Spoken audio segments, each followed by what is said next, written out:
Chapter 131. The place you're going to investigate isn't far, but Dragoncloud City hasn't been very peaceful lately. Big Leatherbelt pouted and shook his head at Cohen and Miranda. Prince Mariah disappeared for a month, and then there was news of his death in Constellation. Then there were all kinds of rumors. The men were all gearing up for battle, waiting to be called up to fight the Empire in the south. Then there was news that the war was over. And today, just now, the Prince of Constellation came to Dragoncloud's city to apologize. I heard that the King of Constellation swore that if anyone dared to harm his son, the two countries would fight to the death. Cohen and Miranda exchanged glances. The former's eyes were filled with worry, while the latter was deep in thought. Hey, what kind of joke is this? If he's here to apologize, he should look like he's apologizing. Can the Northlanders be threatened by him? If I were His Majesty, I wouldn't care so much. I'd hang the prince first, then gather all the soldiers in the country and attack Eternal Star City. Let's see what the Empire has to say then. Big Leatherbelt slammed the table and grumbled in dissatisfaction. But the prince is only 7 years old. He'll only be 8 after the new year, Cohen said hesitantly. 7 years old? Big Leatherbelt scratched his head as if he had no idea what was going on. All right. In any case, the leaders have instructed their subordinates to restrain themselves for the next few days. Someone with connections has received news that King Nuven is very dissatisfied with Constellation. Very soon, he will, the 7-year-old prince. You guys know. Miranda frowned. Who's spreading these rumors? Is it to deliberately harm the prince? Or is it to provoke discord between King Nuven and the second prince? Besides, His Majesty has lost his only heir. Even a fool would know how he's feeling right now. Big Leatherbelt sighed. Let's not talk about the next Archduke of Dragoncloud City and the next king selection. Who knows? King Nuven might get angry first. Sigh, did you just say bosses? Are they the local gangs? Cohen asked curiously. I heard from Castellan that he has connections with all the major forces in the city. Yes, Castellan has a lot of influence. Back then, he had the guts to contradict King Nuven in front of all the courtiers and was expelled from the White Blade Guards. Big Leatherbelt chuckled. But from the administrators in Heroic Spirit Palace to the big shots in Dragoncloud City who make a living with their underlings, they all respect Castellan a lot. Not to mention the many old subordinates he took care of and guided. Regardless of whether they were promoted or retired, they all owed him a favor. That's why Castellan asked you to come to me. Big Leatherbelt nodded. I have a lot of contact with the local forces, so I should be able to help you. Before we depart, please tell us about the forces in Dragoncloud City. Cohen's expression was solemn. This is very important. Big Leatherbelt looked at Miranda, who nodded slightly. Therefore, Big Leatherbelt spread his hands. All right, let's split into sections. First, the section we're in, Shield District and Hammer District, are inhabited by the natives of Dragoncloud City. They may be poor, but this is Glee Ward and his brother's territory. You don't want to provoke them. Glee Ward, is he the leader of the gang? He controls these two districts? Cohen followed his professional etiquette and asked, even the officials and guards can't interfere? No, it's different. I mean, he's not a suzerain nor a bureaucrat, so he doesn't have the right to interfere. Glee Ward wouldn't purposely provoke the dignity of the nobles or officials. Big Leatherbelt explained while waving his hand. But Glee Ward was a famous veteran before he retired, so he has a high reputation here. Whenever something happens, being cheated by foreigners, fighting among the locals, some nobleman taking a fancy to someone's daughter, or someone's family having a hard time this winter, his people will always be there to solve all kinds of problems. Because he's willing to stand up for the poor, many people in Shield District and Hammer District are willing to believe in him. The disciplinary officers have publicly said that Glee Ward's existence is to help stabilize the two poorest districts, so they give him face. Although I think it's because of Glee Ward's military service. He used to be a heavy swordsman, and many of his old colleagues are now working there, even in the inner city and Heroic Spirit Palace. Glee Ward doesn't have a specific gang or subordinates, but if he were to stand on the street one morning and say, I need some help, I'm willing to bet that at least a dozen good men would put down their work to help, and another dozen would rush over from outside the city an hour later. If he waited until the afternoon, his men would be able to form a brigade. Half of these people have served in Dragon Cloud City's army before. They're strong, can eat, and can fight. Miranda frowned, while Cohen, who had experience as a police officer, nodded. He was digesting the completely different gang organization here in an Eternal Star City. As for Sword District, Bow District, and Armor District, there are many merchants, a lot of goods, a lot of residents, and a lot of profits, so it's a little complicated. The market in Sword District is filled with civilians from outside the city or even further away. There are even Constellation's merchant groups hawking their goods there. The person who has the most authority there is called Vlad. He has an official identity as the disciplinary officer in charge of Dragon Cloud City's market. At the same time, he also has subordinates in the dark, but not as many as Glee Ward, nor as strong. Big Leatherbelt shook his head. Rumor has it that he has dealings with Constellation's Blackstreet Brotherhood. They do some gray business and rely on the embargo between the two countries to earn some profits. He doesn't show up often, but everyone is quite afraid of him. Blackstreet Brotherhood? Cohen's interest was piqued by the name.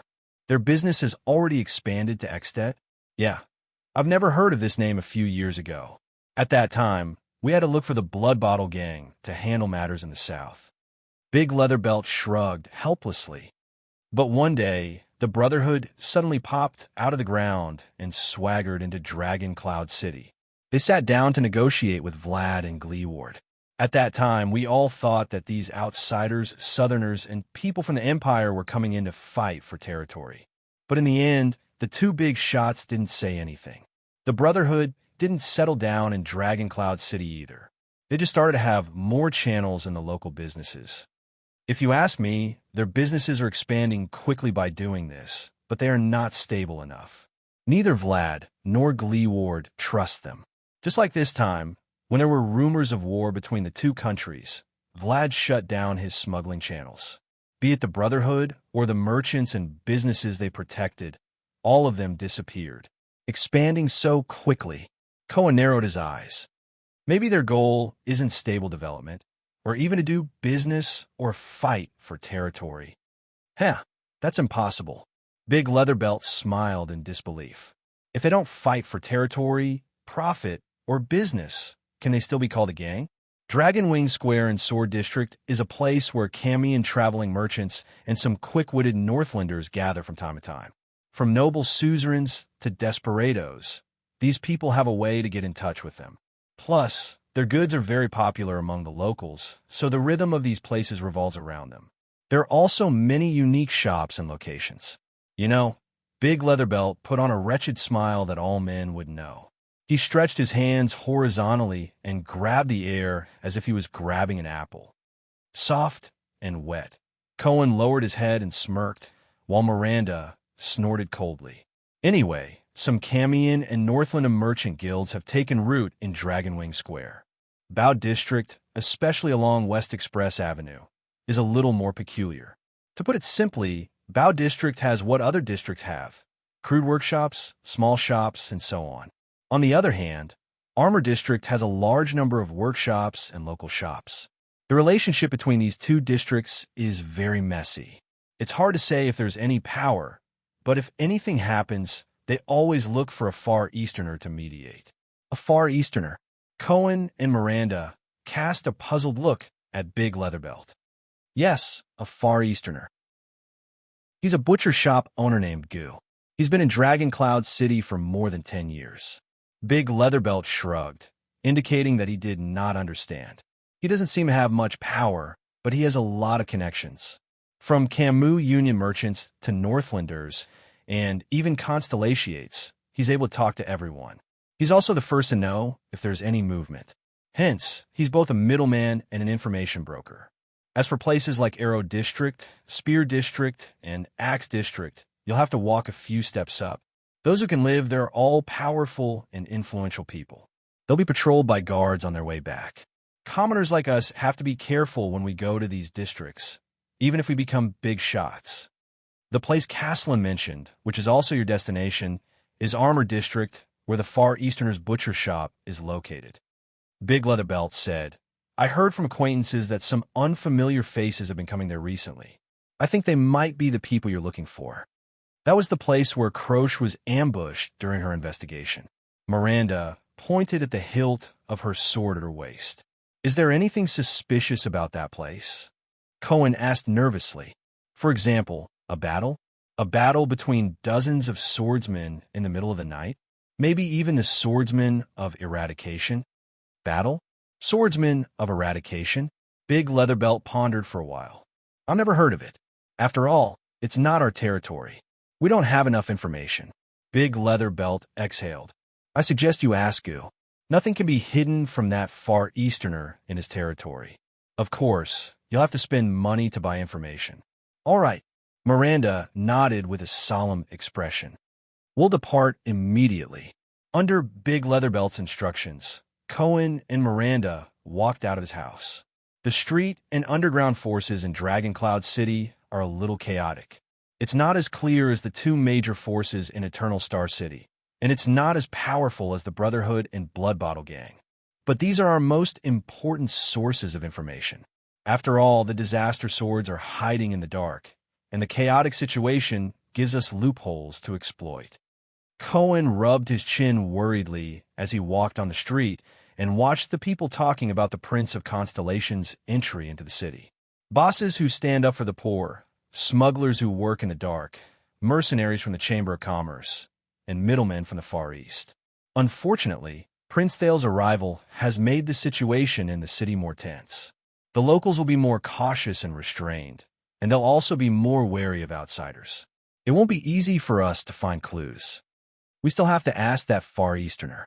Miranda's gaze flickered, and she changed the topic. You've met him, our second prince? Of course.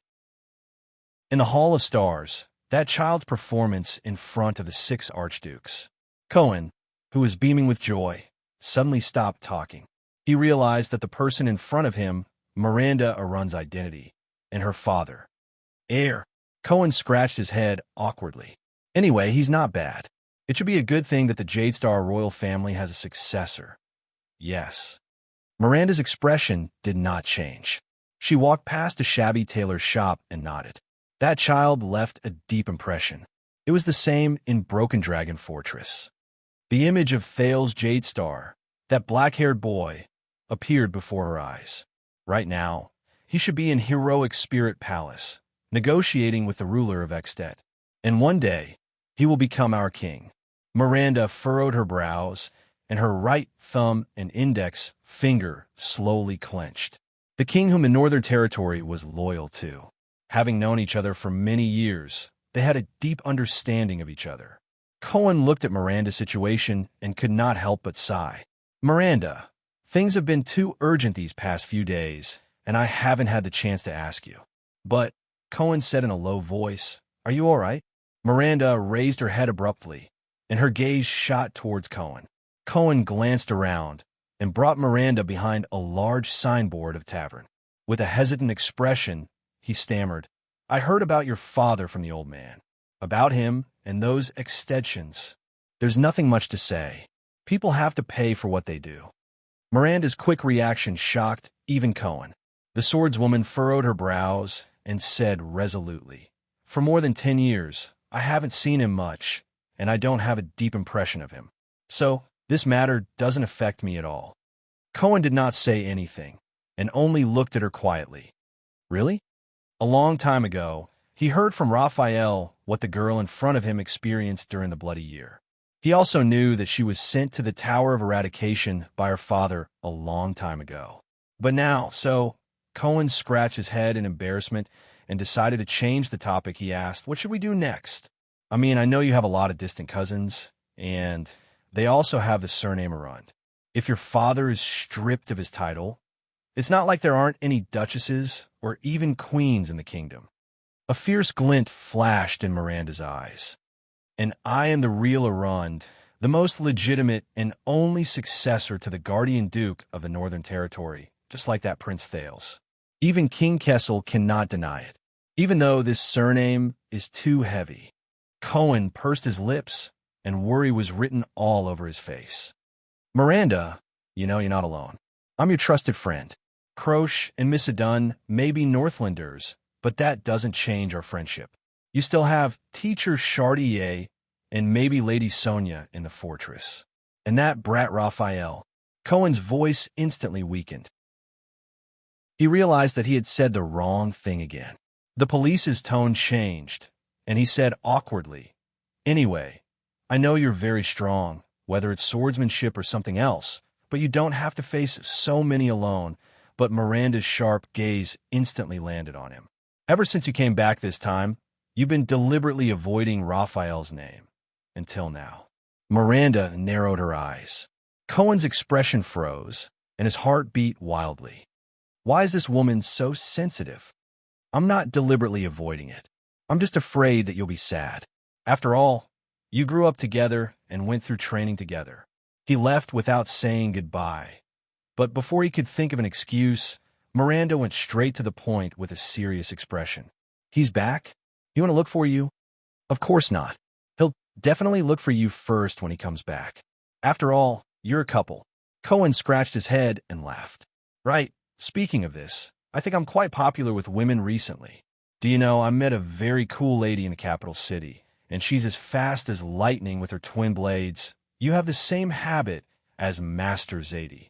Miranda sighed and interrupted Cohen's words. "Every time you feel awkward, you'll scratch your head." Cohen's hand froze as he touched his head. "Then, you'll use unconscious nagging to change the topic." The blonde police officer lowered his head in annoyance. "Cohen, Caribbean, after we settle the matter at hand, we have to talk." Miranda's expression was solemn. She grabbed her saber and tapped Cohen's shoulder with the hilt. "About Raphael and the things you're hiding." Cohen pursed his lips and slapped himself painfully on the forehead. Is this what Master Shao meant when he said that he weaved a cocoon and trapped himself in it? Let's return to our current mission. Cohen, do you feel it? Miranda said flatly. From the disaster sword, to King Nuven, to the rumors in the city, and the murder of the Prince of Constellation, something's not right. Huh? Cohen, who was immersed in a sense of defeat, raised his head in confusion. Miranda tapped the hilt of her sword gently, lost in thought. The second Prince of Constellation went to Ekstedt and was assassinated not far from the fortress. It's related to the disaster sword. So, the former leader of the White Blade Guards, Master Shao's old acquaintance and colleague, Caslin, sent a letter to the Tower of Eradication. And the second prince is now in Dragon Cloud City, facing King Nuven, Caslin's former employer. Coincidentally, Caslin also found a clue about the disaster sword in Dragon Cloud City. In Cohen's eyes, Miranda, who had always been sharp, had a sharp gaze. She said in a cautious tone, "What a coincidence. Everything is coming together." It was a mess, but there seemed to be a clue lying in the middle, connecting everything. Cohen looked at her dumbfoundedly. Even though I don't understand what Miranda is saying, Cohen thought. The swordswoman raised her head abruptly. What do you think? A second later, the police officer reacted and immediately coughed awkwardly. Oh, yes. But sounds so powerful. I have a feeling that something's not right. Anyway, all I have to do is nod in agreement. Cohen took a deep breath. His gaze became capable and sharp, and his face was filled with the shrewdness and sternness unique to police officers. He beat his palms rhythmically and said softly, "I can really feel it behind all of this." He beat his palms rhythmically and said softly, "There must be a huge conspiracy." Looking at Cohen, Miranda sighed helplessly. She closed her eyes and shook her head. No, this idiot. It would be weird if he could feel it. The bearded man gritted his teeth and looked at Thales in disbelief. The man with the bowl cut looked at King Nuven in surprise, then at Thales. The bald man and the long-haired man looked at each other and realized that they were both frowning. The brown-haired young man stared at Thales with a strange expression. He wanted to say something, but stopped. I made the right bet. Thales breathed a sigh of relief. He did not know what the current situation was. He was not sure if Nuven's attitude towards him had changed.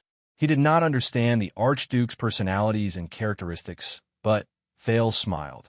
He raised his head and swept his gaze over the 5 Archdukes aggressively. None of them dared to bear the blood debt of killing the Prince of Constellation alone. The shield that Kessel forged for him with the oath of the throne was still solid. Previously, when King Nuven said that he wanted him to commit suicide, the archdukes looked like they were watching a good show. But if this honor fell on their heads, for example, if a class of people wanted to do something bad and wanted to avoid bearing the consequences, they would either do it secretly or openly cause a commotion. But no one would dare to do it alone. Jadestar's little brat. The bearded man's gaze was fierce, as if the hatred between him and Thales could no longer be resolved. We have long heard of your story. Treacherous, cunning, and scheming beyond that of a child. It seems that we were right. Enough. Let's stop testing a 7-year-old child. The man with the bowl cut had a playful expression. I dare to bet the 6 counties in Reformation Tower's territory that this brat will become a great threat to us in the future. Testing. Thales frowned, but the man with the bowl cut was immediately interrupted. No. What an interesting idea. Under the astonished gazes of all the archdukes, King Nuven broke the silence. His eyes glinted coldly. Duel. Where did you hear this from? Thales slowly regained the sense of stability in his heart. He steadied his breathing and said to King Nuven, Your King Selection Congress and the duel for the succession of Black Sand Region. Black Sand Region. Nuven VII did not hide the hatred on his face. Lampard, that bastard, even asked me to provide a station and supplies for the team that escorted you here from Black Sand Region. The archdukes quickly exchanged a few glances. This reminded Thales of the Archduke of Black Sand's collaborator. Hypocritical and ridiculous fellow, King Nuven said gloomily. Doesn't he know that half of my blood debt lies with him? The expressions of the 5 archdukes did not change. King Nuven's expression was solemn. He slammed his palm on the table, and the ring on his finger made a sharp sound. Asterisk thud. Asterisk everyone was taken aback by his words. A duel. Why not? Then, under the archduke's extremely interesting expressions, King Nuven turned to them. Who among you is willing to fight on my behalf to prove your loyalty to the king? If you are stained with his blood, you should be able to let go of your scruples and stand together with Dragoncloud City, right? Thales clenched his teeth, but he seemed to have gradually grasped Nuven's rhythm.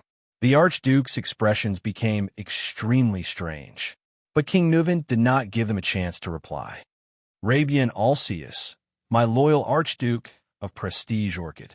King Nuven turned to the bearded man who had always been filled with malice towards Thales and said casually, Go, bring me victory and revenge in the duel.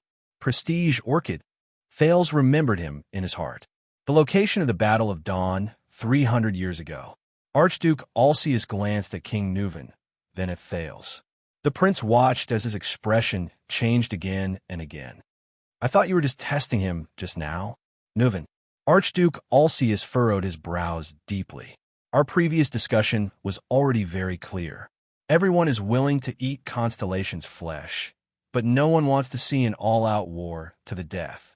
Don't tell me you really want to kill this prince here? Thales felt relieved. Testing. It's really a test. My life seems to be saved. But then he was stunned again. Based on these words, these 6 people have been discussing the matter of sending troops to war? Isn't that good? I even sent Nicholas ahead of time to tie him up and parade him through the streets of Dragoncloud City. Nuven flashed a frightening and crazy smile. Since they have lost their legitimate heir, the Walton family is destined to decline. Isn't it good to do one last thing for Extet? The 5 archdukes' expressions became increasingly unpleasant. Thales tried to put himself in the archduke's shoes and understand their feelings. Constellation, which had no heir previously, faced almost the same situation. A king whose behavior is unpredictable. Alceus, after all, the sword in his hand is your sword, King Nuven continued to say faintly. Besides, more than 600 years ago, wasn't it Tormund Jadestar who led his army and chased your family, Alceus, from the ancient chauvinistic land they had ruled for generations to the north, and built Eternal Star City on your family's old land?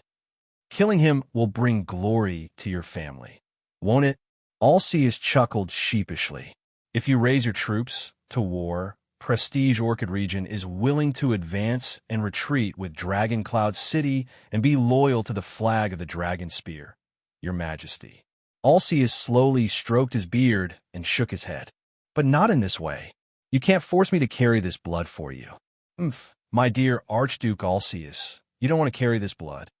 Thales sneered and replied to his words. After saying so much, aren't you just afraid of death? Alceus paused and looked at Thales with an increasingly hostile expression. King Nuvan sneered and turned to the merciless bowl cut. What about you, Archduke of Reformation Tower, Porpheus Trentida? Kill him, and we will stand together from now on. Reformation Tower. Thales suddenly recalled Lampard's story. I refuse. The bowl-cut Archduke Trentida reacted quickly. You can't ask me to do this. He shook his head warily and said, There's only one reason why Trentida supports the war against Constellation. Reformation Tower can reap the most benefits from the war. But if I kill this brat with my own hands and am forced to bear the enemy's hatred, it will obviously not be worth it. In the war caused by this, the one who benefits the most is definitely Lampard, and the murderer will always bear the blood debt. Trentida raised his hand and laughed. We will only send our troops when there are benefits and no risks. Otherwise, why would we want to get involved in this mess? You are really the most honest person I have ever met, Trentida. The bald Archduke sighed. Without waiting for King Nuvan to speak, he replied, Your words are selfish and shameless, but also reasonable and true. Therefore, I can't refute you. For the same reason, I, Rogers Lecco from Defense City, the bald Archduke Lecco, said flatly. As he turned his head, the top of his head reflected a bright flash. Anyway, whoever wants to kill him can go ahead. Getting involved in an all-out war for no reason is a small matter. I don't want to be stained with the Jade Star's blood debt. Thales watched these archdukes argue in front of his majesty and outsiders as if there was no one else around, just like the neighbors' aunties who bumped into each other downstairs in his previous life. In this scene, Thales frowned. Why does it look so familiar? Well, I have finally experienced the weight of Northland. Thales chuckled and looked sarcastically at the bald Archduke Lecco. He replied with the same words, then looked scornfully at the bearded Archduke Alceus. In your Northland ways, the two archdukes did not answer him. They just averted their gazes. If this child didn't come to apologize, we wouldn't have to be so embarrassed, would we? Nuvan VII sneered. Are you going to send your troops south in the name of avenging my son? The archdukes did not answer, but Thales already knew the answer. Kulgan Rockney? King Nuvan stared at the long-haired man and said slowly, Kill him, and Dragon Cloud City will fully support the Rockney family and the benefits they can gain from a war. Doing such a thing to a child who hasn't even grown hair down there is practically a stain on my honor. The long-haired man, Archduke Rockney, snorted. Although the city of faraway prayers is far away from the threat of Constellation, the Rockney family also has its own pride. The more Thales listened, the more obvious his feeling became. The way the archdukes speak to the king, through direct and direct contact, he quickly realized that the relationship between king and vassal in Extet and Constellation was fundamentally different. The archdukes and the common elected king were almost on equal footing. Those who were familiar with each other and had power would not even be polite to the king. Compared to Constellation, Thales recalled the time in the Hall of Stars when the vassals of the 6 great clans and the 13 distinguished families knelt down and kissed Kessel's ring. It seems that the archdukes of Extet have really formed their own country. The power in their hands is far beyond our expectations. Thales remembered Putre's comment. It's probably the same in terms of power. Enough. The last brown-haired young man sighed. I am the suzerain of Beacon Illumination City, Concre Pofrit, your highness of Constellation. I am sorry that you had to see this. The brown-haired young man turned his head and smiled apologetically at Thales. Then he said worriedly to King Nuvan, Your Majesty, I understand your anger, but please consider the future of the kingdom. The Prince of Constellation is already here. We have lost a legitimate reason to send troops. Killing him will only make things worse." Nuven did not answer. He glanced at the archdukes, and then at Thales before he spoke in a deep and sonorous voice. "You really are a bunch of cowards," Nuven VII said in a deep voice. "Even I have given my consent, but you are still afraid of war and do not even dare to touch the blood of a child. It is precisely because of your consent that it is suspicious," Thales said quietly. "Northland never takes pride in killing children." Archduke Rockney of the city of faraway prayers replied flatly. "Very well, then the meeting is adjourned." King Nuven's expression was cold as he ended this strange meeting. He looked at Thales, his eyes still filled with ruthless indifference and hatred. "Put down that ridiculous sword, Prince of Constellation. You do not need it at night." "Huh?" Thales was stunned. "At night? What kind of occasion? What else could it be?" The King of Ekstedt stared coldly at the 5 archdukes. "Since these cowards are unwilling to pay the price, what other choice do we have? Go and get ready. We will attend your welcome banquet. Thales Jade Star." The king uttered these last words in a most disagreeable tone and quitted his seat without looking round. The archdukes looked at each other and stood up with different expressions on their faces. Thales stared blankly at everything in front of him. "It's over?" The bearded Archduke of Prestige Orchid, Alceus, walked up to Thales. His expression was still unpleasant. "How long are you going to hold my sword?" Asterisk clang. Asterisk the sword in Thales' hand fell to the ground. His palm was already numb. When Thales walked out of the stone hall safely and saw Lord Merk waiting for him, he realized that he had unknowingly broken out in cold sweat on such a cold day. Even his legs felt like they were no longer his own. Thales pressed his knees as if he had just finished a cross-country run and exhaled deeply. "Damn it, Northlanders, please follow me, Your Highness," Lord Merk said expressionlessly. "I will take you to your room and prepare for the banquet tonight. Your entourage will also be at the banquet."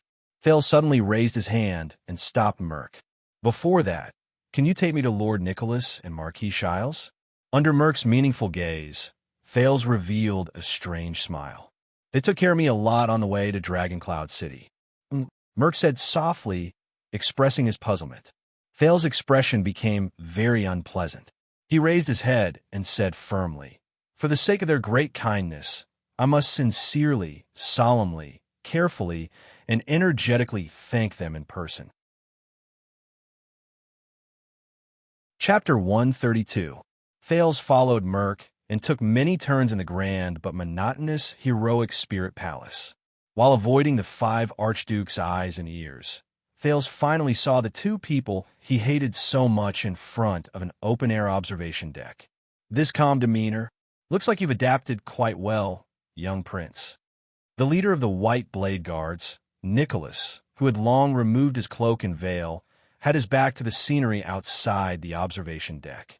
He looked at the Prince of Constellation, who looked like he was going to condemn him, with a calm expression.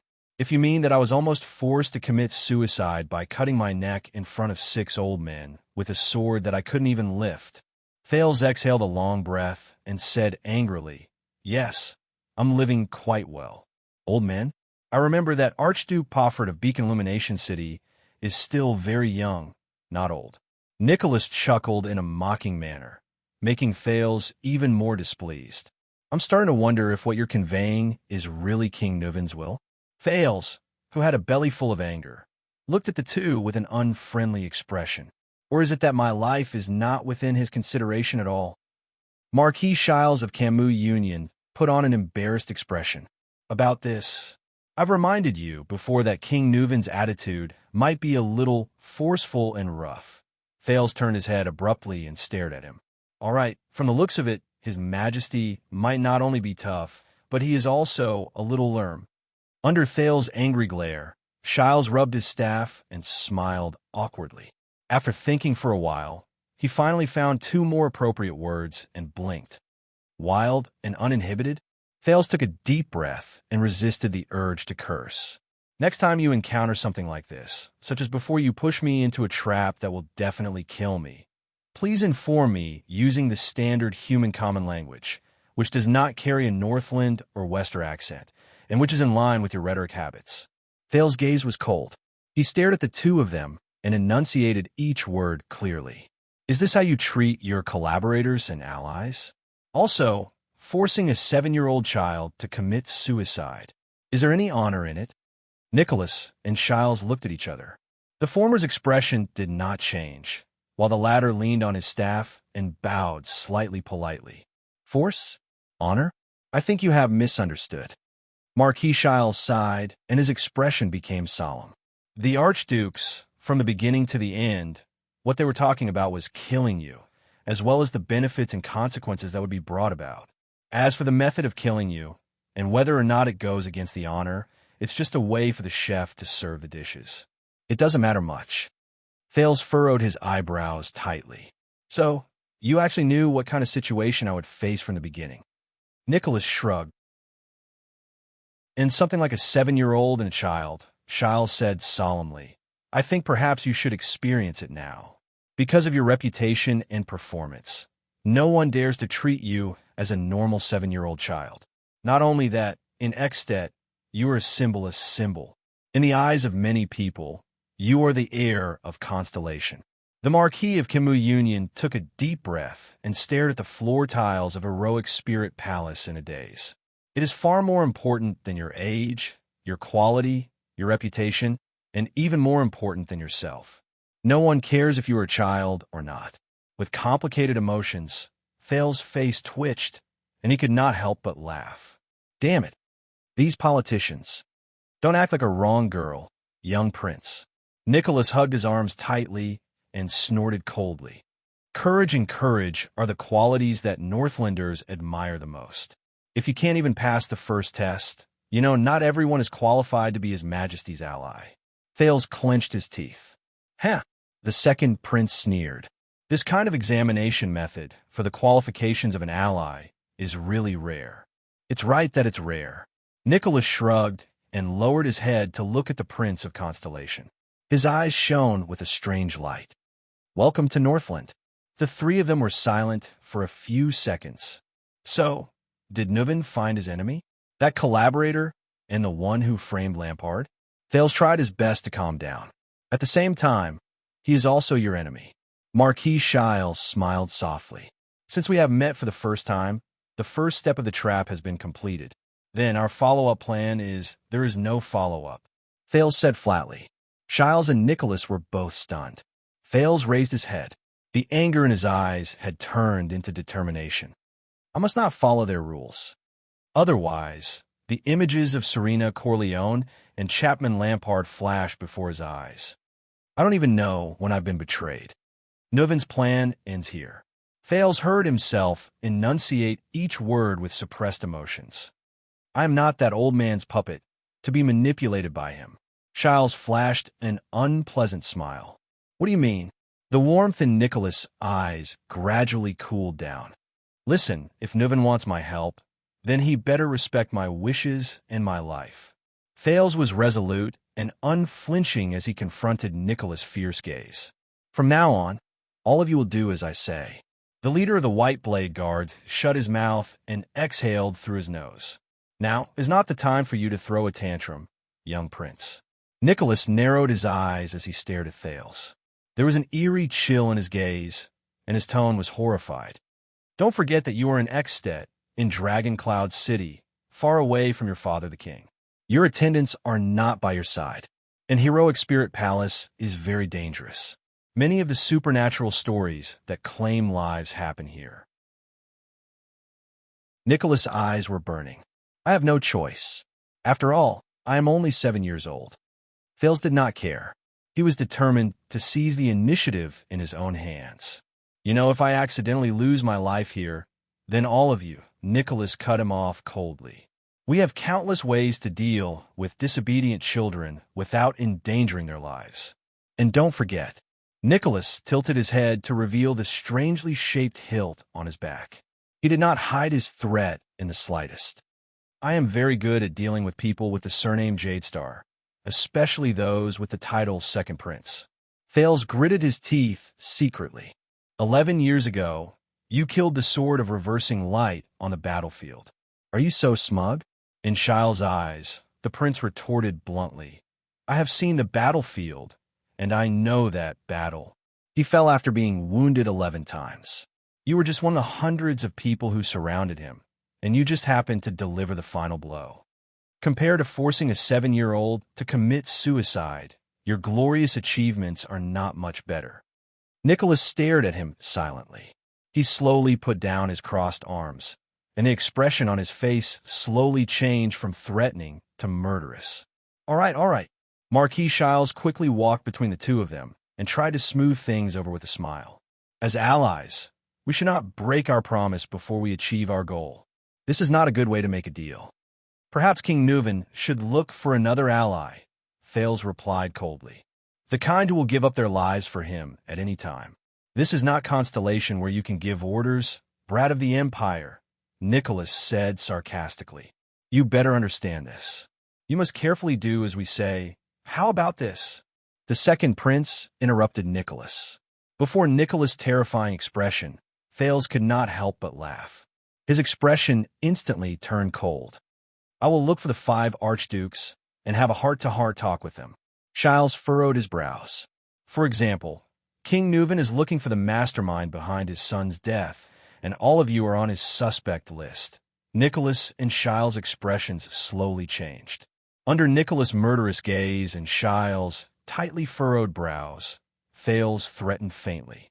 And in the end, no matter who he confirms to be the mastermind, Nuven will pull out his tendons and skin him alive. What will happen then? By the way, the mastermind will be even more vigilant, and Nuven's revenge will fail unless he wants to kill all 5 archdukes at the same time. The next day, the mastermind will return to his own territory and continue to roam freely. His hatred will only deepen. Then, in 10 or 8 years, when Nuven dies, when the King's Selection Congress is held, when the new common-elected king is crowned, Thales narrowed his eyes. I wish the Walton family good luck. I look forward to representing Constellation in the future, establishing a good diplomatic relationship with the new king, and supporting him and the archdukes in dealing with Extet's internal affairs. For example, giving Dragon Cloud City, which has no heir, to another ruling family. Nicholas and Shiles' expressions became increasingly unpleasant. So, it is best to respect the future supreme king of Constellation, the Northlanders. Thales snorted coldly. Using your words, do as I say, carefully and according to my instructions. Also, don't call me a citizen of the Empire. Every time you remind me, it makes me feel like I'm not an Extet. Thales' expression was at ease. He raised his right index finger rudely and tapped the air lightly, leaving behind a sentence that made the leader of the White Blade Guard's face turn green. But in the great Empire's Northland province, the Prince of Constellation no longer paid attention to the two men, who had interesting expressions on their faces, and turned to leave. What are you looking at? On the streets of Armor District, Miranda turned to ask Cohen. Nothing. Cohen retracted his gaze from the alley and muttered, I saw a strange person in the alley just now. He had 2 swords on his waist. Swords? Miranda's expression turned cold. Could he be our target? What does he look like? He looks like... No, I didn't pay much attention to him just now.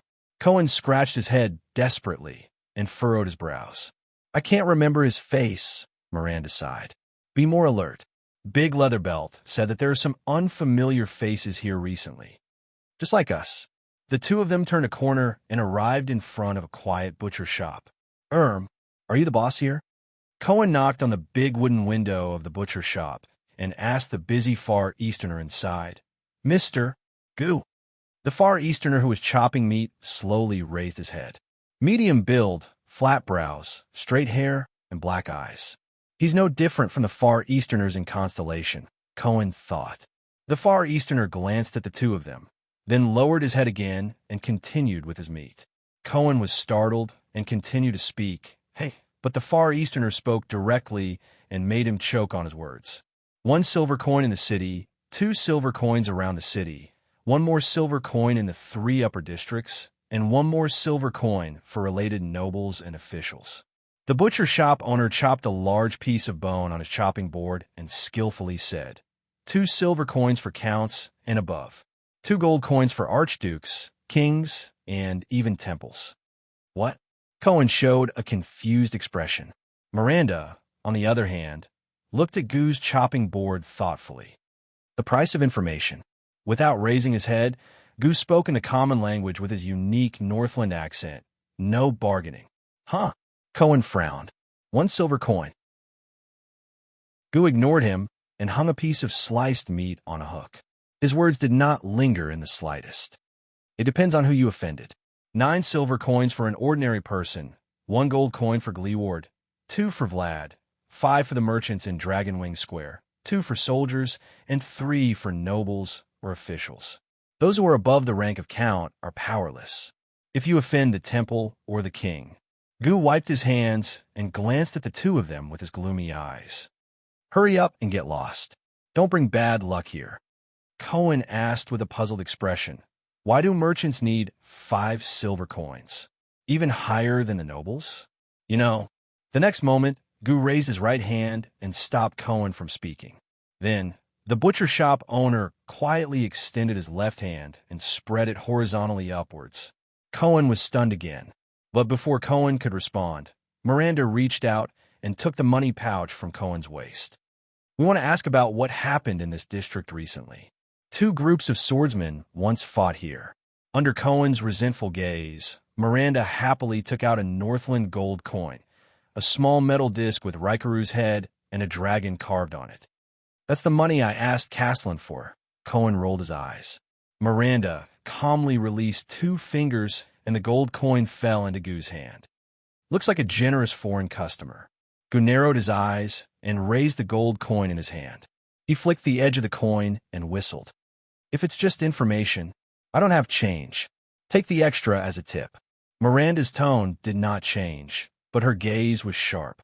As long as it's worth it. Tip. Cohen stared at the gold coin, then at Miranda. His eyes were filled with disbelief. Do you know how to count, my young mistress? Goo chuckled, but his next words stunned both of them. No. Miranda furrowed her brows. What do you mean? The information you asked about swordsmen fighting? I've never heard of it.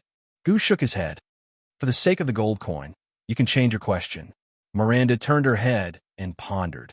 Are there any new, strange swordsmen around? Cohen recalled what he saw and muttered, Right, I think I saw a swordsman with 2 swords. Goo's gaze froze. 2 swords. Strange swordsman. He sighed in his heart. Could it be you? No. Goo calmly put away the gold coin and lowered his head to continue his work. All right, the quota is used. You may leave. Both of them were stunned. The police officer and the young mistress looked at each other, baffled. Miranda's eyes were filled with anger, while Cohen spread his hands. Equivalent exchange. This principle doesn't work everywhere. Miranda was about to speak, but Cohen stopped her. The blonde police officer exhaled and laughed. In the next second, Cohen punched the window frame. Asterisk thud. Asterisk. Goo raised his head and looked at him with an unfriendly expression. I know that there's a rule in places where the situation is tense, such as on the battlefield, whether it's a bar or a shop. Cohen curled his lips and looked at the indifferent Goo with sincerity. It's called first lesson, right? Goo did not speak and only looked at him quietly. Newcomers and outsiders will be fooled the first time. They'll lose some money and learn a lesson. Cohen tapped the window frame lightly. At the same time, they'll test the newcomer's strength. Those who are strong and have a strong backing will come and make peace. Those who are weak, Cohen closed his eyes and nodded, suffer losses, and they'll be more polite next time. Cohen tilted his head and leaned against the window, revealing a smile. He mimicked Goo and whistled. So, as a boss, you need to have a good eye. Don't look for the wrong person. Miranda looked at Cohen's ruffian face and smiled in her heart. This idiot. I've learned a lot in the Western Front Line. Oh, Goo narrowed his eyes and curled his lips. So, are you strong or have a strong backing? Maybe it's both. Cohen exhaled helplessly and flashed the sword at his waist. Since you've already taken the money, Goo sneered and shook his head. I've already given you an answer. That's not an answer we're satisfied with. It's perfunctory, Miranda said coldly. We don't want to use force. Gu raised his eyebrows. From their actions, he could tell that both of them were ruthless characters. The man was probably a warrior, skilled in frontal assaults and battlefield techniques. As for the woman, strange, I can't tell. The people on the street were not blind. Thieves, beggars, swindlers, they probably wouldn't dare to touch them. However, I'll say it again. We're looking for a group of strange swordsmen around superclass. Cohen smiled. They're related to the arms black market and are ruthless. Compared to the average swordsman, they might be slightly stronger. Gu took a deep breath and sighed softly. A group of strange swordsmen. Really? I almost thought they were here for you. Black Sword. The next moment, the Far Easterner smiled helplessly in Miranda and Cohen's eyes. Vlad is more familiar with the black market transactions than I am, but the group you're looking for, all right. Gu smiled as he calmly pulled out the boning knife from the chopping board. Here, there are indeed a few strange people. They have bad tempers and stay away from strangers, those who hold swords and use the power of eradication. Chapter 133. Every choice had a corresponding price. For example, when he said, "You must listen to me," to the two representatives of King Nuven, then turned around and left in a dashing manner, the distressed Thales sank into a depressing dilemma. Clearly, whether it was for the continuation of the Walton family, for the simple benefits of Dragoncloud City, to get rid of a threat before his death, or even for the so-called revenge that was filled with personal emotions, Nuven VII was determined to find the mastermind who conspired with Lampard. To achieve this goal, everything else, including his own life, seemed insignificant in the process and could even be sacrificed at any time. Thales was almost 100% sure that he was bait in Nuven's original plan. There were no other possibilities. But the prince gritted his teeth. Even if he used Constellation to intimidate others and seize the initiative in his own hands, how could he find Nuven and his common enemy without endangering himself? The person who could order around the so-called traitors of the Tower of Eradication. I don't know how Nuven would react to my performance, but if I can't help him find the enemy. Thales remembered King Nuven's expression. He sighed. Welcome to Northland. I need help, be it from Putre's advisor, Waya's sword, Ralph's psionic ability, or Aida's strength. I have to hurry and meet up with them. Thales looked up and was suddenly stunned. He realized that he had unknowingly walked a long distance while he was deep in thought. But he did not find Merc, who had been leading the way for him. In short, Thales looked awkwardly at the unfamiliar corridor and stairs, the rugged decorations on the walls, and the stone windows on both sides. I'm lost. Thales immediately turned his head. However, after imagining the scene of him saying to Nicholas and Shiles, whom he had just met, "I'm sorry. Can you tell me how to go back?" In the two men's expressions, he resolutely removed the option of going back the way we came. The problem is, Thales turned his head awkwardly. The layout of Heroic Spirit Palace was too consistent. Every time he turned a corner, he felt like he had returned to the same place. I can only walk forward and ask for directions when I meet a guard or servant. Thales sighed and strode forward, until he passed through a tall arched door in a daze. It was a huge room. It was not like the other places in Heroic Spirit Palace, which were lit with stoves and braziers. Instead, it had large windows that let in white light. Iron shelves hung from the ceiling, and there seemed to be some kind of sparkling and translucent silver-white gemstones on them. They reflected the light from outside the window and lit up the rows. Bookshelf? Thales was stunned. He looked at the 2 rows of large black bookshelves in front of him. Each row was 8 to 9 meters long, leaving only a gap in the middle that could fit 2 people. He frowned. He seemed to have stumbled into a library. No wonder there was no brazier. Thales looked around. Strangely, he did not see anyone. He took a step forward and poked his head between 2 rows of bookshelves, trying to see the other end of the room, but in vain. Firstly, the room seemed to be extremely large. Secondly, he noticed that the black bookshelves seemed to be arranged in an arc instead of a straight line. At least, he could not see the other end of the room. In his field of vision between the two rows of bookshelves, there were still countless bookshelves extending to the end of his sight. He sighed. If it's a library, there should be someone guarding it, right? Thales cautiously opened his mouth and shouted, "Is there anyone here? How do I get to the Hall of Heroes?" There was no response. Thales shook his head. These bookshelves blocked the transmission of sound to a great extent. He had no choice but to walk between two rows of bookshelves and walk past rows of black wooden bookshelves. There were about 10 layers of these bookshelves, and each layer was separated by thick black wooden boards. From the soles of his feet to the ceiling, they were at least 7 to 8 meters tall. There were, of course, books on the bookshelves, thin sidebound books, heavy classics with hardcover covers, and even scrolls placed vertically. Many of the books were heavy and unadorned. Some were even ancient books made of parchment. They had a long history, but were well preserved. The ancient empire's language was engraved on the side of each bookshelf, clearly marking the categories of each row: poetry, literature, history, politics, music scores, personal monographs, and even the king's decrees. Many of them were old books that could not be found in Mindy's Hall. My God! Thales leaned against a row of bookshelves and stood on tiptoe to look at a thick book with a brown cover. He was in a daze. Collection of Imperial Edicts of the Empire. Year 1. Year 200. This is Year 600 of the Calendar of Eradication. Year 1500 of the Empire Calendar. A book from nearly 2,000 years ago? No, it's a copy. Thales immediately realized how old it was from its age. But a thought flashed through Thales' mind. If it's a book from before the Battle of Eradication, then be it the history of wizards, magic towers, or magic, it will definitely leave behind some clues. At least it will be mentioned briefly. For example, the book he found in Mindy's Hall, War of Eradication, The World's Fall, did it not mention the Alchemy Tower? Thales' eyes brightened.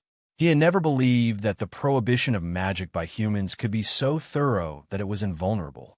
Otherwise, how could there be an existence like Ramon? He continued to walk forward. From time to time, he pulled out a few books that he could still hold, flipped open the first few pages, and glanced at them.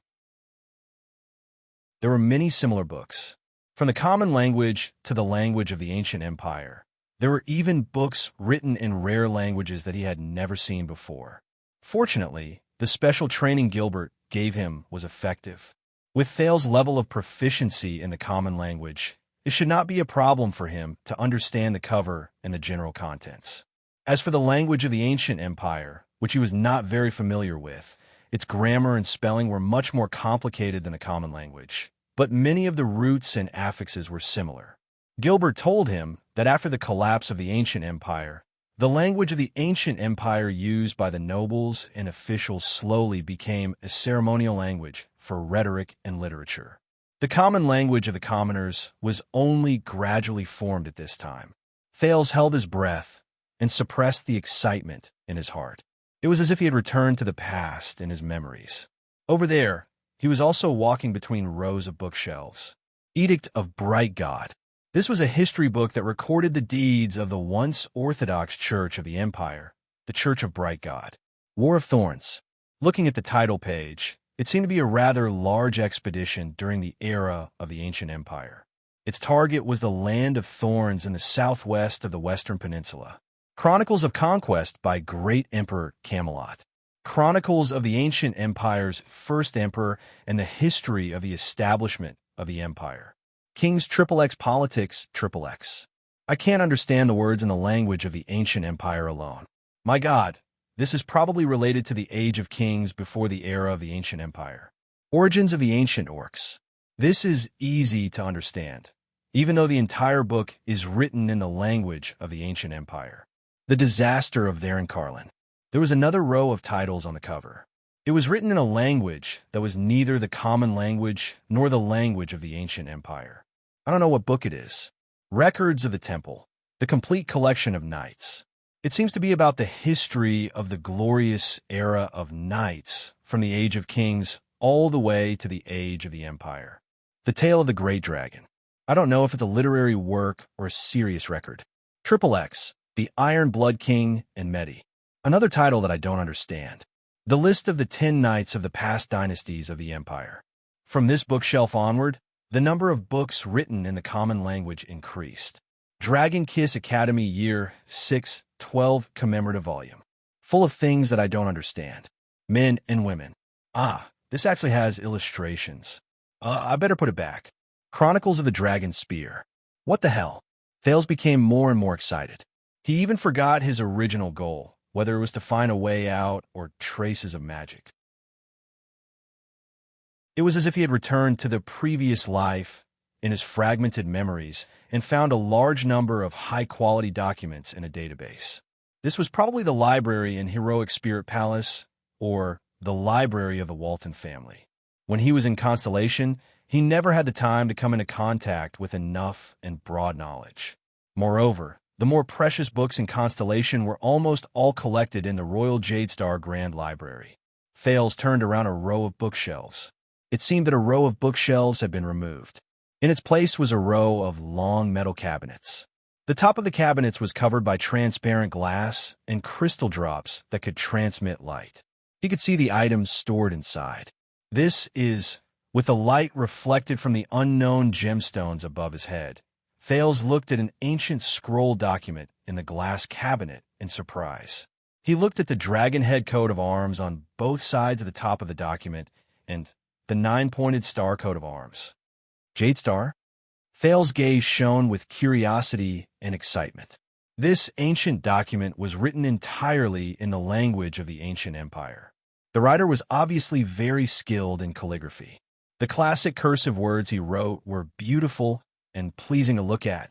However, it was different from the classic aristocratic language of the ancient empire that Thales learned from Gilbert in Mindy's Hall.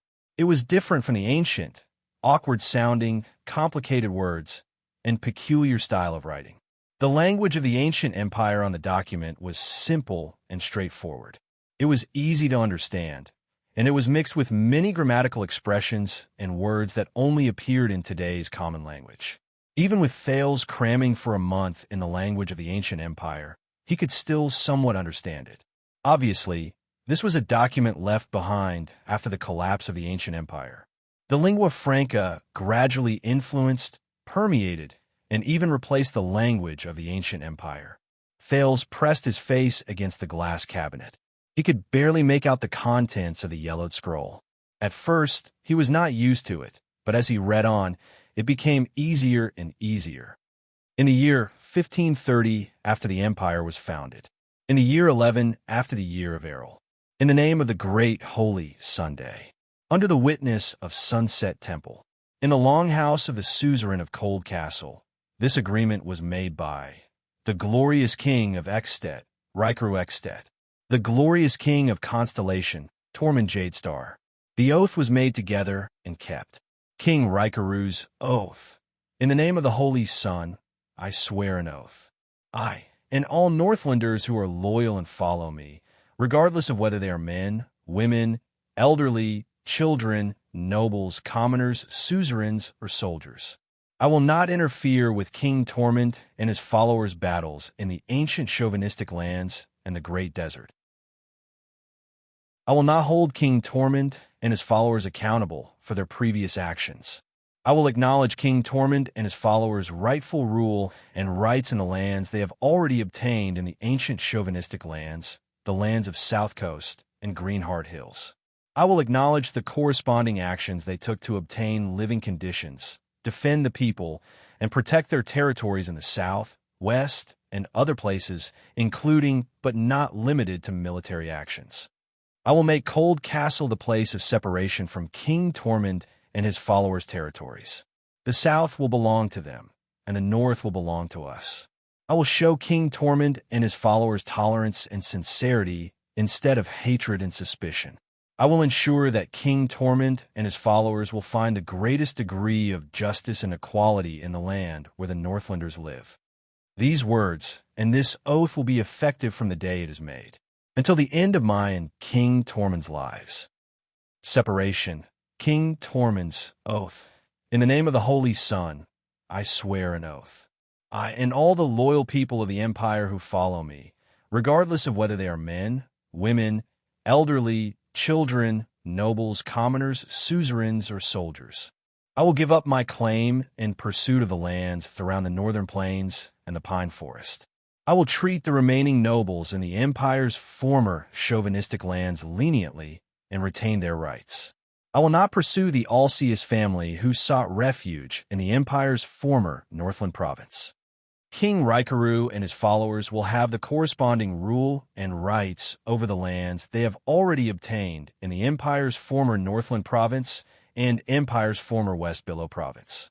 On this basis, we will respect their rights to further acquire territory, people, and property in the former empire's territories that do not go against our will and interests.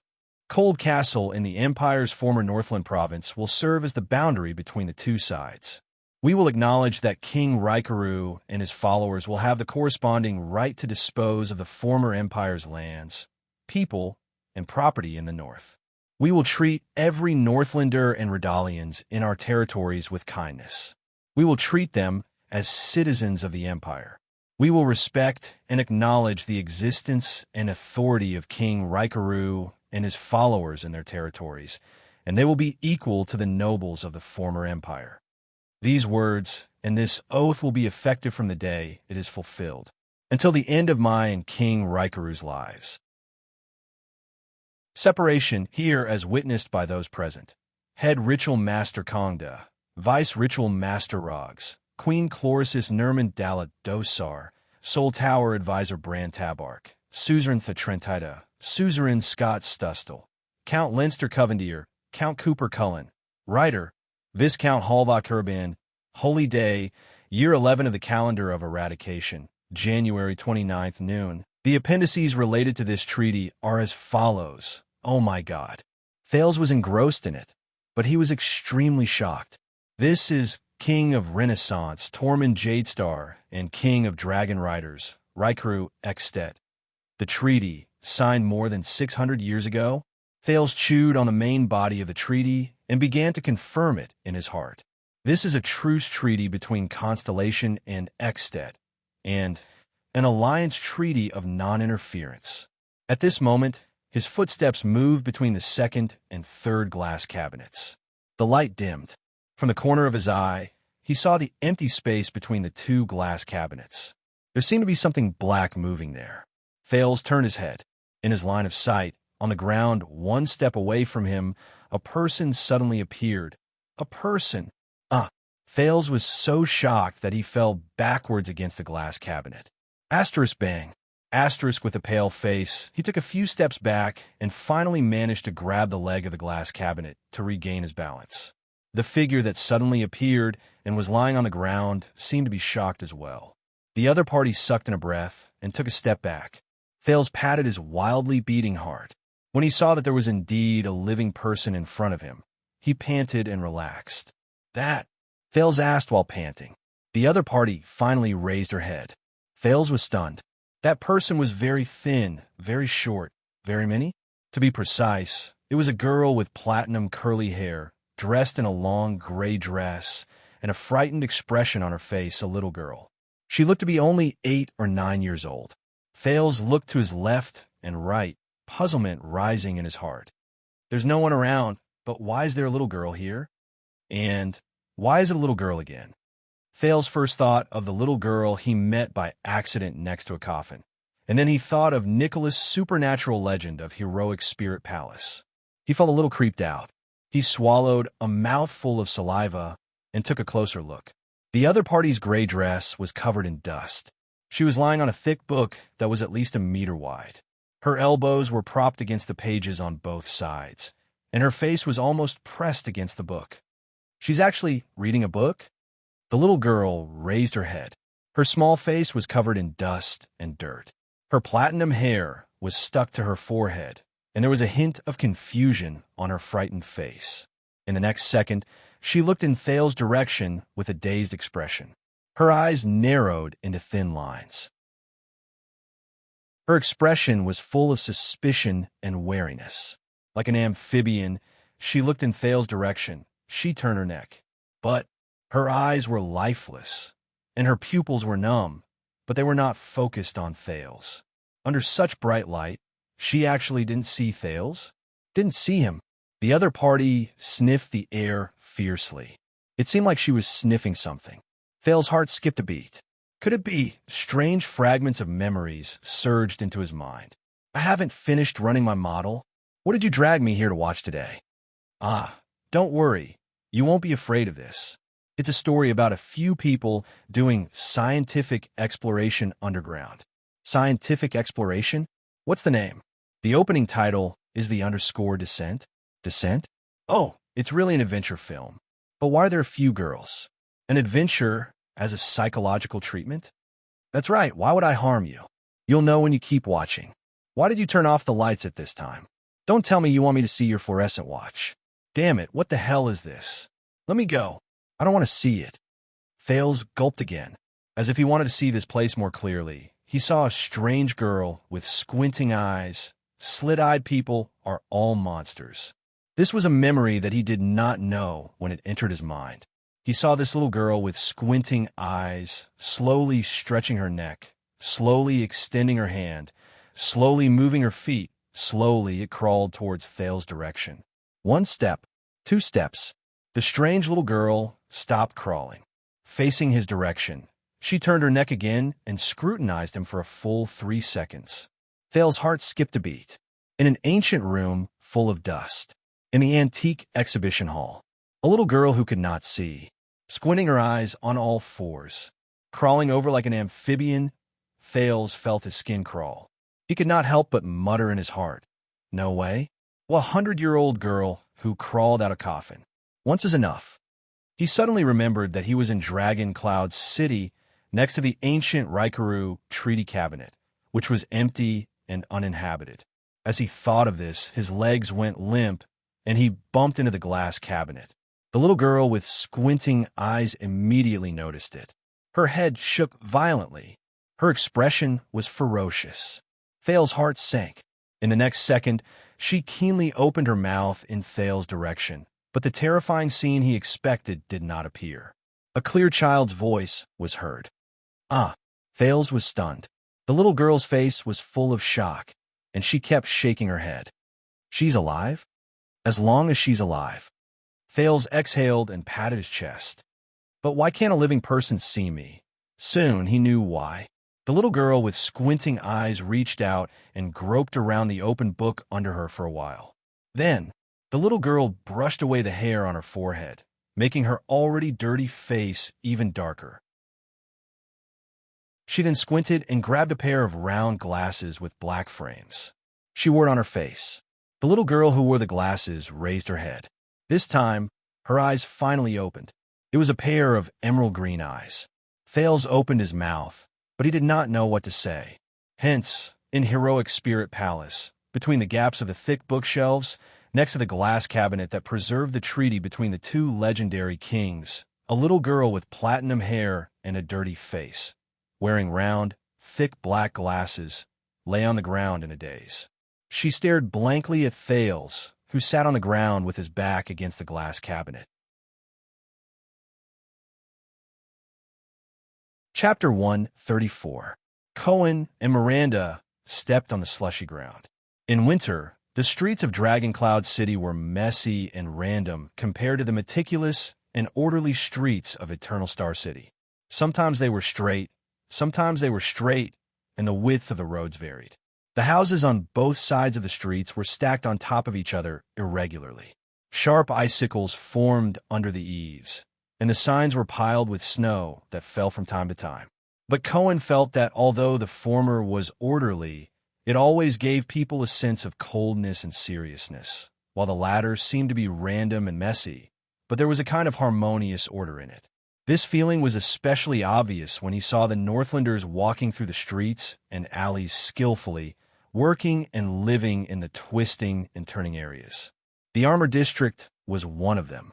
Loud voices with Northland accents could be heard from afar in the cold weather, accompanied by hearty laughter and curses from time to time. The Northland men, wrapped in thick winter clothes and carrying loads of goods, hurried back and forth.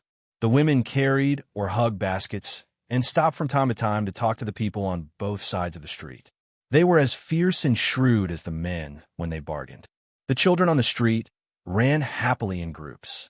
This seemingly chaotic yet unique Northland characteristic made Cohen feel as if he had returned to the Great Desert, to the Western front lines, to Blade Fang's dune camp.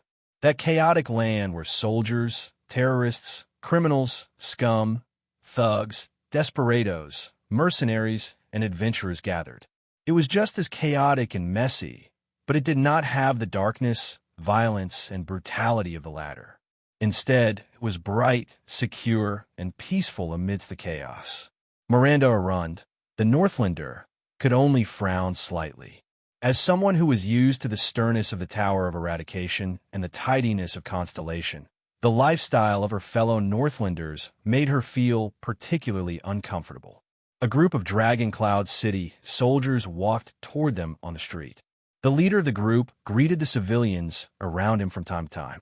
"It's the disciplinary officer," Cohen said in a low voice. "There aren't many outsiders in the Armored District. We're already very conspicuous. Let's find a place to hide." Miranda nodded slightly and turned on her heel. She and Cohen naturally and skillfully turned into an alley between two houses. They cut into the narrow area and continued to search for their target. His short career as a police officer had given the workaholic Cohen rich experience in patrolling and searching the city. He skillfully moved along the outer walls of the houses, occasionally looking for possible hiding spots.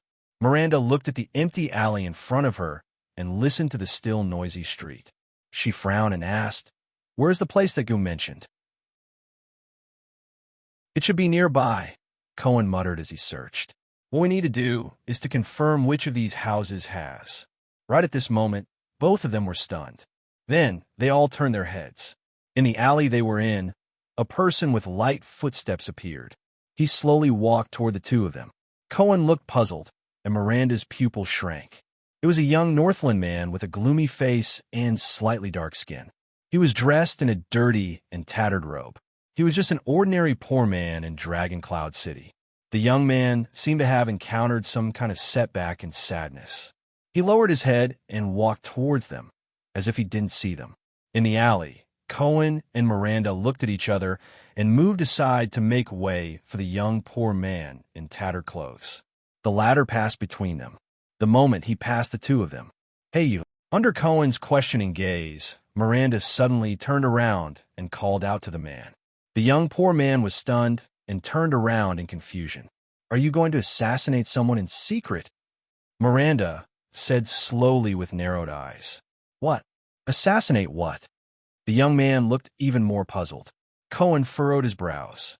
Miranda would never do something without a reason. Miranda's eyes flashed. She gestured with her chin and raised her eyebrows. "If it's not to assassinate someone in secret, then why are you so careful to hide the sword at your waist under your clothes, and you're still pretending to be walking normally?" The young man's expression froze. Cohen's breath instantly stopped. He looked at the man's waist, but he couldn't find any protrusion that proved that this person had a weapon under his robe. "I don't understand. What does my sword have to do with you?" the young man complained with a confused and dissatisfied expression. But he was quickly interrupted by Miranda. "Stop pretending." Miranda slowly placed her hand on the hilt of the sword at her waist, and her expression became serious. "For the past 3 years, I've had to deal with dozens of spies, scouts, spies, and smugglers who cross the border every day." The young man's originally unfocused gaze began to focus. Cohen tacitly moved his feet and blocked the other side of the young man.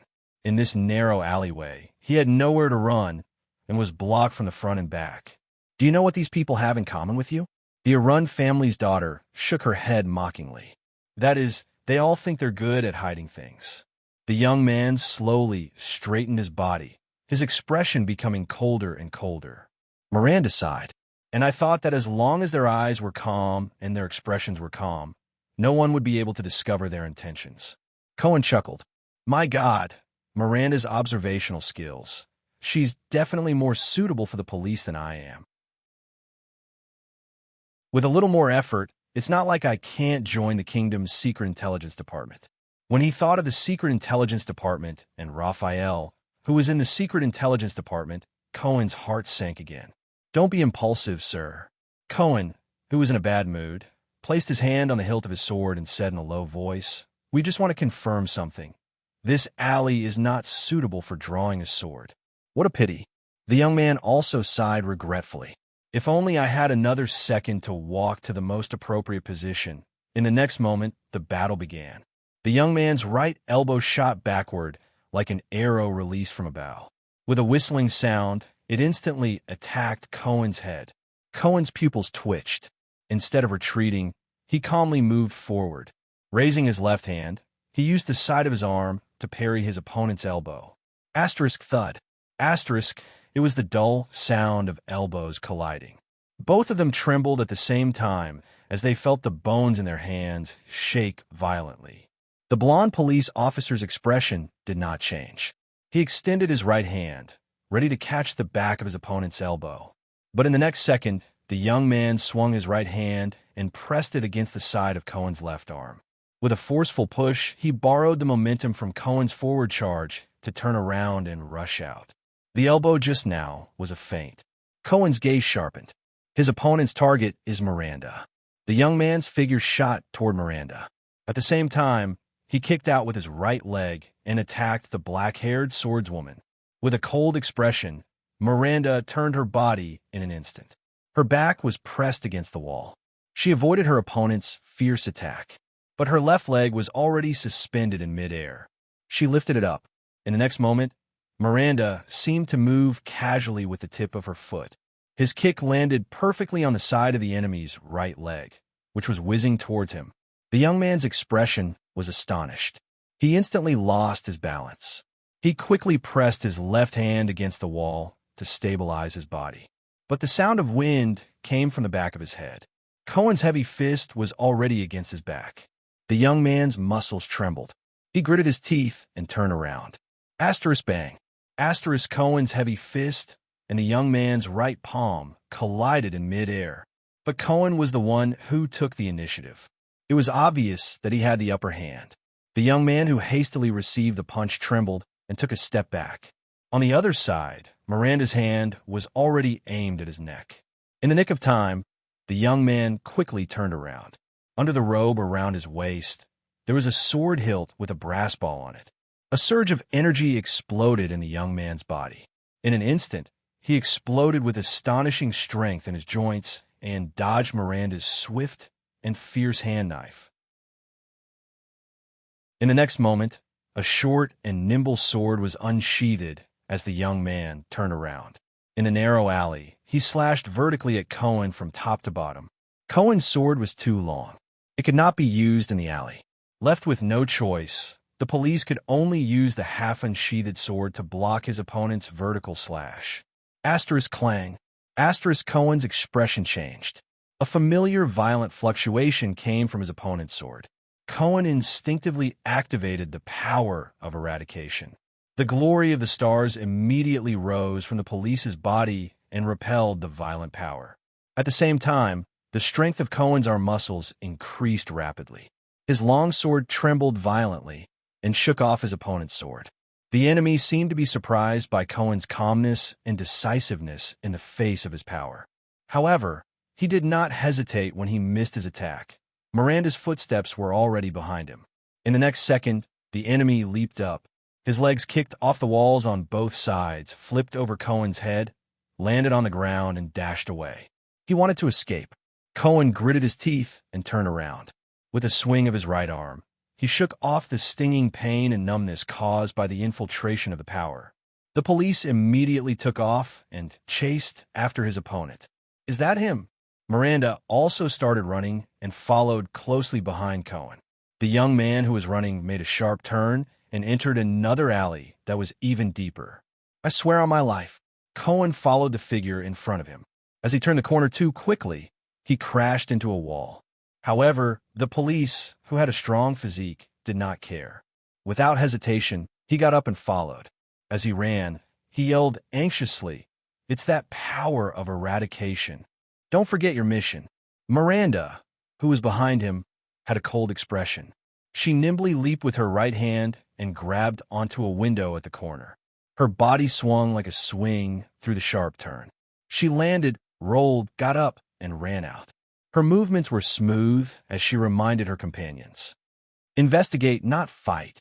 The disciplinary officer is still patrolling.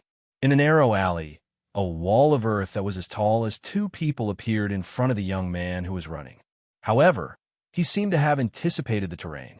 When he was still a distance away, he quickly leaped up, first stepping on the left wall, then the right wall. As he kicked back and forth, the young man flipped over the wall like a spider. Although Cohen was tall, his speed was comparable to that of an elite scout. As he followed behind the young man, he leaped up with all his might and grabbed onto the wall with his upper arm. Cohen, whose face was flushed red, exerted strength in his upper arm muscles. Like a terrifying black-headed ape, he pulled himself over the wall and landed on the ground before giving chase again. Be careful. It's a trap. Miranda, who was following closely behind, turned to the right side of the narrow alley. A rhythmic force rose from her body. He's waiting for us there on purpose. Unlike the young man who borrowed strength from the left and right sides, the live Miranda took 6 steps on one side of the wall. Her body tilted, but her speed did not decrease. Instead, she climbed higher and higher until she flipped over the wall as if she was walking on flat ground. Even if it's a trap, we have to chase after it. Cohen, who was chasing at high speed, furrowed his brows and gritted his teeth. He was a man of few words. As long as we can stop him in advance, hit the back of his head, safe, low profile, and efficient. The young man crouched down and dashed up 3 steps. After passing by 2 stunned Northlanders, he quickly turned into an empty alley. Cohen hurried over and climbed 3 steps in 1 step. While apologizing, he rudely pushed aside 2 Northland residents and squeezed into the alley. Damn it, how can this brat run so well? I'll follow him. Cohen felt his strength draining away and shouted, You go intercept him. Miranda, who had a tacit understanding with Cohen, did not reply, nor did she follow him into the alley. After she stepped on 3 steps, the power of eradication, known as Pegasus music, erupted from her body again, and she leaped up from the ground. It's time to take a shortcut. Under the astonished gazes of the 2 Northlanders, Miranda leaped into the air and agilely grabbed onto a protruding clothesline pole. She swung forward agilely, reached out her hand, and grabbed the edge of a window that was 3 stories high. With the help of her legs, she quickly flipped onto the roof. Then, without stopping, she dashed towards the 2 people who were chasing each other in the alley, taking a shortcut on the roof. The young man quickly dashed out of the alley and entered an empty space between 3 houses. Cohen gritted his teeth and sprinted after him. At this moment, Miranda's figure leaped into the air. Miranda gripped the hilt of her sword with a determined expression. She knew that she would land on the empty space 2 meters in front of the young man. A perfect intercept, but an accident happened. At the moment when she leaped off the roof, Miranda's entire body exploded with a chill. An extremely ominous premonition of danger instantly enveloped her heart. Without thinking, Miranda unsheathed her sword in an instant. She turned around and thrust her hand fiercely downwards.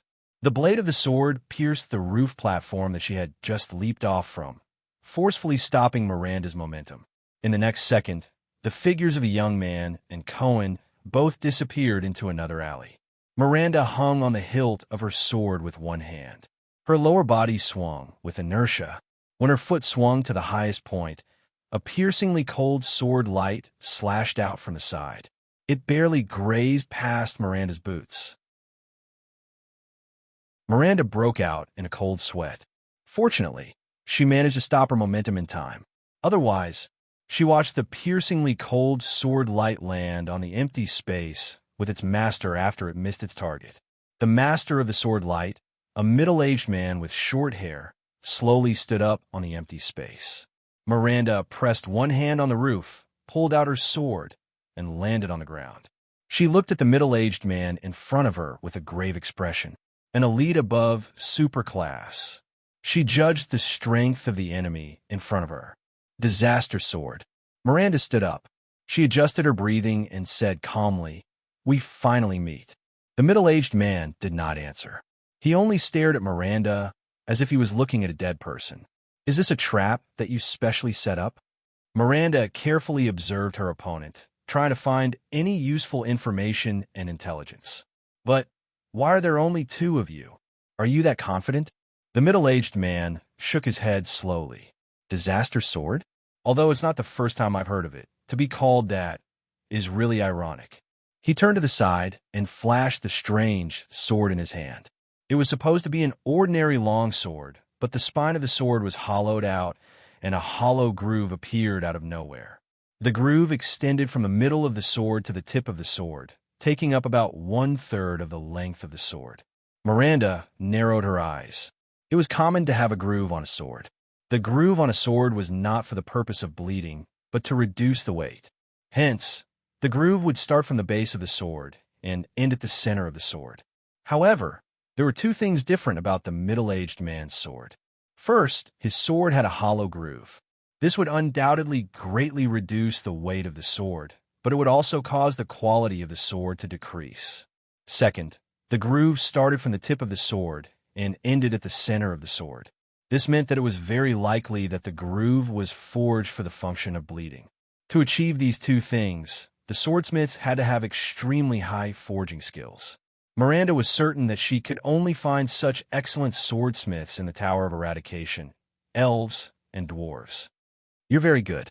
The middle-aged man's expression was indifferent. He spoke in a hoarse voice. You actually managed to find your way here from Constellation. It seems that the Tower of Eradication has also improved. They know that we're Constellations? Miranda was acutely aware that something was wrong. How do we get exposed? Is it really like what Castellan said? In the eyes of experts, there's no way for us to hide our origins. So, why did you become the lackeys of a certain Archduke of Ekstedt? Miranda was not in a hurry to draw her sword.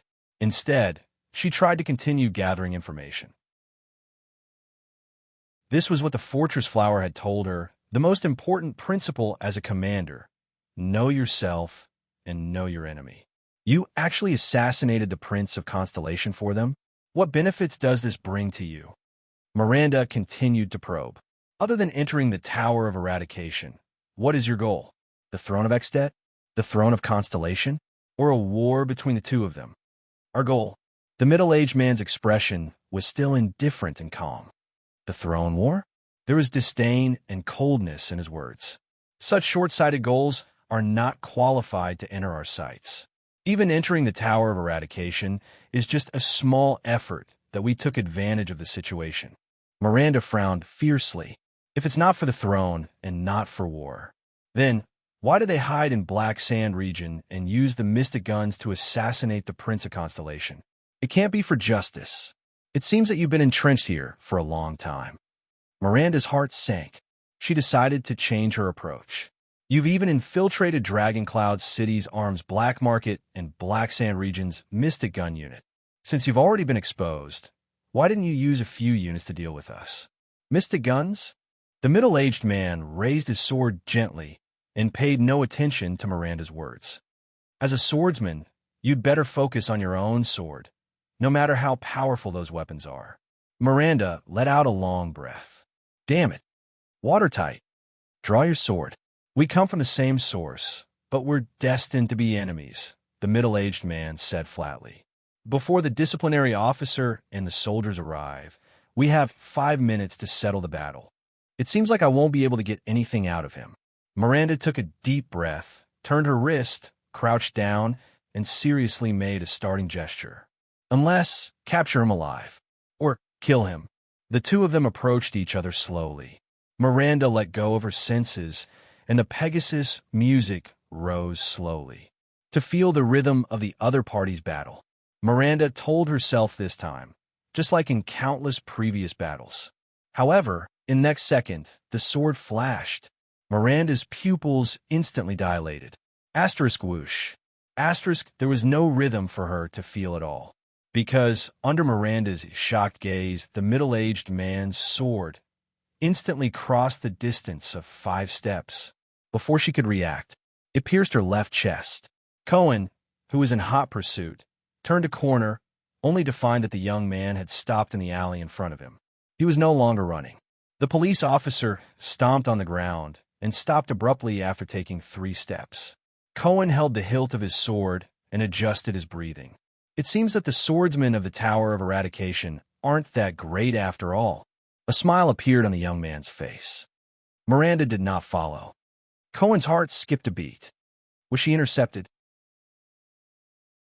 Cohen took a deep breath and quickly calmed himself down. They've been separated into 2 battlefields. So, Cohen looked at the calm young man with a solemn gaze. You knew we were coming? A genuine superclass fighter. And so young. Of course. The young man chuckled and shook his head in satisfaction. Otherwise, do you think you could find us on your own? We want to be found by you, that's all. Cohen furrowed his brow. He touched the hilt of his sword at his waist. Goo, did that Far Easterner betray us? *T, this damn alley is too narrow. I'm at a disadvantage when I draw my sword. Not really. We paid him enough money. The young man slowly pulled out the half-sword that was nimble in the alley. We agreed that if anyone comes to inquire about our existence, the young man shrugged and revealed an expression that said, you know what I mean. Oh. Cohen's gaze did not leave the young man's shoulders and legs. His tone was calm, and his words were calm. We also paid him. Is that so? That must be the tip you gave.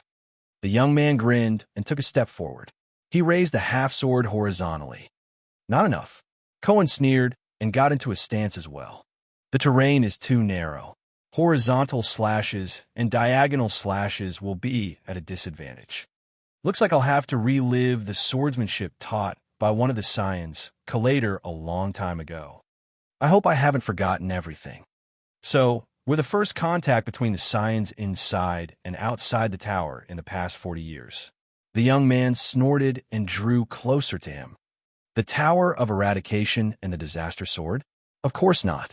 Cohen carefully recalled the previous battle and remembered the red and black swordsman in Red Street Market. He calmly replied, 1 or 2 months ago, I met one of your companions in Constellation. He and I are the ones who received this honor. The young man's gaze turned serious. His smile disappeared, and he stopped moving. So, you're the one who killed Groudon, he said flatly. Not all of it. Cohen carefully moved his feet. I only took half of the credit, maybe less than half. Their gazes collided in the air. Did you know? The young man took a step to the left and said meaningfully, the Tower of Eradication is the legitimate successor of the Temple of Knights. In the Battle of Eradication, other than a few heroes, they were the most dazzling and noble existence. They fought for the survival of mankind. After the war, in order to prevent the mystics from making a comeback, they worked even harder to maintain the inheritance and development of the power of eradication for hundreds of years. You want to tell me about the history of the Tower of Eradication? Cohen sneered. Just because of you traitors of the Tower of Eradication? Traitors? The young man shook his head and sneered. Do you know how we defeated the mystics back then? His gaze on Cohen became sharper and sharper. Those legendary existences that can't die, grow old, weaken, or perish. They are immortal, but they have their biggest weakness. With this weakness, the mystics can't even withstand a light blow. Cohen gradually found the best place to attack, and the warriors with the legendary anti-mystic equipment opened a path with the power of eradication that could resist mystic energy. They carried the will to die. Cohen's expression was calm and unwavering. The commoners may not know, but we in the Tower of Eradication know very well.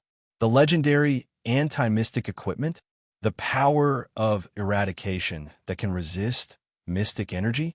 Ha! The young man laughed. Suddenly, his expression turned cold. No, you don't know. You live in the shameless lies of the Tower of Eradication. Ordinary power of eradication cannot resist mystic energy, the young man said solemnly.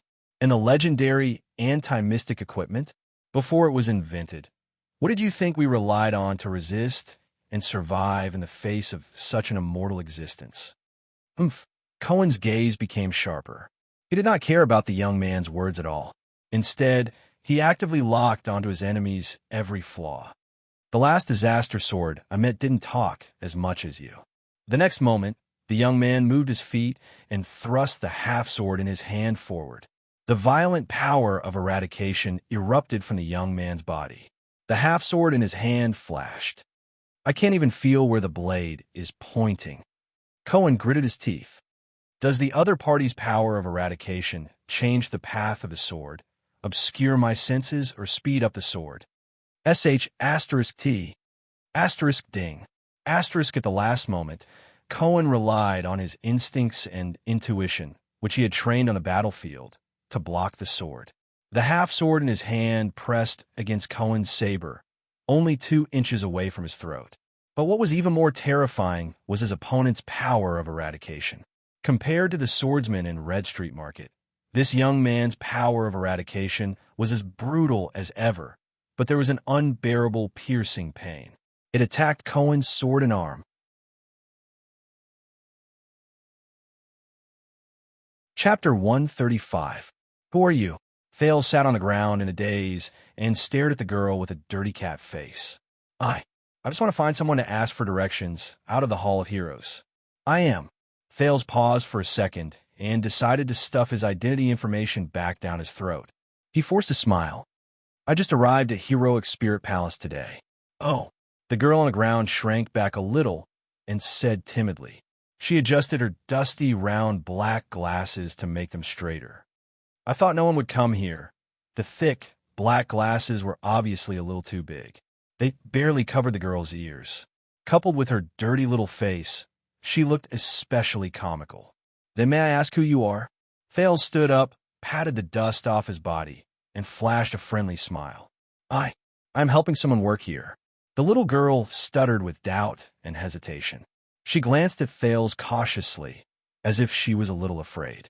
She looked like a little squirrel that had encountered a falcon and was hiding in a tree hole, shivering. She said in a weak voice, I heard from the people in the kitchen that a lot of people will come to Heroic Spirit Palace recently. Thales frowned. Helping someone work? I heard from the kitchen? Could it be? A thought popped up in his mind.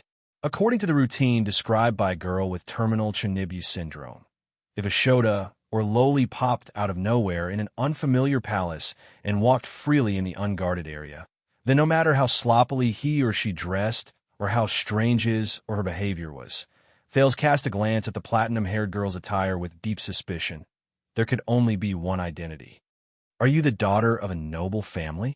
Thales narrowed his eyes and looked at the petite girl who struggled to get up from the ground. The little girl froze for a moment. As expected, Thales nodded secretly. A routine is a routine. However, in the next moment, the girl lowered her head timidly and shook her head forcefully. Huh? Thales patted the dust off his arms and frowned. The prince wandered around Heroic Spirit Palace, got lost, met the princess of another country, and then did something vulgar, and then engaged in all sorts of flirting. Shouldn't the routine be like this? No, this girl. Thales glanced at the book on the ground, then at the girl's glasses. She can read, and she even knows the language of the ancient empire. If he wasn't a noble, he wouldn't have had the opportunity to learn all of this. Also will not have the opportunity to high myopia, and in Heroic Spirit Palace. Thales immediately smiled. Your surname is Walton? Is she King Nuven's granddaughter or grandniece? But to his surprise, the little girl waved her hands and shook her head desperately, as if she had been frightened. No, I'm just a servant. I was ordered to look for something here. Thales frowned again. No. As the little girl shook her head, her large black glasses slid down the bridge of her nose, falling to the ground. The platinum-haired girl was clearly shocked. She squinted her eyes and tried to grab her glasses in midair, fluttering about in a flurry. Perhaps it was due to her poor eyesight or something else, but in her panic, her hand, which she had stretched out recklessly, sent her glasses flying. The wind blew. Thales was shocked. He subconsciously reached out and caught the strange object that flew into his arms, the girl's glasses. Oh, Thales curled his lips. Looks like my reflexes have improved. Glasses. The little girl crouched down, narrowed her eyes, and searched the ground in panic. My glasses. Don't be nervous. They're here with me. Thales comforted her while he curiously raised the round, black-rimmed glasses in his hand. The frames of the glasses seemed to be made of metal. No wonder they were so heavy. Unfortunately, a lot of them had been damaged. The lenses were not thin, and they were covered in dust. There were even cracks. He wondered if this world had accurate optometry technology and glasses manufacturing technology. Moreover, the black-rimmed glasses were not as round as they looked from afar. Instead, they were slightly rectangular like the glasses worn by some important person. Prophet. Thales chased away some boring memories. "Excuse me." The little girl seemed to be very pessimistic about her eyesight after losing her glasses. She crouched on the ground, her eyes lifeless, and nervously groped in Thales' direction. "Don't move." Thales slowly walked in front of the girl. He looked at the pitiful little fellow who was squinting her eyes and trying her best to see clearly. He sighed. He crouched down in front of the girl. In her panic, the girl's hand touched Thales' knee. She was so frightened that she quickly withdrew her hand. "Don't be afraid." Thales tried to make his voice sound friendly and gentle. "It's okay." Thales extended his hand and brushed aside the little girl's platinum shoulder-length hair, revealing her equally dirty left ear. His hand trembled slightly from the touch of the other party. The little girl crouched on the ground, and her breathing became heavier. The boy opened the glasses and carefully put the frame on the girl's ear. Then, he pressed the frame on the bridge of her little nose. Thales let go of his hand and smiled as he saw the little girl's eyes slowly widen behind the glasses. She opened her mouth wide and stared at the unfamiliar boy in front of her in a daze. Through the dirty lenses, Thales noticed that the little girl's green eyes were crystal clear when he looked at them from a close distance. "Be careful," Thales said with a smile. "You'd better get a new pair of glasses. These are too big." The little girl suddenly reacted. She quickly got up from the ground and raised her hands to adjust the glasses on her nose. Then, she raised her head and stared at Thales in a daze. But she was finally no longer trembling in fear. The animal-like hostility she felt just now had lessened by a lot. "So, you're really just a servant?" Thales raised his eyebrows and shrugged helplessly. He decided not to ask further. The little girl shut her mouth and nodded gently. Thales looked at the helpless little girl in front of him and sighed. "Then, can you please tell me the way to the Hall of Heroes?" The little girl raised her hand timidly. "Go out, go straight, turn right, turn left, go downstairs, turn right." Her incoherent narration made Thales feel as if his head was about to explode. "Stop." Thales helplessly stopped her and sighed. "Forget it. I'd better find it myself." The little girl lowered her head, feeling wronged. "I'm sorry. No, it's not your fault. I have no sense of direction. Wait." Thales was about to turn and leave when his gaze shifted to the little girl's lower body. "You're reading." Thales' expression became solemn. "What book is it?" But he had already seen the page that the little girl had turned. The prince's heart sank. "Ah, this?" The little girl pulled the large book out from under her body in a flurry.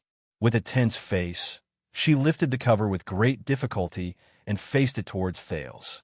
Thales quickly extended his hand to help her. "Dawn of Heroes." At that moment, the little girl's eyes behind her glasses suddenly became lively. Her words became confident and fluent. It tells the story of a few different human leaders during the Battle of Eradication. It was written by an elf named Cahill Yellowhammer. Thales watched the girls change from timidity to fanaticism in slight astonishment. This girl— Wait, I should bring my thoughts back to the main topic. The Battle of Eradication. Thales took a deep breath. Many books talk about this. The so-called unknown monster led the traitors of the world to start a war, and we fought back with all our might. Thales' gaze became sharp. What's so different about this book? It's just like the Battle of Eradication. It talks about the strength of the enemy, the hardships and sacrifices of the battle, and our baffling victory in the end. You've read The Battle of Eradication. I heard that it's already out of print. It was written by someone from the Empire. Only Constellation in the South still has it. The little girl's eyes brightened. Her lips curled up, and a dimple appeared on the left side of her face. And this book talks about many, many special things. Thales revealed a look of interest. The little girl's eyes were filled with fanaticism and excitement. For example, it talks about the beginning of the war. From the east to the west, there were endless internal conflicts and frame-ups between the countries.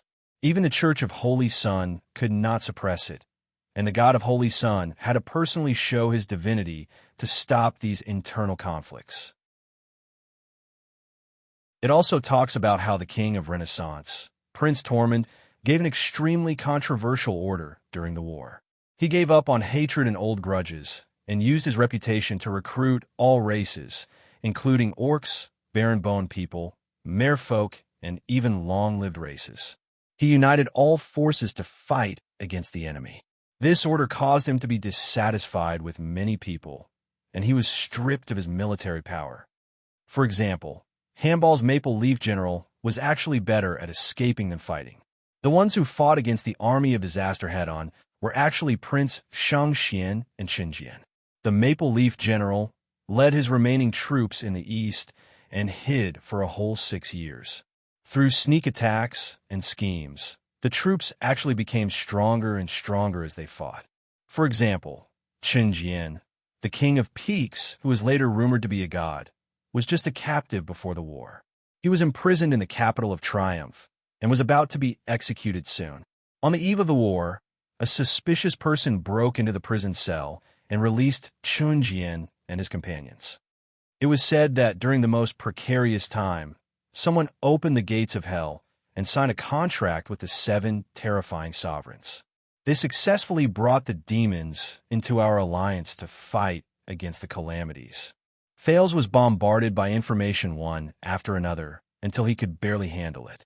But he still maintained his objective and calmly asked, "Then, did it mention how those powerful monsters and calamities came about?" It was said that they were the enemies of God. I don't know the details either. The little girl patted the cover of the book, her face glowing. The book said that there was nothing that could fight against those monsters. Thales revealed a puzzled expression. "Then how do we win?" But the little girl did not seem to listen to him. She continued to narrate happily. The book said that during the early stages of the war, we were completely powerless against those monsters. It did not seem to mention how powerful those monsters were. We could only use blood and sacrifice to slow down the enemy's pace, until some terrifying weapon was invented, Thales sighed. And the little girl pointed at one of the pages of the book, her eyes sparkling. Until a defector appeared among the enemies, Thales' heart instantly froze. With the same great power,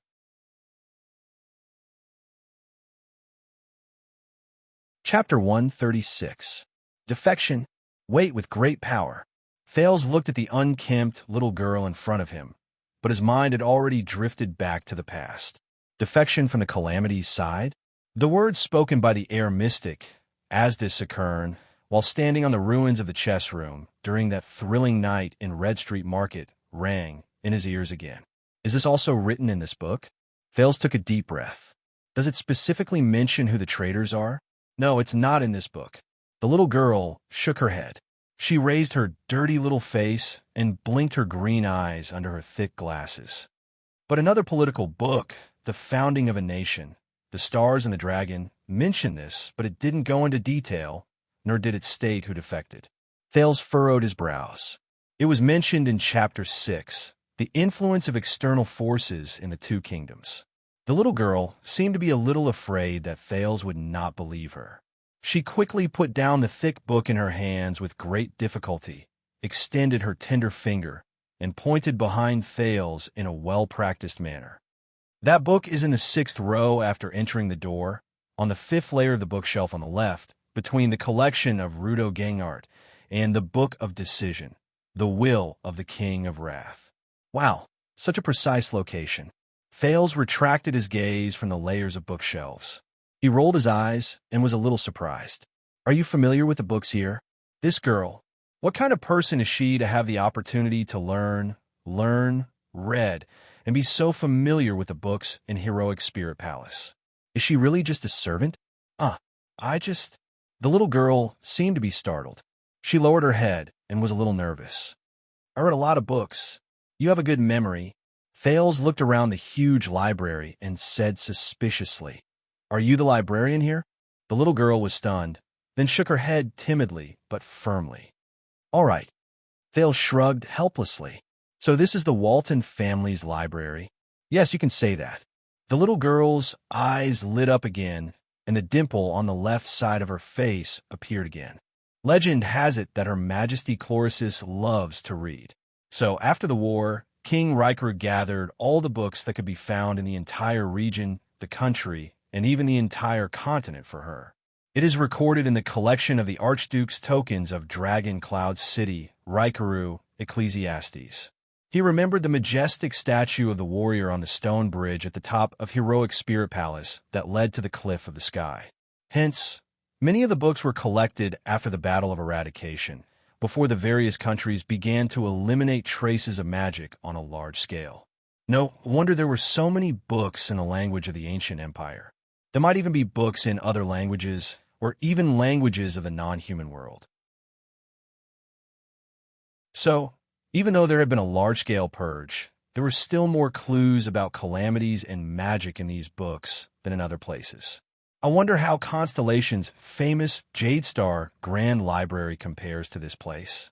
The little girl seemed especially happy when she talked about these things. She also forgot her nervousness and fear. She continued to chatter on. Until Archduke Shalon was in power, Dragoncloud City stopped collecting books and filling up the library because no one had seen Her Majesty for many years.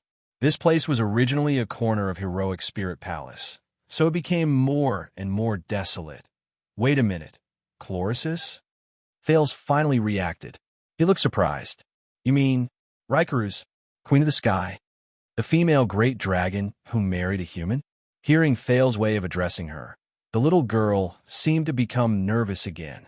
"Do not be disrespectful to Her Majesty, the First Queen." She shook her head, and her glasses looked like they were about to fall off again. The little girl was so frightened that she quickly raised her small hands to protect her cheeks and held the frame of her glasses tightly. "Use the honorific Your Majesty and call her by her first name." Thales was stunned. "Don't worry. That queen can't hear you anyway." Thales looked at the funny girl who was protecting her small face with amusement. He said indifferently, "It's not too late to talk about it when I see her with my own eyes. No, if it's your first time seeing Her Majesty, it will be a different set of etiquette." The little girl shook her head and pouted. "Great dragons are noble and sacred. They naturally hate rudeness and disrespect. If mortals are lucky enough to meet her, they must kneel down on one knee, bow their head, and respectfully report their full name. They can only get up after the other party agrees. Or else," Thales was amused, "or else the great dragon will hate you."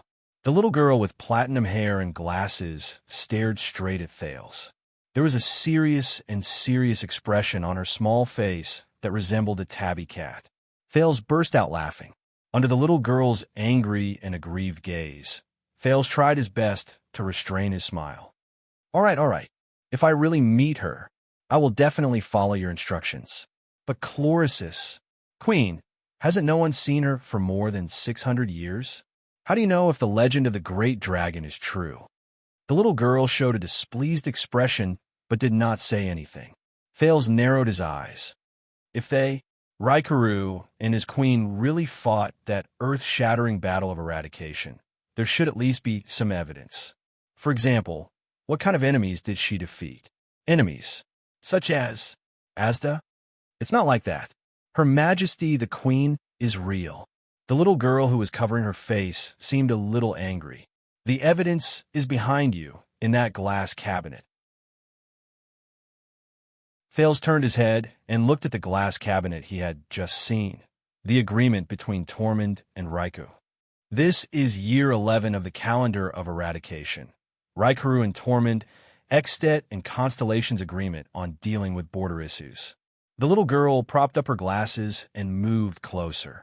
It was signed by the two kings in the suzerain's longhouse in Cold Castle. It is the earliest agreement between Extet and Constellation in history. The two kings agreed not to interfere with each other and expand their territories separately. Year 11 of the calendar of eradication, Rikaru and Tormund.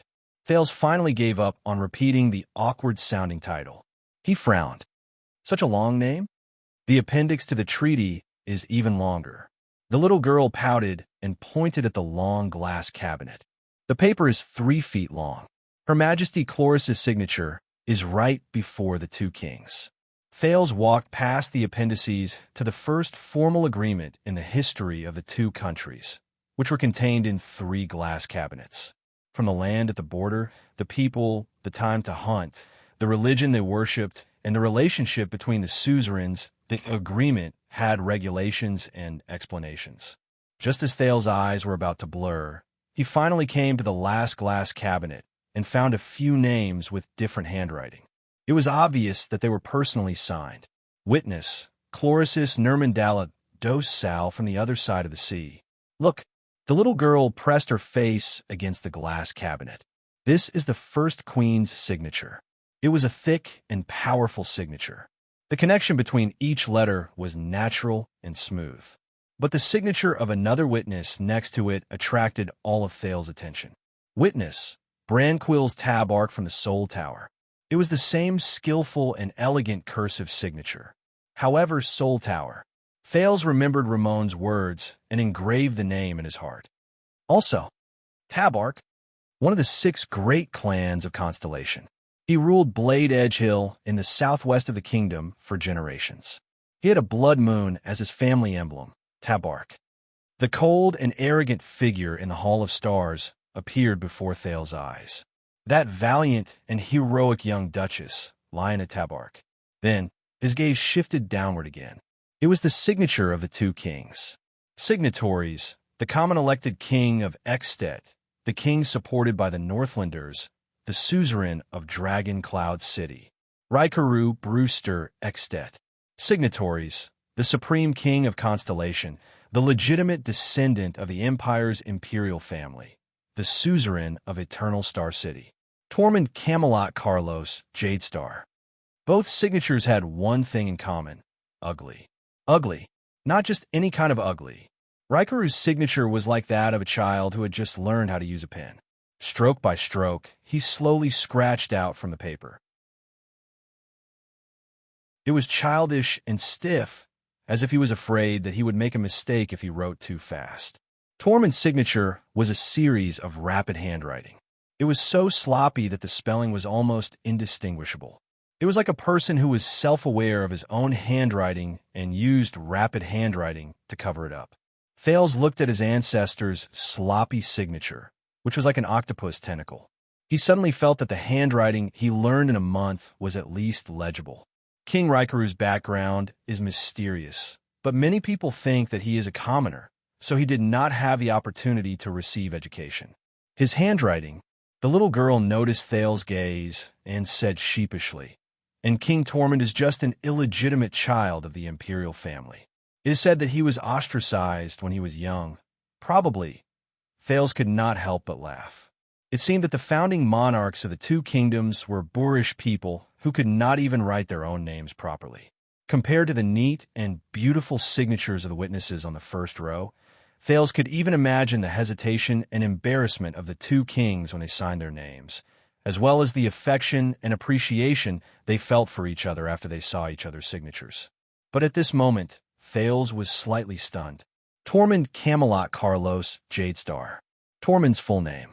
Even though Tormund's handwriting was sloppy, Thales could still make out the initial letters of each name. T. Tormund C.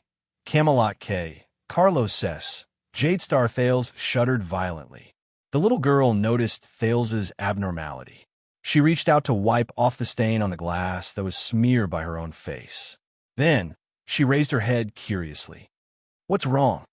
At this moment, another voice came from afar. "Little rascal! Little rascal!" Hearing this voice, the bespectacled little girl's face trembled, like a mouse that had encountered a cat. She could not stop herself from trembling. Thales raised his head in surprise. It was an extremely impatient, childish voice that came from behind the bookshelf. "Why are you dawdling? Are you done?"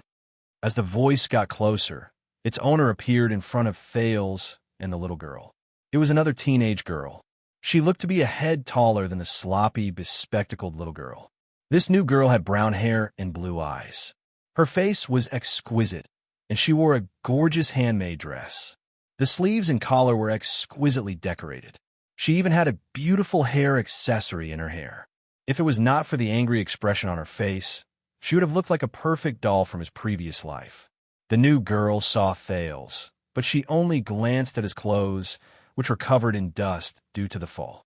She then turned around arrogantly and looked at the trembling, thin, bespectacled girl. Little rascal! The bespectacled little girl's face was full of panic. Miss, the homework that the teacher gave me for etiquette is due tomorrow.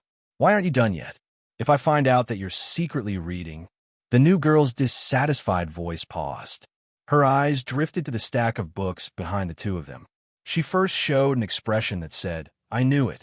Then, she frowned and glared at the bespectacled girl whom she called Little Rascal. Little Rascal trembled and cast a pleading look at Thales, who did not know what was going on. "Okay." The new girl tugged at her neat dress and walked forward with a furious expression. "You're really reading, you little rascal." The next second, under Thales' surprised gaze, the new girl raised her hand high. She hit the bespectacled girl, named Little Rascal, on the head. "Ah!" Little Rascal cried out in pain. Her lips trembled. She closed her eyes and crouched down with her hands on her head in fear. "You should be good and finish my homework for tomorrow." Thales stared in shock at the new girl's disgusted expression. She took a step forward and raised her hand again.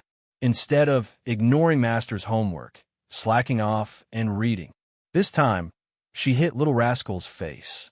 Asterisk thud. Asterisk the little girl's black glasses fell to the ground. "I didn't... Miss Alex." Little Rascal seemed to be used to this kind of treatment. She did not resist at all, but sniffled and cried. "I didn't have homework for etiquette class. To find the topic, you have to look up the founding of Constellation and Exted." "You're still talking back."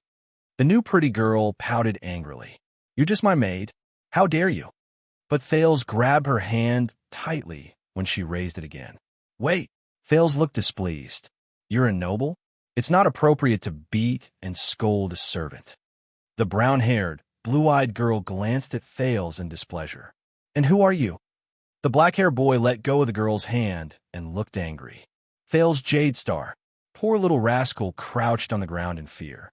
She squinted her eyes and trembled as she reached for her glasses. "Oh, the prince who came to beg for mercy from Grandpa." The new girl was stunned. She then looked at the boy who was a head shorter than her and smiled in disdain. "I'm giving my maid the punishment she deserves. You better stay away." "Damn it." Thales frowned and looked at the unruly young lady in front of him. "I thought I could escape from this brat after escaping from the abandoned house."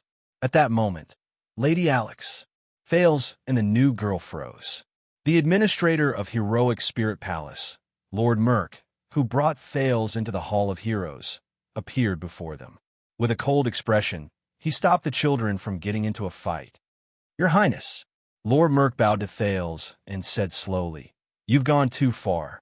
Merk's presence seemed to have caused the girl some misgivings. She pouted and turned her head to the other side. "Your Grace." Thales nodded. He turned his head and looked worriedly at the scruffy little rascal who had just touched her glasses. "This place?" Merk frowned.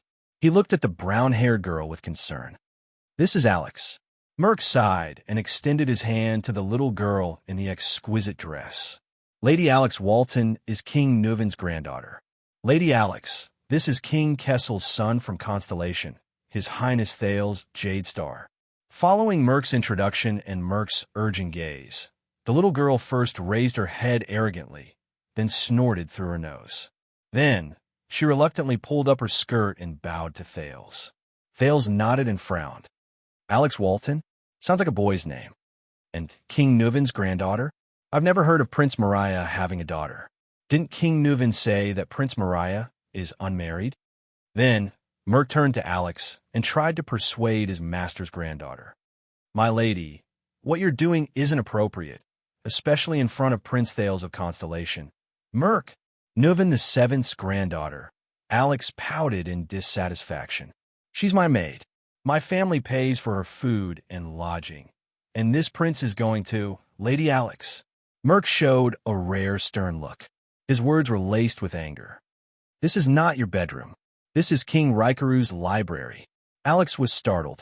She flinched as if afraid of Merc. Umph. Alex tugged at her hair ornament, her eyes blazing. She pulled Little Rascal, who was still squatting on the floor. Come with me, Little Rascal. Little Rascal slid a step due to the tug. She clutched her glasses tightly, her eyes red. Let's go back to the bedroom and settle this, Alex said fiercely. She glanced at Thales and Merc, then turned to leave. Little Rascal looked uneasy. She lowered her head and followed, trembling. She turned to look at Thales, her eyes filled with fear. Thales clenched his fists. Merc heaved a sigh as he watched the two girls walk away from him. He picked up the books that Little Rascal did not have time to tidy up and stuffed them into the bookshelf. Lady Alex is Prince Mariah's elder brother, the daughter of Prince Soria, the late king's eldest son. Since she lost her parents, and King Nuven dotes on her too much, so Merc shook his head. Thales flashed an ugly smile. I see. The late King Nuven's eldest son? So, with Prince Mariah's assassination, the suzerain of Dragon Cloud City, the Walton family of Cloud Dragon Spear, does not have a direct male heir. How did he pass away? Thales stared at the emblem of a dragon head in the glass cabinet. He said quietly that, Prince Soria? Merc lowered his head and frowned. More than 10 years ago, during a hunting accident. In Thales' eyes, Merc's gaze was gloomy, his tone dispirited. I was still in the White Blade Guards then. I was supposed to be responsible for his safety, but I failed to protect him. Merc shook his head numbly. Thales shifted his gaze. Please follow me back to your bedroom. Merc seemed reluctant to talk more. He quickly adjusted his expression, turned around, and added sternly, I believe your attendants are waiting anxiously, and you still have to attend the banquet tonight. Thales was shocked. He looked up. Right, I have to find Portray. Tell him exactly what happened here, and ask for his wisdom and help. Especially. Also, His Majesty asked me to bring you a message in reply to what you said through Nicholas, Merc said flatly. Thales' gaze froze. King Nuven? Lord Merc narrowed his eyes. His Majesty agreed to put aside his original plan for the time being. Please do as you wish, as long as His Majesty wishes.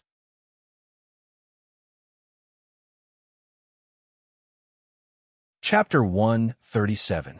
The sun was setting, and the sky in Dragon Cloud City had begun to darken. But in this narrow alleyway, the sound of metal colliding could be heard, and the continuous flashes of sparks illuminated the two people in the middle of a fierce battle. Clang! Cohen gritted his teeth, lowered his body, and raised his saber. Relying on his instincts, he once again narrowly blocked his opponent's slash. No, he couldn't sense the direction of his opponent's attack. If this went on, he was going to lose.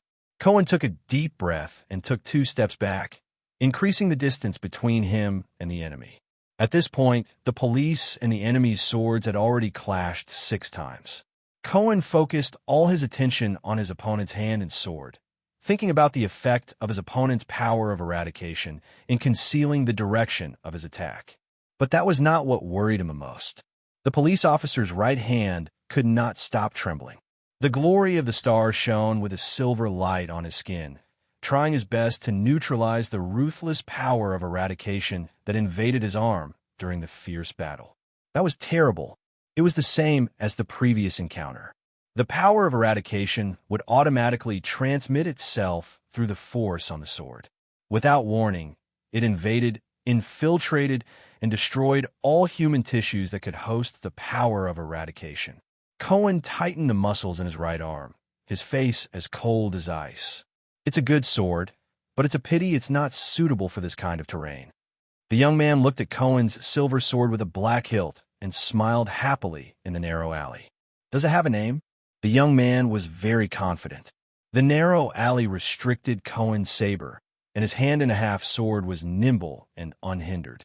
Coupled with his terrifying power of eradication, the young man gritted his teeth. In this battle, be it the environment, strategy, strength, or technique, he had the upper hand. And These are the people the Tower of Eradication sent to hunt us down? The young man looked at Cohen and smiled while shaking his head in his heart. Cohen Caribbean, Cohen replied coldly. Just like Groudon and Red Street Market, the young man's power of eradication was also filled with a suffocating violence. Apart from that, when they exchanged blows, the police officer felt as if he was being pricked by needles. This severely affected Cohen's movements. So, ruthlessness and madness are common characteristics, while the sense of pain and the ability to conceal one's direction are personal attributes of the power of eradication. If that's the case, Cohen sighed and clenched his fist. Oh, I'm not asking for your name. The young man narrowed his eyes and pointed his sword between Cohen's eyes. I'm asking for the name of your sword. My trophy. Under the gaze of the young man, Cohen heaved a sigh of relief. He lifted the blade with his left hand and said helplessly, You were asking about this sword? Oh, this is a family heirloom. As for the name, Cohen's expression turned solemn. It will tell you. The next moment, the silver sword was already in front of the young man's eyes. This was the first time Cohen took the initiative to attack after 2 rounds of defense, a dangerous thrust. The young man cast his doubts out of his mind and swung his arm confidently. The power of eradication, which had almost become one with him, surged up violently, as if he was being stabbed by needles. Amidst the wonderful feeling of exhilaration and pain, he raised his sword towards Cohen. A smile appeared on his face. The young man knew that the power of eradication he possessed was far more powerful than the so-called conservative swordsman of eradication. Regardless of whether it was a trainee who had walked through the Tower of Eradication or a powerful swordsman who had been immersed in this path for many years. Its destructive and amplifying power, the young man felt the pain from the power coursing through his body, was almost unimaginable, especially when it surged into his opponent's body like a violent beast. The victor would be decided at that moment. But the young man's expression suddenly froze. He realized that his opponent this time was different. Asterisk clang. Asterisk Cohen's long sword touched the young man's sword. He did not have the slightest intention of parrying, blocking, fighting, or locking his blade. Instead, he did not use any strength and parted with the first touch. The young man frowned, and Cohen's next attack was launched. Another thrust. The young man dodged the rapier that was aimed at his abdomen and watched in disbelief as Cohen once again deftly parried his sword without any intention of fighting. This guy. The young man gritted his teeth in shock. What's going on? Damn it. Come on. The suppressed young man roared, and the violent power of eradication in his body erupted to its highest level. Cohen immediately felt a faint prickling pain on his skin. Are you afraid of fighting me? But the young man did not panic, nor did he get excited. He just continued to calmly execute one attack after another. Thrust. Do you still think that you can rely on your unexpected power of eradication to interfere with your opponent? Cohen said coldly as he thrust again. The young man was shocked and angry as he spun his sword, trying to use the sword lock from the sword of eradication to trap Cohen's saber. But the police's sword only touched it for a moment before it was withdrawn. He did not give his opponent any chance to fight, not even a second, relying on the power of eradication. Is this your strategy? Cohen calmly interfered with his opponent and quickly advanced. I've said it before, you are not the first disaster sword I've met. When I was recuperating from my injuries, I made thousands of predictions, thought about, and rehearsed how to deal with the violent power of eradication. The destructive effect of the power of eradication also needs time, and it is transmitted through contact, right? Cohen said coldly. For example, when you fight with your sword. The young man looked at Cohen in shock. In the next second, Cohen's expression changed as he retracted his sword. He quickly turned around. Compare to Groudon. Compare to your senior who ran on the battlefield and experienced life and death. Cohen roared angrily and unleashed another sudden stab. You're still far from that. The young man could not dodge. He could only take a step back and block the attack with his sword. Asterisk hiss. Asterisk the soft and short sound of metal scraping against each other rose and died down in an instant. The young man blocked Cohen's sword and watched in a disheveled manner as it pierced past his left ear, bringing with it a sharp sound of wind. Then he watched helplessly as his enemy's sword once again avoided the clash of swords and attacks, and soared away like a proud falcon. He waited for the next thrust. As for using the terrain to suppress my overly long sword, Cohen's voice sounded especially detestable in the young man's ears. What a childish tactic. One thrust, and it'll be over. Simple, direct, and effective. The narrow alley might have restricted Cohen's sword and swordsmanship, but it also prevented the young man from displaying his agility. Faced with a straight thrust that could usually be easily dodged, the young man could only raise his sword again and again to block and defend. It was not that the young man had never thought of giving up on defense and going on the offensive, forcing Cohen to fight with him.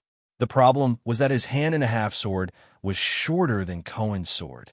If he forced himself on Cohen, it was very likely that he would be pierced through the heart by Cohen's sword before he could execute his killing move. The hand-and-a-half sword, which was more suitable for swinging in the narrow alley, instantly became the young man's shortcoming. Damn it! The young man looked at his opponent's rapier with indignation. I actually became the passive and disadvantaged party? Cohen, who had gained the upper hand, calmly turned his body to the side. With his right foot in front of him, he quickly followed up with a twist of his wrist. His sword did not stop. It was another sudden thrust. The young man retreated pathetically as he continuously parried. How lucky! Cohen chuckled in his heart. In this narrow alley, when I can't slash or slash. Master Curatle, thank goodness you didn't forget your swordsmanship. One of the 8 great inheritors of the Tower of Eradication, Stink Curatle of the Olumbia Kingdom in Thornland, specialized in the thrusting sword technique. The thrusting sword technique originated from the era of the Final Empire. It was an elegant duel between southern knights wielding light swords. The key to this fencing technique was to test the opponent's movements and deliver a fatal blow. It was once widely spread in the South, even if it was once ridiculed by many generals and knights as the maiden's sword. But now, Cohen had given up on using normal swordsmanship in the narrow alley and switched to the thrusting sword technique, turning the disadvantage of his sword's length into an advantage. It also prevented his opponent from using their power of eradication to gain the upper hand. In the next thrust, the young man struggled to move. He finally relied on a protruding window to avoid Cohen's attack. Every type of power of eradication is different. Cohen sheathed his sword again and calmly walked past the window, which had obviously been lengthened by its owner. He stared at his enemy with a determined gaze. Even the same power of eradication differs from person to person. Different people will have different subtle changes. The young man looked at the narrow alley on his left and right, then at the exit in the distance. He was extremely anxious. I don't know what effect your power of eradication has to be able to conceal the direction of your sword in a fierce fight. The police officer snorted. But you must have heard of my power of eradication. Cohen grinned and gave what he thought was his most handsome smile. The glory of the stars. The young man's expression changed. The glory of the stars. The 4 primitive transcendents. No, the power of eradication. In the next moment, Cohen roared and charged forward. A faint starry blue light shone on the skin of his arm. The police officer's sword continued to thrust forward without stopping. The young man gritted his teeth and twisted his wrist as much as he could, trying to use a fan-shaped sword style to block the endless thrusts. Damn it! He must be one of the 8 seeds in the Tower of Eradication. The young man who bore the hope of the Tower of Eradication's future. Ding, ding, ding. The fleeting sound was like the sound of rain falling on the ground, lingering in the ears. My glory of the stars can balance the rhythm of every movement and every breath in my body. Amidst the endless thrusts, Cohen pressed forward. Even though he was clearly in the midst of a high-speed attack, his words were surprisingly coherent, as if he did not need to take a breath. Like the bright stars in the night sky, shining one after another, rising and falling one after another. Ding, ding, ding. The light of the sword danced. The thrusts and retractions were casual and coherent. The young man frowned. He could only retreat as the sword in his hand trembled. It seems to be irregular and indistinct. Cohen pressed forward. To the young man's ears, his words were as fatal as the ferryman's bell in Hell's River. In reality, it is continuous and never stops. Cohen's expression did not change. He parried the young man's sword, and under the latter's shocked gaze, he thrust the most threatening sword without stopping. Asterisk rip. Asterisk as the young man roared. His left shoulder was finally wounded. Affected, his movements became unstable, and he was instantly stabbed in the right side of his ribs, then his left leg, right elbow, and the side of his neck. Under Cohen's relentless attacks, the young man staggered 6 steps back in pain. He tried his best to widen the distance between them. With wounds all over his body, the young man panted heavily. His face was filled with disbelief as he stared at Cohen, who was walking towards him step by step. This is my power of eradication, compared to your despicable, violent, and meaningless power that only knows how to destroy. The glory of the stars is like another sword of mine. It's fused with the deepest part of my body, allowing my movements to be seamless and without pause. Cohen sighed. From there, I can release the most dazzling and unparalleled attacks. The young man used his sword to support himself on the ground and watched in despair as Cohen approached. You ended Croche, ended the swordsmanship of a seed, Cohen said flatly. It's time to pay the price.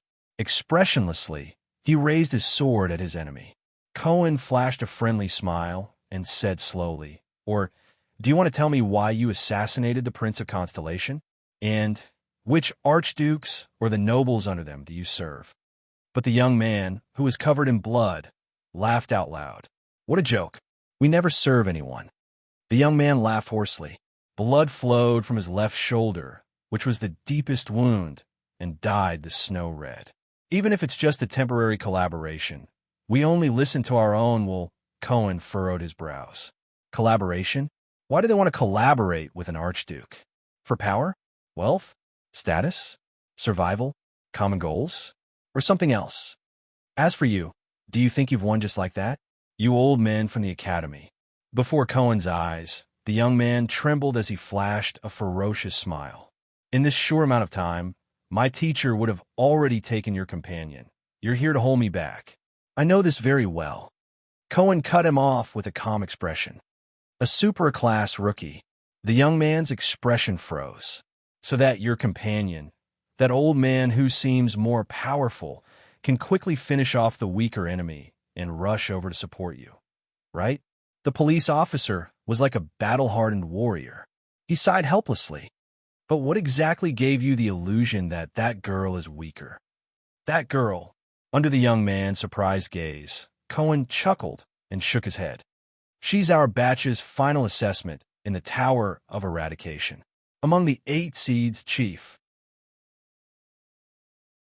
When Thales finally met Poutre and the others in the room specially prepared for him in Heroic Spirit Palace, the second Prince of Constellation and his followers all heaved a huge sigh of relief. You mean, in their territory, you refused to cooperate with King Nuven without hesitation, and were prepared to use your own method to help him find the murderer? Poutre frowned as he stood by the window and stared at the snowy scenery outside. His thoughts raced. Should I say that I'm extremely daring, that I don't know what's good for me? When there were no outsiders around, Poutre's attitude towards him had always been impolite. He did not even bother to address him as Your Highness. However, this overstepping of his authority seemed to have improved a lot after Broken Dragon Fortress.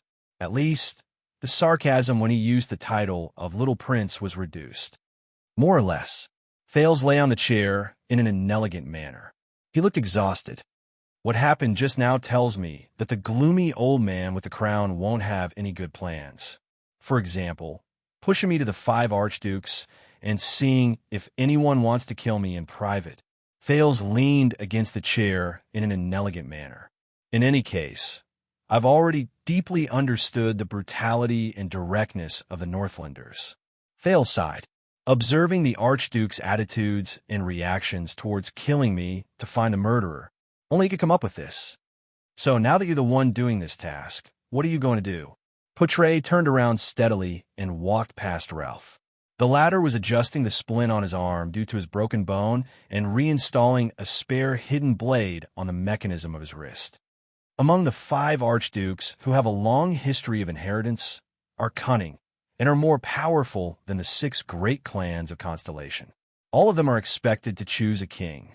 Poutre muttered, "Find the conspirator who murdered Mariah and attempted to assassinate you." Good question. Thales flashed a friendly and sincere smile.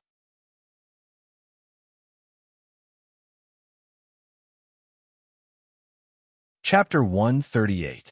That's why I need your help, my loyal subordinates, Thales said with a smile. Poutre sighed helplessly. You are truly a prince who empathizes with his subordinates. Thales hid his guilty conscience with a bright expression. He grinned and said, Thank you, Lord Poutre-Nemain.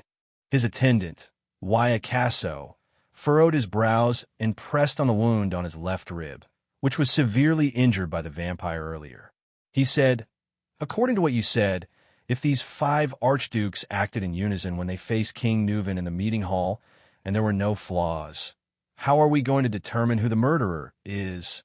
If the murder of Prince Mariah was to weaken the royal family, which is the Walton family, Poutre's gaze was unfocused, but Thales knew that it was an expression that showed he was thinking. Then, the murder of you through Lampard's hands was also to weaken the Lampard family, who was a popular candidate for the king election, and also for war? Thales' train of thought paused. No wonder. King Nuven wanted to use his own life and death to test the 5 archdukes' attitudes toward the war between the 2 kingdoms. When faced with the option of war, their reactions are still different. Thales pondered for a second and recalled the scene just now. He said quietly, If it's 5 people, what did you see? Poutre's gaze focused, and he asked calmly. First, there was a bearded man.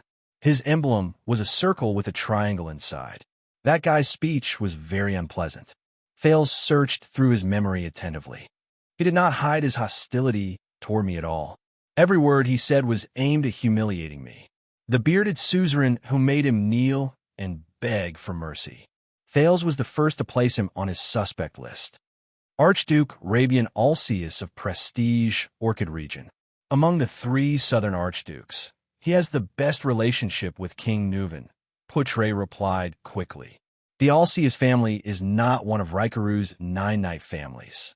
In fact, only 6 of the 9 great clans are still archdukes. It was only 200 years ago, with the support of the Walton family, that they became the rulers of Prestige Orchid region, which borders our Overwatch city. He does indeed have a reason to humiliate you, Poutre continued. The land in Constellation's central territory is the former chauvinistic province of the Empire.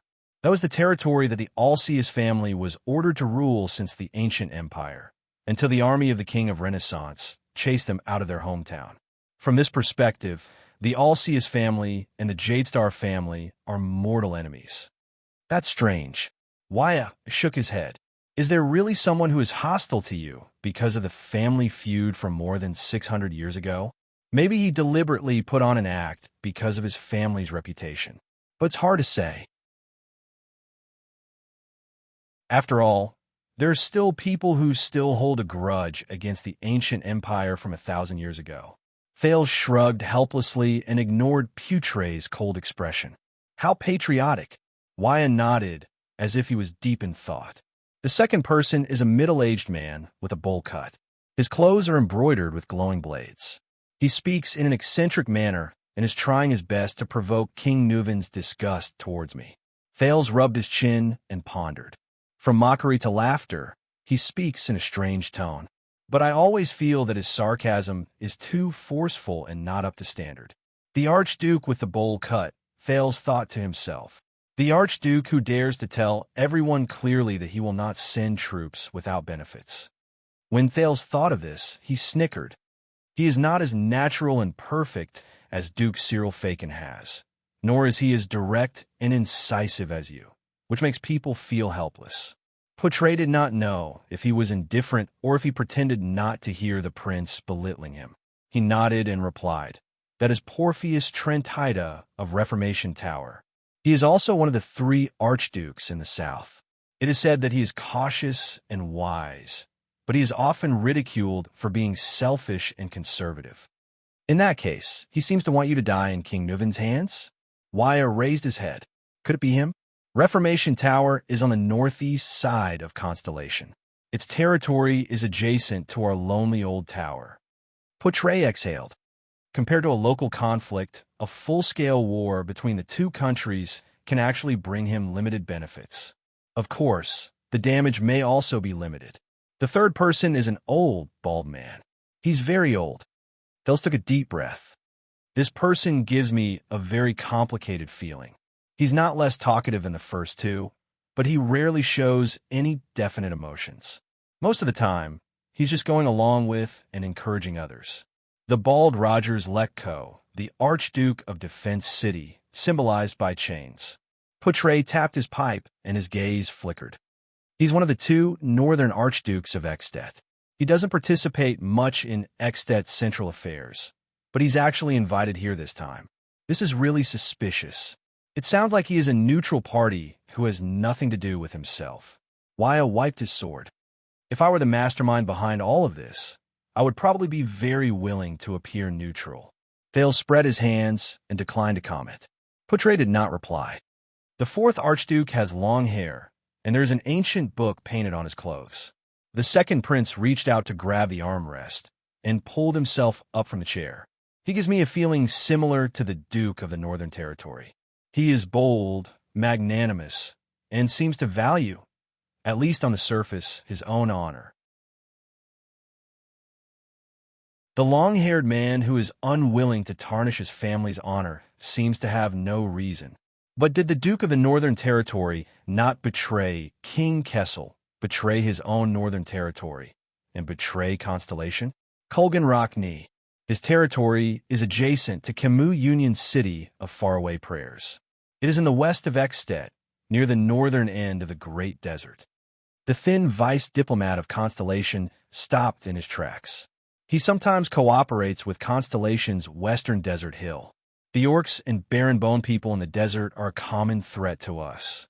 If the 2 countries go to war or weaken Constellation, it will only increase the pressure on us. Don't forget, Duke Arund of the Northern Territory and Lampard of Black Sand region have also cooperated before. Their target is Prince Mariah. Thales stared at him with a sharp gaze. Even if the 2 countries go to war, it will also damage the former's Northern Territory. And the last and youngest one, Concrete Pofrit. He looks a little childish. He jumped off Ekstedt's hardwood chair. He speaks very gently, but also a little hesitant. He seems to respect King Nuven a lot, and he considers things from the perspective of Ekstedt's overall interests. He even spoke up for me. The 30-year-old young man who was choked by King Nuven's tough words. Childish? Coming from your mouth. Portray chuckled and shook his head. That is Concrete Pofrit of the Bloody Steed, the Archduke of Beacon Illumination City. His territory is close to Dragon Cloud City. The Pofrit family is a newly promoted Archduke family. They have ruled Beacon Illumination City for less than 100 years, but they are one of the most trusted aides of the Walton family. Young people are often hot-blooded and impulsive, and they are naturally resistant to conspiracies. That's not necessarily the case. There's a young duke in our country. Thales recalled the Duke of Iris Flowers and the accidents along the way. He sighed. I believe you have also experienced it. His scheming is not inferior to any old man's. Based on what you said, all the archdukes are suspects. Waya frowned. You still can't determine who it is? Both Thales and Portray fell silent. Prestige Orchid Region and Reformation Tower, like Black Sand Region, are adjacent to Constellation. The relationship between the 2 countries has the greatest impact on them, Portray said in a low voice. The city of Faraway Prayers is in the west, Defense City is in the north, and Beacon Illumination City is close to Dragon Cloud City in the center. In short, If we just analyze the pros and cons to see who will benefit in the end, this is the order of suspicion for the archdukes. Thales scratched his hair and said dejectedly, "Hey, but suspicion is suspicion. There is no way to prove it. We urgently need a police officer who can solve cases." In Dragon Cloud City's armor district, Police Officer Cohen, who was engaged in a fierce battle with his opponent, sneezed. An inch of his hair was cut off by his opponent. Waya flipped the sword over his knee and asked worriedly, "If we fail to help King Nuven find the murderer who murdered his son, will the consequences be severe?" The Born King's awe-inspiring expression and Nicholas' cold expression appeared in Thales' mind. He rolled his eyes. "It's best if you don't think about that possibility. A father who is determined to avenge his son. It's not just his son," Potre added. "Mariah is also the heir of the Walton family in Dragon Cloud City. This hatred is far beyond our imagination. Besides, King Nuven must be doing his best to eliminate dangerous opponents for the family. After all, based on his age, the Walton family will not be able to hold the crown for long. Moreover, the Walton family may be inherited by a branch family that he has no way of knowing, or even," Potre said flatly. "Under the new king's orders, Dragon Cloud City, which has lost its direct heir, will be given to another family. It is also possible that the Walton family will decline from then on." Thales sighed. "Of course, I even used this to threaten Nicholas." Thales, who was extremely annoyed, sat on the floor and leaned his head against the edge of the chair. He rubbed his face helplessly. Speaking of this, Thales opened his eyes and recalled his encounter in the library. The figures of the unkempt, bespectacled little girl and the unruly girl appeared before his eyes. "I met King Nuven's granddaughter in Heroic Spirit Palace. Have you heard of her before? Alex Walton?" Potre frowned as he listened to Thales' narration. "I have indeed heard of it. Prince Soria, who died early 12 years ago, was King Nuven's eldest son. He left behind a daughter. But perhaps because of what happened to her father, King Nuven has always been very protective of his granddaughter. If you didn't mention it, I'm afraid many people wouldn't even know her name. She can't inherit the Walton family?" Thales exhaled and thought of the gorgeously dressed little princess. "Just because she's a woman?" Potre shook his head. "In that damn Northlander's ideology, women are just accessories and property. They only have value when they become mothers and give birth to children." The three of them turned their heads in unison and saw Ida sitting on the bed that should have belonged to Thales without a care in the world.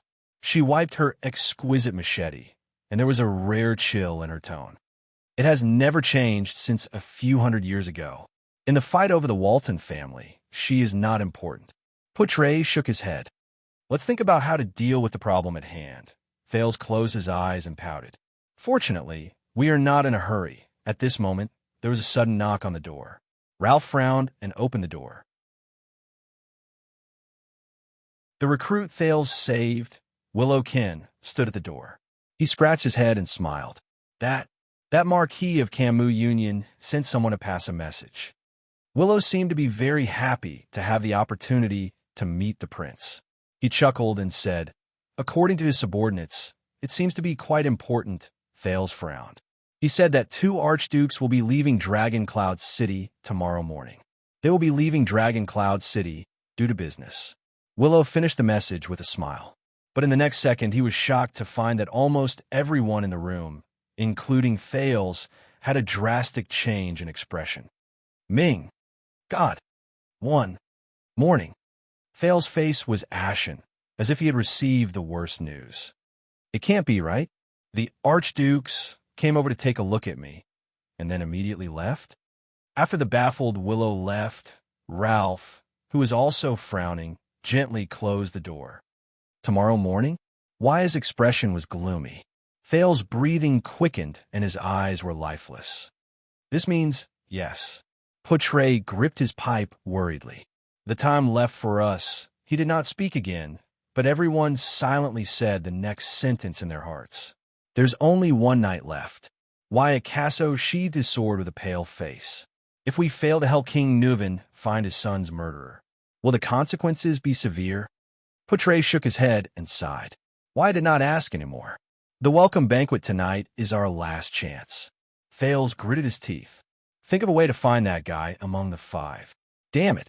Why am I so unlucky? I'm afraid we won't get any results with King Nuven's probing and observation. Poutre gripped the pipe in his hand tighter. Your experience this morning proved this point. Then, Thales muttered, at this moment, then let's find them. Ida jumped off the bed fiercely. Everyone looked at the elf protector. Let Nuven split some men to cooperate with us. We'll cover our faces at night and secretly kidnap those archdukes. Ida raised her blade fiercely and waved it twice, reflecting rays of cold light. We'll interrogate them one by one. Let's see how long those so-called archdukes can last under the blade and sword. Looking at Aida's expression, everyone was stunned for a moment. 2 seconds later, as if they did not hear what she said, everyone turned around as usual. Think about it from another angle. Thales rubbed his hands together and frowned at Poutre. The person we're looking for worked with Lampard to kill King Nuven's son. Hey, why are you pretending not to see me? Ida gritted her teeth, obviously dissatisfied with the situation where no one paid attention to her. At least give me some reaction. However, he reached out to Lampard's army and tried to frame Black Sand region for your death. Poutre answered instinctively. Are there any clues? Wyatt asked curiously. The elf protector behind them waved his machete in the air in vain to protest.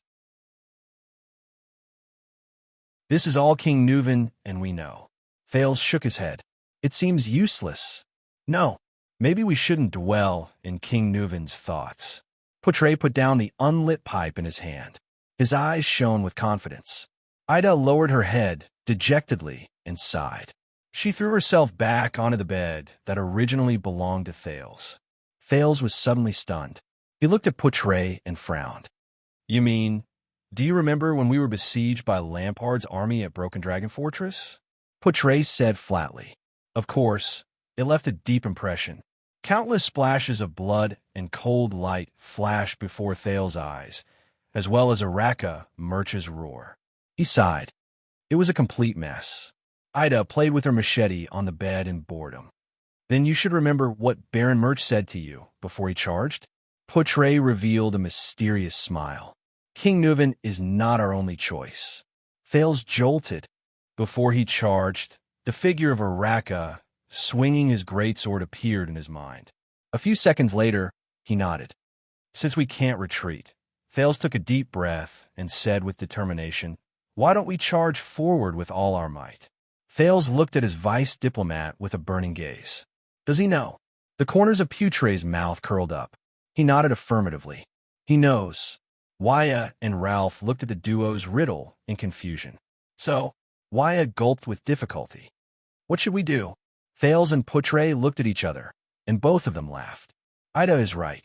Thales looked at the elf on the bed and nodded under Poutre's gaze. Ah. Ida raised her head abruptly when her name was mentioned. She was obviously a loss. What?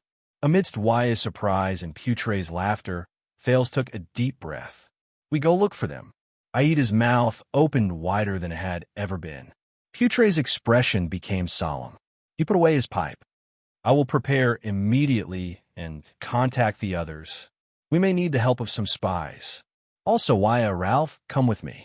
Thales nodded and sat back on the chair. He quickly thought about the feasibility of the plan.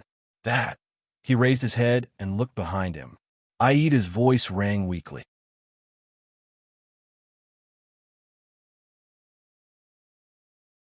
Chapter 139. It's so cold. Where's Mother?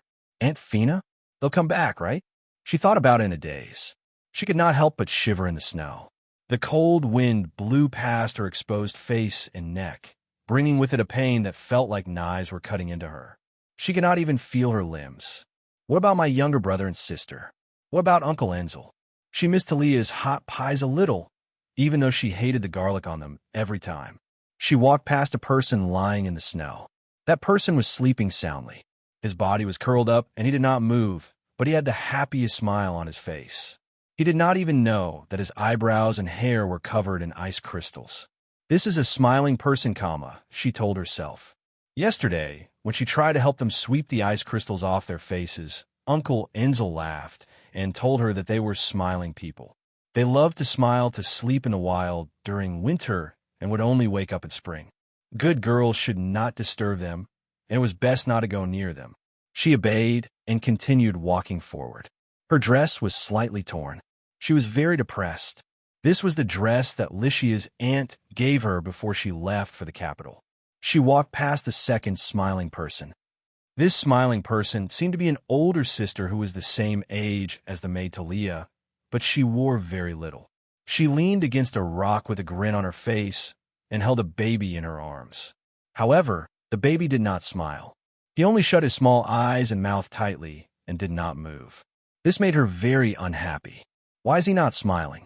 Everyone in the Northern Territory should be smiling, shouldn't they? This was what Uncle Nolander had told her.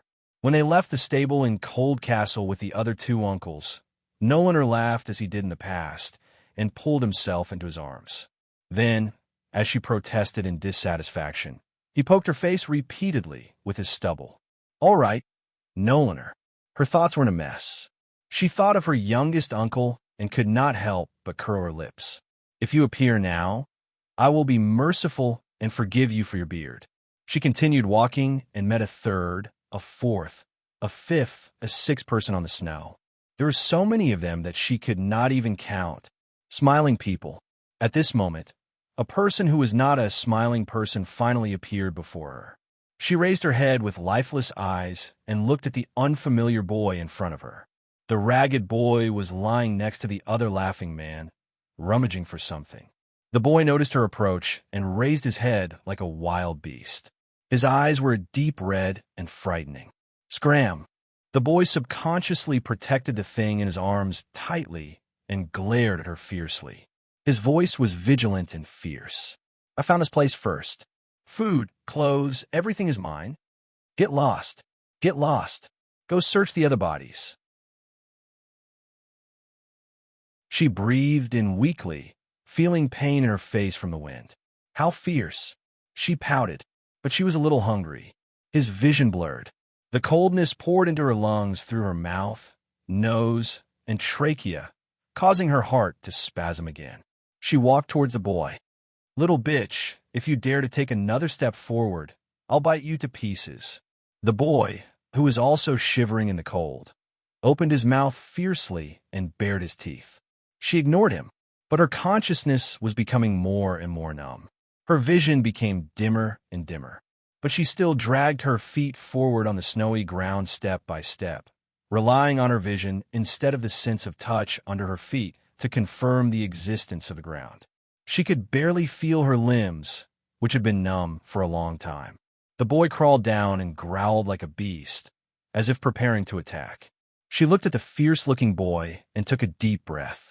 Her lungs trembled again because of the cold air. She continued to walk forward. The wariness on the boy's face turned into hatred and murderous intent. His right hand emerged from behind him, holding a long, rusty awl. Mother said, to strangers, the boy howled angrily and threw the weak girl to the ground. To strangers, she tugged at her frozen face. The boy stared at her face and raised the awl in his hand ferociously. She looked at the boy's dark red eyes and pulled an ugly arc from the corner of her mouth. I should smile. The people of the Northern Territory should smile, shouldn't they? In the next moment, Miranda Arund, the first seed of the swordsman of eradication, opened her eyes abruptly in an alley in Dragon Cloud City. A sword with an empty groove had already pierced through half of her breastplate, stabbing into her left chest. The blade sank an inch into her flesh. It stopped in front of her beating heart, but did not move forward even an inch. The middle-aged disaster swordsman frowned. He looked at Miranda's blade. It was stuck in the empty groove from the tip of the sword to the middle of the sword, blocking his strange sword. It prevented it from piercing the swordswoman's heart. Just now, at the critical moment, Miranda decisively thrust the blade into the empty groove of the enemy's sword. It was like a carpenter inserting a wedge into the empty groove of a piece of wood while he was working. Miranda's black-gloved hands gripped the hilt of her cross-shaped sword tightly. Cold sweat seeped out of her head due to pain and trembling. She was in a stalemate with the enemy. Such a fast sword. And that feeling of being unable to dodge, is it his power of eradication? Not bad. The middle-aged man exhaled softly and showed a look of approval. Your reaction, observation, and temperament are all rare and outstanding. It's rare that you're still so young. My student is very smart, but he lacks training and experience. He'll need at least 5 years to catch up to your level. But from the beginning, you were already on the verge of death. The middle-aged man's tone was cold. He suddenly exerted force on the sword that pierced into Miranda's chest and thrust it forward. As he exerted force, the two swords that were stuck together underwent a subtle change in shape. They let out a groan in the air, which was the unique sound of metal under stress. Pain shot up from her heart. Miranda's face contorted slightly. If the tip of the sword went in an inch more, it would reach the blood groove. The swordswoman gritted her teeth and held her breath. She tried hard to get rid of the double effects of the physical pain and the psychological worry. She listened to the enemy's rhythm and felt the rhythm of the enemy's movements. She forced herself to enter the zone. She was suppressed by the enemy's sword in the first strike. She had to find a chance to turn defeat into victory. Miranda resisted the enemy's sword with all her might. She widened her eyes and observed the motionless enemy under the setting sun. The middle-aged man sighed. I originally didn't want to use this move. But based on the current situation, it seems that pure swordsmanship and sword speed won't be able to take you down immediately. There are only 4 minutes left before the patrol team arrives. The next moment, the middle-aged enemy's face revealed a pained and unbearable expression. A ferocious power of eradication seeped out of his arm muscles and invaded the two swords that were stuck together. Miranda's expression changed. This is the violent and crazy power of eradication that Cohen mentioned. The middle-aged man's arm trembled, as if he had released a ferocious beast that was about to devour a human. Explosive power rose from his sword. The two swords simultaneously let out a groan as they trembled faster, like two patients who could not bear the burden. Miranda felt the blade that was pierced into her body start to tremble, and it went further towards her heart. *T. The next moment. *Rip. Blood splattered everywhere. Miranda's left hand covered her chest in pain. But it was not over yet. *Clang. The two swords clashed against each other, bursting into sparks and separating from each other in the air. The middle-aged man's sword light disappeared in the air. Then, like stars in the night sky, it suddenly appeared. It went for the injured Miranda. The swordswoman raised her trembling sword and subconsciously swung it into the air. *Clang. Less than a second after they separated, the two swords collided in the air again. Miranda's sword blocked the enemy's attack twice. Both of them took a step back at the same time. Miranda leaned against the wall behind her, her face pale, and stared at the middle-aged man with wide eyes. "May you die in peace, swordswoman." The middle-aged man sighed and shook the blood off his sword. But the middle-aged man's expression suddenly froze. He noticed the blood on his sword. It was just a small amount of blood. How could it be?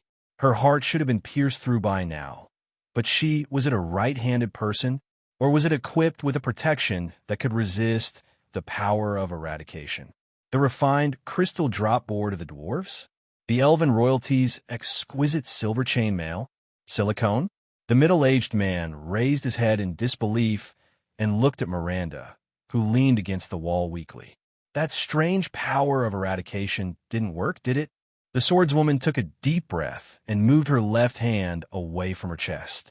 A rather long wound extended from Miranda's chest to her shoulder, but it only tore through her light armor and caused a little blood. The middle-aged man looked surprised. According to the original plan, his beast-like power of eradication would invade the enemy's body unstoppably, destroy the tissues in the body, slow down the enemy's movements, and even devour and destroy her power of eradication like a natural enemy. Then, when the enemy could not move or was in great pain, He would use his power of eradication to activate the blade and pierce Miranda's heart. It might not go deep, but it would be enough to make her bleed. His next step would be to attack with the terrifying speed of his sword and mobilize the blood in the enemy's body. In less than a few tenths of a second, bright red arterial blood would erupt from the chest of the female swordsman of eradication until her life completely withered. But she actually blocked the sword that was destined to pierce her heart. The middle-aged man looked at the girl in front of him in confusion. From the beginning of my attack, your movements were very normal, and your sword was also very smooth. You blocked my stab without the slightest delay. In that case, a few seconds later, the middle-aged man looked at Miranda's hand as if he had figured something out. His eyes were filled with astonishment. Impossible, the middle-aged man frowned. You are not affected by the touch of greed at all. Miranda took a deep breath and rearranged her sword. Touch of greed? That's the name of your power of eradication? What a disgusting name, Miranda said coldly. My companion once told me about that feeling. A frenzied power of eradication whose goal is to invade, destroy, and destroy. She raised her sword and pointed it at her opponent. An ordinary swordsman of eradication would probably be helpless against that terrifying power of eradication. But once you encounter a power of eradication that loses its effect, what should you do? The middle-aged man did not speak. Instead, he answered with his lightning-fast sword. The sword with an empty groove whistled in the air and went for the swordswoman's throat. Miranda, who was already prepared, turned serious. Turning her wrist, the power of eradication surged and supported the strength in her hand as she faced the middle-aged man. Asterisk clang. Swoosh. Asterisk 2 sparks violently flew out.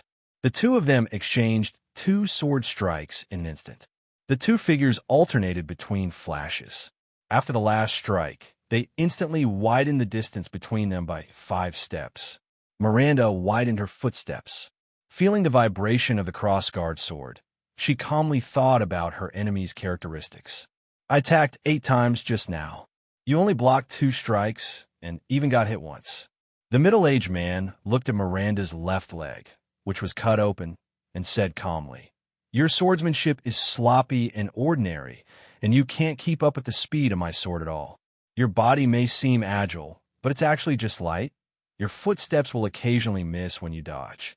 What's even more strange is that during the exchange of blows, your sword actually trembled slightly, so much so that it affected your swordsmanship.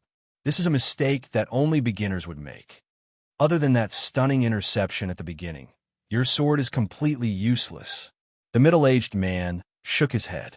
With this kind of swordsmanship habit and strength, you should have died 10,000 times already. How did you survive until now?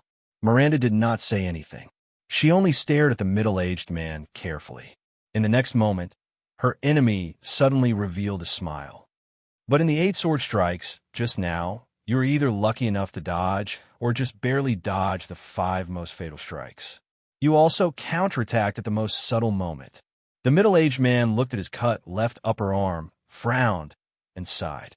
And you succeeded. Miranda finally frowned. There's only one explanation. The middle-aged man moved his feet lightly. Miranda's sword also slowly moved along with his position. What you rely on in battle is not some exquisite sword style or agile footwork, but your observation and perception. The middle-aged man's pupils shrank slightly. It is to identify the enemy's rhythm and the timing of the sword attack. No matter how crude the swordsmanship is or how simple the sword move is, as long as it appears in the right place at the right time, it can be turned into the most exquisite strike. Miranda breathed a sigh of relief in her heart. He found out. What you practice is the Pegasus music, one of the 4 great primitive powers of eradication that is famous for grasping the right timing and controlling the rhythm. The middle-aged man sighed deeply and said, It's been a long time since I received the inheritance from Tower, and the reason why you're not afraid of the touch of greed. He raised his head, his gaze aggressive. I can roughly guess. Miranda was slightly startled. The middle-aged man's gaze focused on Miranda's black-gloved hands. It's your hands, isn't it? Miranda revealed a look of disbelief. Forget about the Pegasus music, but even he discovered it? Miranda tightened her grip on her sword. Your hand were the first to touch the touch of greed. The middle-aged man narrowed his eyes and carefully observed his opponent. But there was no reaction. Is it because of that pair of gloves? Miranda was silent for a few seconds. The scene from many years ago appeared before her eyes. That kind of freezing coldness. No, it's not the gloves. Miranda exhaled softly, then raised her head and generously admitted, "It's just my hands." The middle-aged man frowned.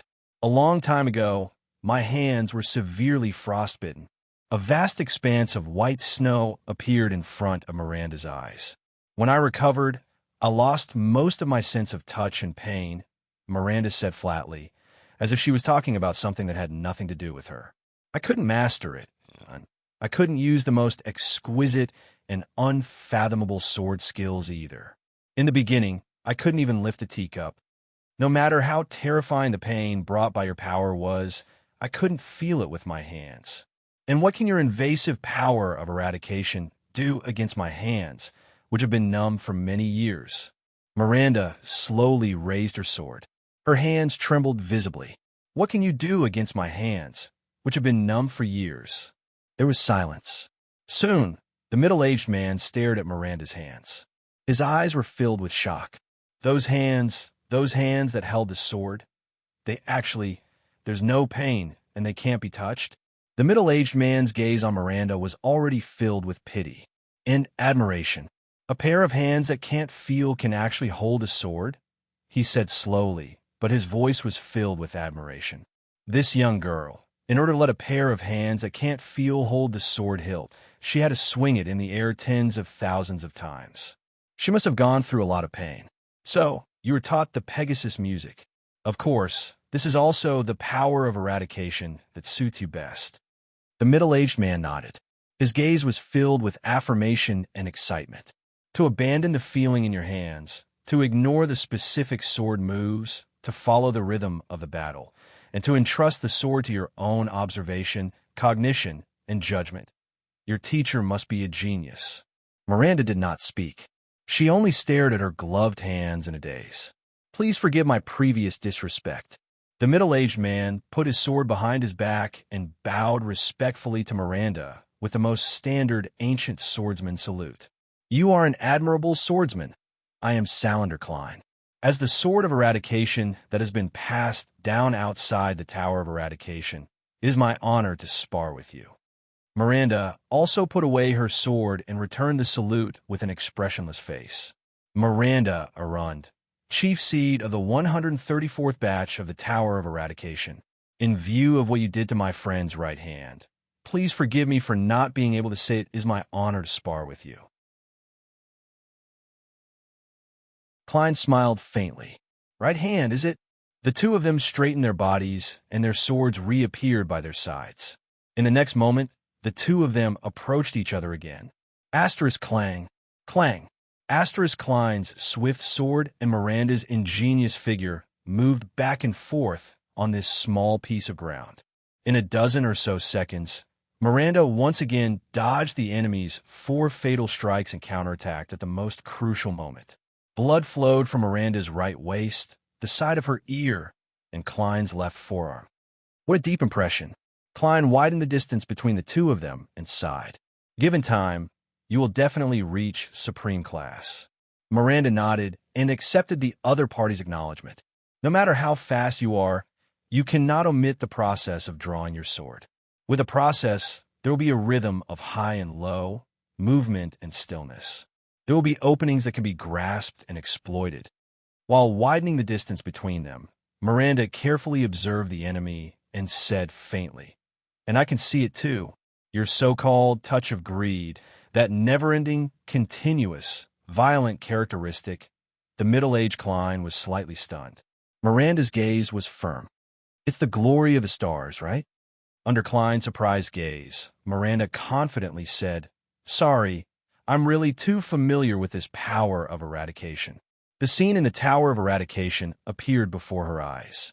Cohen's figure holding his swollen arm and crying bitterly appeared in her mind. The two of them stared at each other for a moment. I really admire your observation skills, but not entirely. Klein shook his head and chuckled. Touch of greed is not the glory of the stars. Under Miranda's strange gaze, Klein sheathed his sword at his waist.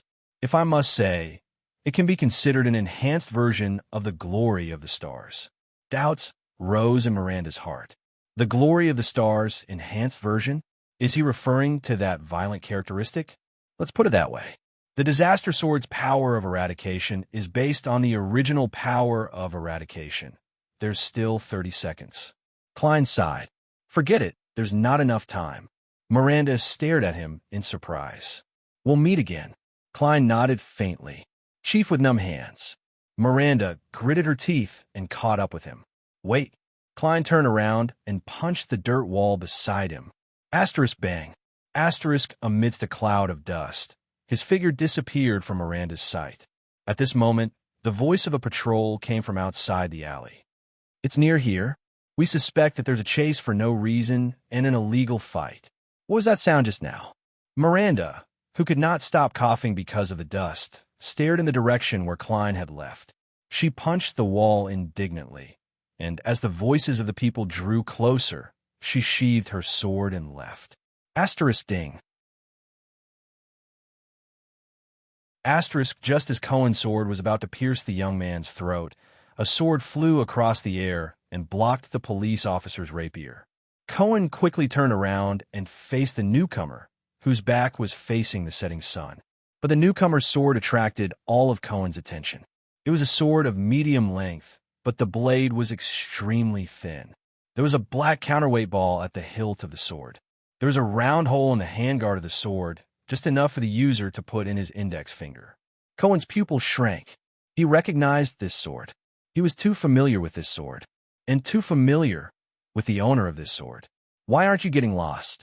The newcomer had a clear voice and said faintly to the young man from Disaster Sword, Go and find your teacher. The young man, who was covered in wounds, got up in a disheveled manner and limped into the alley. But Cohen ignored him. He stared at the newcomer in disbelief with his round eyes. From a moment he saw this person, he did not want to care about anything else. Why are you here? Cohen swallowed with difficulty and asked in the most incredulous tone. And you, what are you doing? Cohen struggled to raise his eyebrows as he looked at the newcomer before him. What am I doing? The newcomer snorted softly, moved his feet, and approached him. Before you bunch of idiots mess everything up, the newcomer revealed a pair of dark red eyes in the dark and said faintly, I'm here to stop you. Or, the newcomer walked out of the shadows of the alley. Kill you?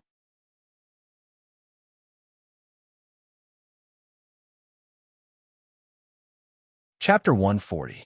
Are you sure I don't need to wear this? Madame Gines said that during the banquet.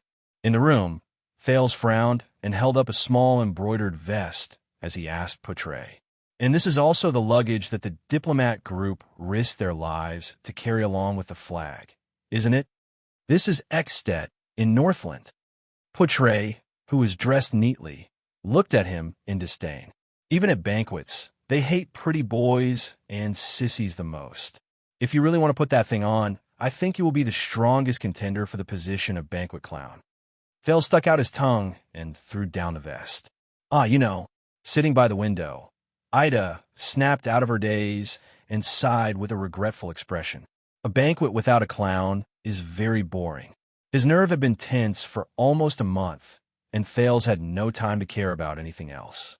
From the abandoned house to Red Street Market, from Mindy's Hall to Renaissance Palace, and then from Broken Dragon Fortress to Dragon Cloud City, the new second prince did not even have time to warm his own bed before he was hurriedly chased into a noble's carriage, put on the prince's shackles, and faced a different kind of challenge he had never experienced before. So, when the servant and Merc came to remind them, Thales suddenly realized that he did not have any experience and knowledge of attending a noble's banquet. He had not lost his composure when he faced the Blade Soldiers, the Blood Clansmen, and the Mystics, but he suddenly became a little nervous. Don't worry. Poutre nonchalantly lit the Northland tobacco he asked for from the servant. Compared to the standards of Constellation and Anne Linzo dukedom, Eksted's banquet is like a military picnic for soldiers. If you have experienced handball and Maine nocturne style, my God, their banquet etiquette is practically a torture. Etiquette, decorations, fashion, and style. These are the things that differentiate people's identities, statuses, and social classes. The effort to categorize people into different categories has never stopped. Thales tried his best to calm the anxiety in his heart with small talk. He squatted down and adjusted his shoes in front of a simple and crude dressing mirror. He sighed and said, "After tonight, I must take a bath. Let's think about tonight's official business first." Poutre seemed to be not used to the choking Northland tobacco. He coughed and said with difficulty, "Cough, cough. Damn it, they sent us inferior goods." Poutre's words seemed to have magic power. It made Thales immediately forget the awkwardness of the banquet and seriously think about the situation at hand. There was a knock on the door. Ralph stepped on the metal plate prosthesis that he was getting more and more familiar with as he walked in. It seemed to be his first time encountering such an occasion. His face, which was not covered by the silver mask, was a little pale. Waya, on the other hand, was calmer, as if he had seen such a scene before. Thales' attendant nodded solemnly. "Your Highness, everything is ready." Beside him, Ralph gestured with his hands. "They're here." Thales nodded. The second prince took a deep breath. Under Poutre's confused expression, Waya, and furrowed brows, he gestured back. "Let's go." Before the sun completely set, Eksted's welcome banquet had already begun.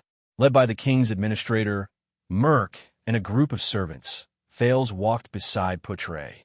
Ralph and Waya followed behind him.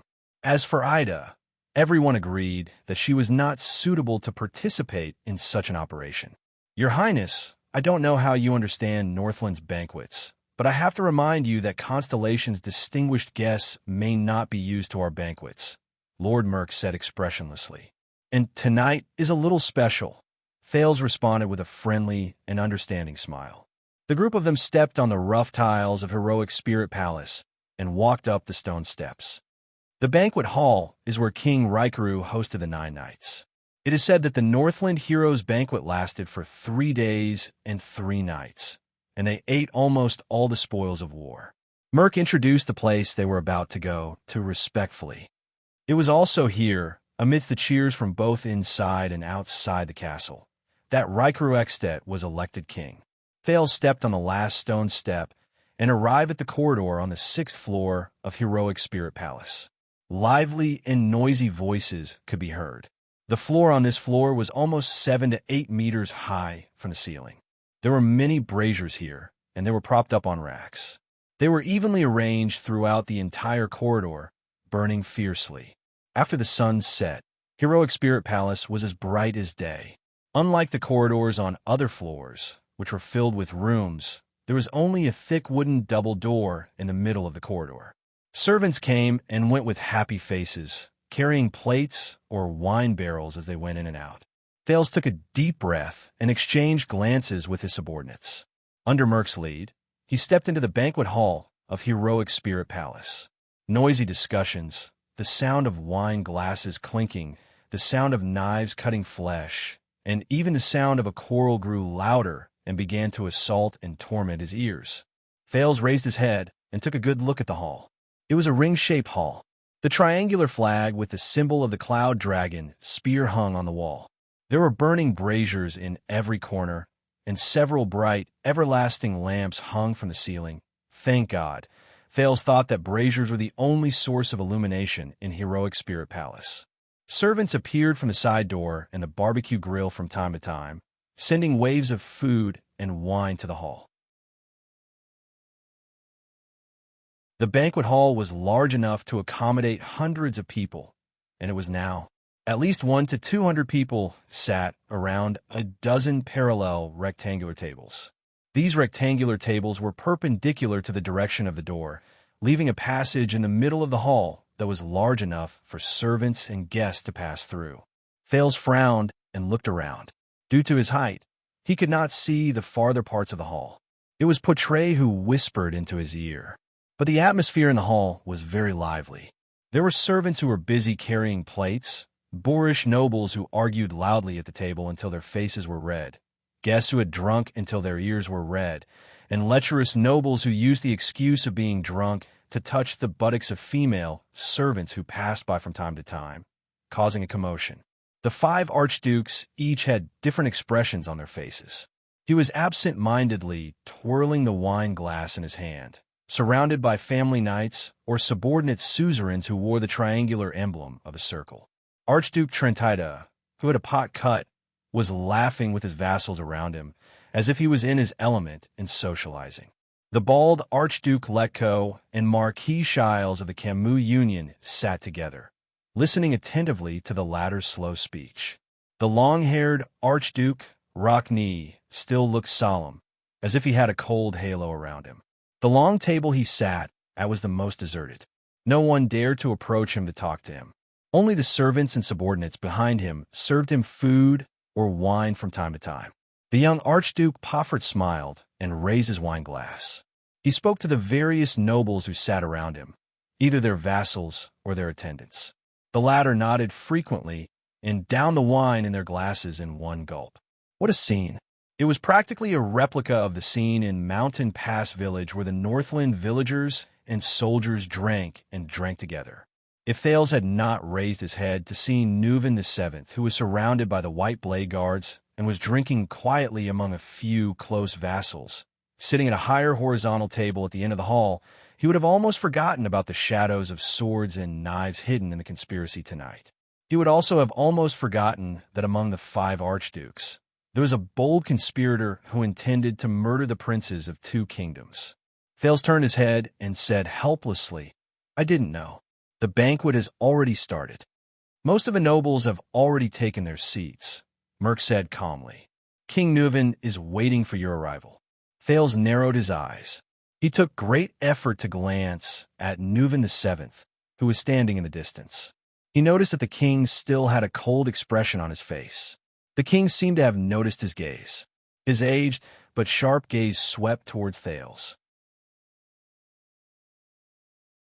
"Then it's about to start," Portray mumbled behind him, intentionally or otherwise. Thales sighed softly in his heart. A few seconds later, under Merk's signal, an attendant at the side announced his identity in a loud voice. "Distinguished guest from Constellation, Prince Thales Jadestar." His voice traveled to every corner of the hall, and there were even echoes. The noisy banquet suddenly fell silent. Almost everyone at the dozens of long tables stopped what they were doing. Whether it was drinking, cutting meat, chatting, fighting, or even flirting with maids, countless gazes were cast in his direction. Even quite a number of servants, sentries, and even white blade guards looked in his direction. Thales recognized this feeling. The last time he felt it was in Eternal Star City during the National Conference in the Hall of Stars. Should I laugh at this time? Thales' expression did not change as he felt the various gazes, ranging from malice, murderous intent, to curiosity and friendliness.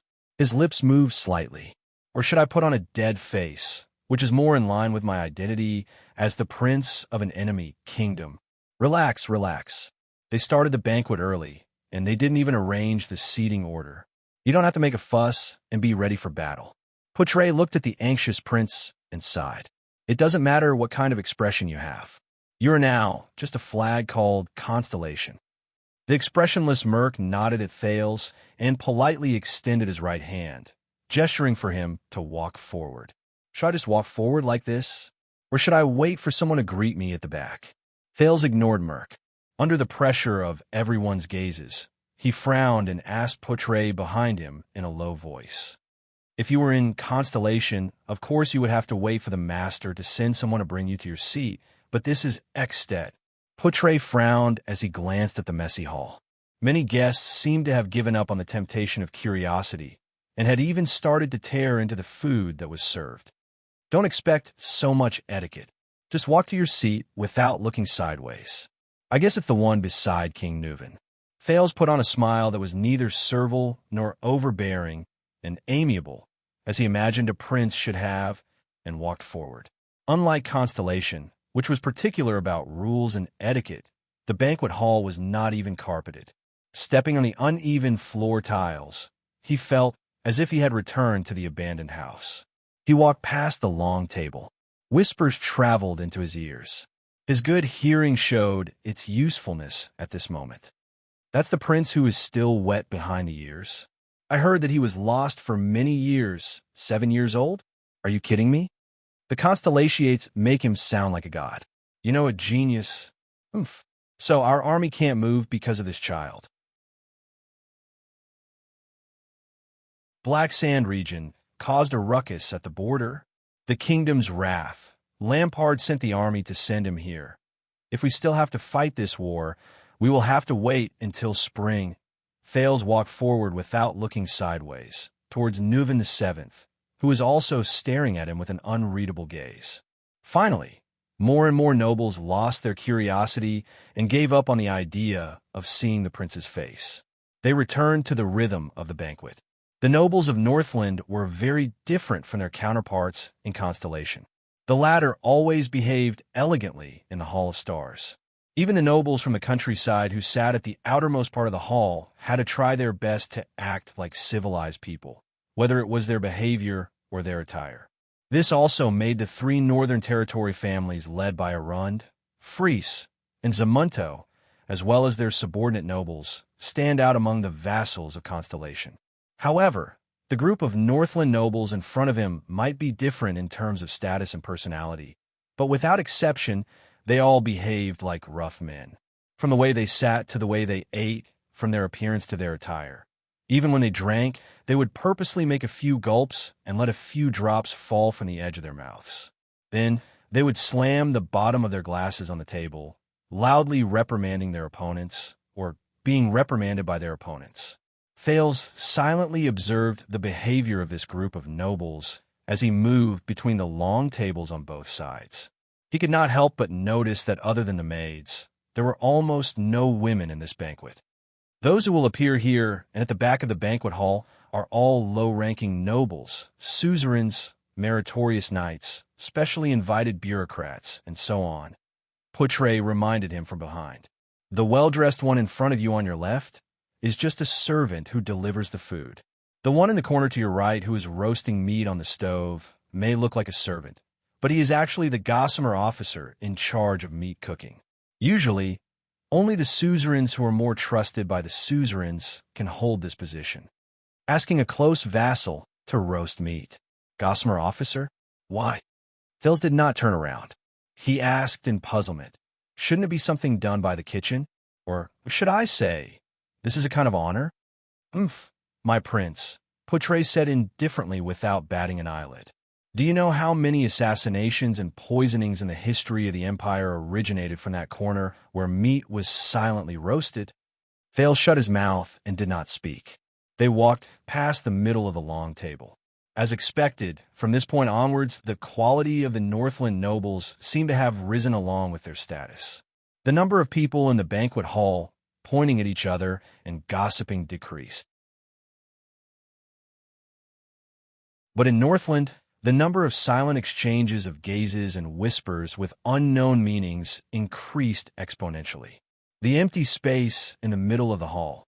If it were in Constellation or Anlinzo, it would be a dance floor and performance stage.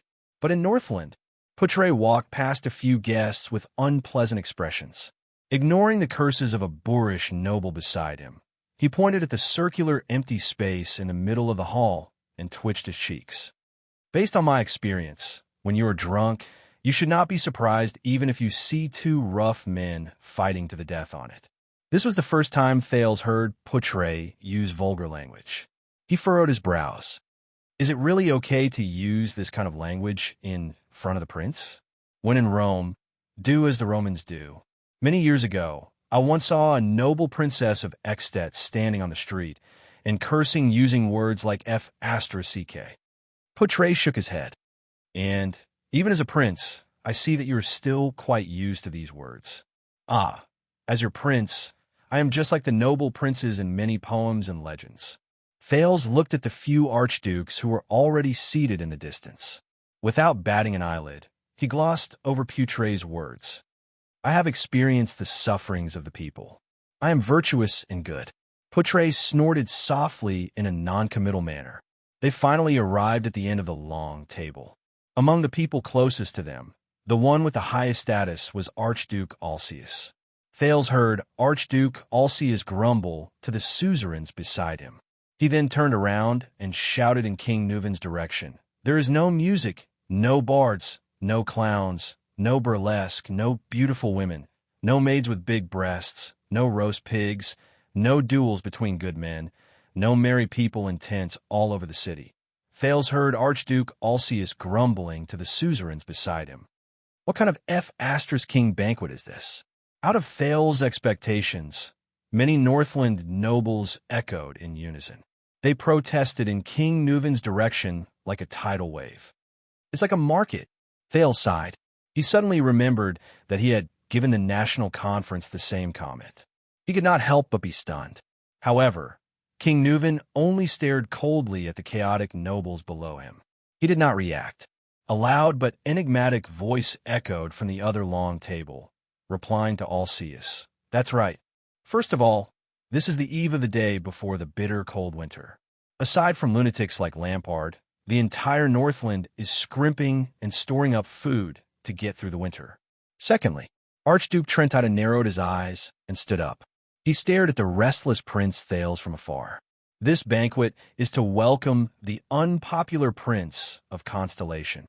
The nobles around him stood up one after another and jeered at him. Thales and the people of Constellation frowned almost at the same time. Lastly, Rabian Alcius, when you live in other people's castles and palaces, eat his food, drink his water. Maybe even F***ck him. Archduke Trentida cast a glance at a female servant who was dressed in a brothel and flashed an amused smile.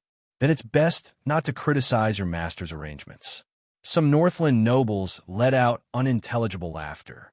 Alcius shook his head in disdain and sat back in his chair. Thales finally arrived in front of King Nuven and bowed slightly to him. King Nuven stared at him. His emerald eyes were filled with complicated emotions. This made Thales extremely uneasy. From a moment he stepped into Ekstedt, Archduke Lampard, Viscount Kent Vida, and even the 5 archdukes present. Every suzerain he met was not a simple character. However, Thales, who had been through many trials and tribulations, could now calmly face their hostility, coercion, oppression, and even killing intent. Because Thales knew exactly what they wanted. Only this old king in front of him, this king who stood at the peak of Ekstedt's power, was something he could not figure out. The strange emotions hidden in the other party's eyes, his act of forcing him to cooperate with his revenge, and his words and actions in the meeting hall all made Thales feel a chill down his spine, even though they had only exchanged a few words. Unpredictable people were always scary. King Nuven slowly stood up and gestured to Nicholas, the leader of the White Blade Guards behind him. Nicholas nodded and walked to Thales. Please take a seat. Your seat is at the end of His Majesty's left-hand side. Thales turned his head and looked at the seat at the end of the row of horizontal tables that no one cared about. Although it was in the same row as the king, it was really far from King Nuven. It was almost in the corner. Behind him, Putre sighed. Thales shrugged and walked to his seat indifferently. Ralph and Waya followed closely behind him. However, before he could warm his seat, a familiar yet unfamiliar old voice rang in the hall. Everyone, raise your glasses. Thales turned his head in a daze. Beside him, Putre did not change his expression and passed him a cup of rye wine made of iron in a very experienced manner. A toast, the thin vice diplomat said flatly. Thales turned his head and watched as King Nuven, who had just lost his son, left his seat. He raised his wine cup high and said loudly to everyone, "Let us welcome our guest, the second prince of Constellation, Thales Jadestar." The noise in the hall, which had risen again, fell silent again. The old king slowly walked out of his seat and walked to the front of the hall. Like an old lion taking dangerous steps, he walked out of his territory and stepped into the territory of another pride. The 5 archdukes stared at him without blinking and raised their glasses from afar. Their expressions were different. May the northern wind test his courage, and the ice and snow wash away his perseverance. King Nuven looked around. His expression was firm and his words were cold. Because of a reason that you all know, I cannot welcome his arrival happily. But he is already here. All the nobles in the hall listened quietly to their king's speech. Many gazes were cast towards Thal's corner. Then do not let anyone doubt the passion of the Northlanders and the tenacity of the extensions, even if they are mortal enemies. King Nuven knocked on his wine cup. His wrinkled face revealed a dignified expression. His tone was still as forthright as when he was young. Even if we have to fight to the death tomorrow, we must first fulfill our tradition. Under everyone's gaze, King Nuven shook his wine cup and roared, "For Extet!" At that moment, everyone in the hall raised their cups and roared in unison. "For Extet!" King Nuven's gaze was sharp. He opened his mouth again and roared for the second time, "For Northland!" The guests responded to him with a solemn roar, "For Northland!" The surging roar filled the entire hall like thunder. It was deafening. In the next moment, King Nuven moved swiftly and downed the wine in his cup in one gulp. Following his action, the nobles in the hall became solemn and opened their mouths to drink. For a moment, only the sound of gulping could be heard in the banquet hall. Thales frowned. He held the heavy iron wine cup with both hands and took a sip reluctantly under the watchful eyes of many behind him. After King Nuven finished his wine, he turned around angrily and slammed the bottom of his wine cup on the long table. Asterisk thud. Asterisk the nobles in the hall also slammed their wine cups on the table in front of them in unison. Asterisk thud. Thud. Thud. King Nuven raised his head again. Under the various gazes in the hall, he roared, "Come on, eat, drink, fight, F***CK. Do whatever you want." In that second, Thales was completely stunned. What kind of toast is this? Nuven VII's face was filled with fanaticism. With a deep and old voice, he shouted at all the guests in the hall in the common language, which was filled with a Northland accent, "Until all of you are lying, rolling, limp, crawling, and being carried out of my palace. Bastards!" After a second, the guests in the hall responded with the same fanaticism. Their voices reverberated throughout the banquet hall like a tidal wave. Many Northlanders waved their fists and howled like wild beasts, expressing their support for the king's banquet. The guests resumed the banquet, where they drank and drank to their heart's content. The entire hall was instantly restored to chaos, noise, and liveliness. The noise was even louder than before. A distinctive toast, Poutre whispered in Thales' ear. "A Northland specialty. I don't need you to remind me of that." Thales rolled his eyes and revealed a helpless expression. "I can tell." At this moment, King Nuven, who had returned to his seat, suddenly turned his head and gave Thales a profound look. Thales felt a chill in his heart. He read the message from the king's gaze. He also knew that the king did not want him to enjoy the banquet. But before he could turn around and discuss with his subordinates, an unexpected guest came to his seat and paid a visit to the second prince of Constellation. Thales was stunned. Standing in front of him was a kind old woman dressed in a red robe. "Good night, your highness." The woman narrowed her eyes.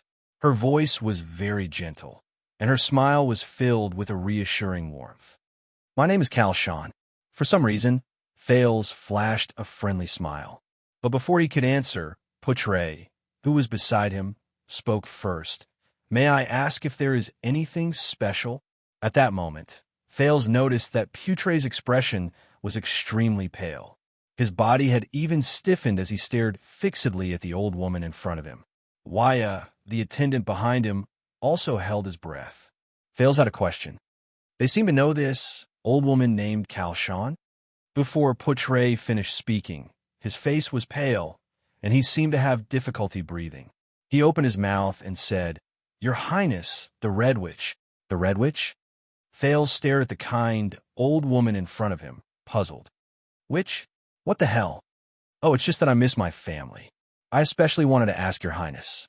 The kind Kalshan narrowed her eyes and shook her head slightly. She seemed a little embarrassed. How is my son doing in Constellation? Son? Fales was startled again. The second prince responded faintly with the perfect smile he learned from a certain young duke. May I ask who your son is? Kalshan, who was known as the Red Witch, smiled gently. Ah, look at my memory. I forgot to mention it. My son, his name in Constellation is, in the next second, under Thale's puzzled gaze, this kind Granny Kalshan seemed to be afraid of the cold. She kept rubbing her hands. She uttered a name that instantly changed his expression. Yodel.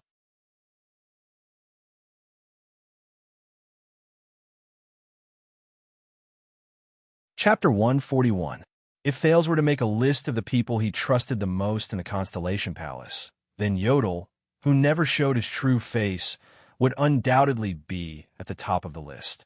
From their escape from Red Street Market to their encounter in Vine Manor, to the assassination attempt in front of Renaissance Palace, the Masked Protector had risked his life to save Thales many times. The most recent time, he had almost lost his life for Thales. Not only that, the Masked Protector was the only person in Constellation who knew his identity as a calamity and still kept his secret for him. Thales especially cherished this.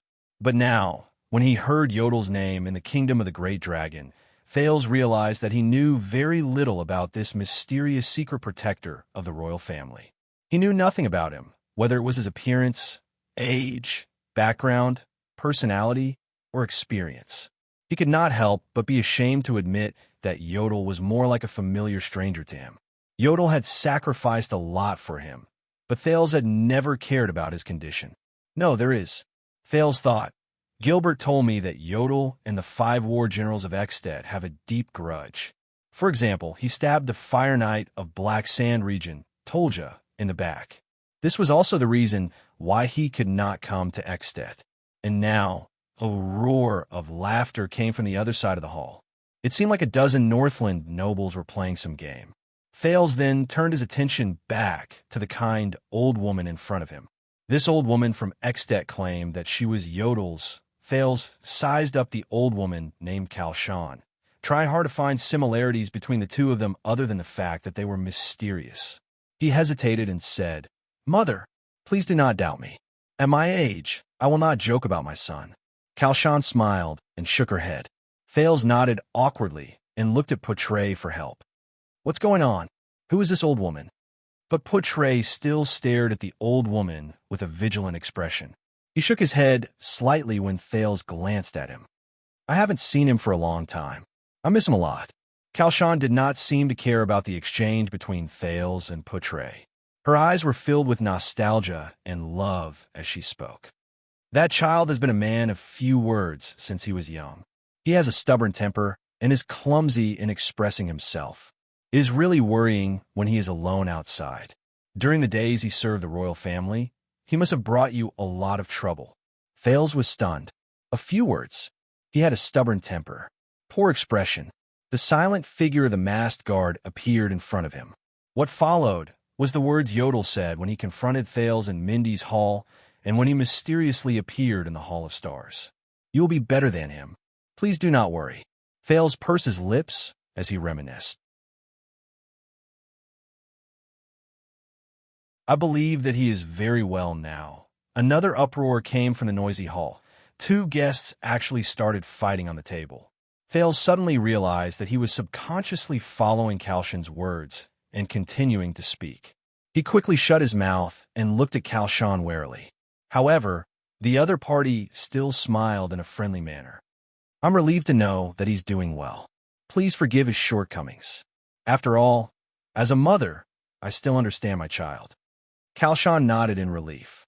Then she sighed and said, Little Yoder has a rare, kind heart. Thales flashed an ugly smile. The scene of Yodel swinging his sword in the dark and taking a person's life appeared before his eyes. Benevolent? He could not help but feel puzzled. Yodel's mother? Why is she in Ekstedt? This old lady... Wait a minute. Old lady? A memory flashed across his mind like lightning. Ah! Thales looked at Kalshan. He shuddered and cried out in surprise. The old lady was still smiling at the second prince of constellation. Her posture was elegant and her expression was kind. Thales remembered.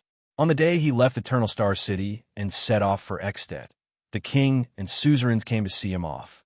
The last person who came forward to talk to him was a terrifying old man dressed in black and holding a walking stick.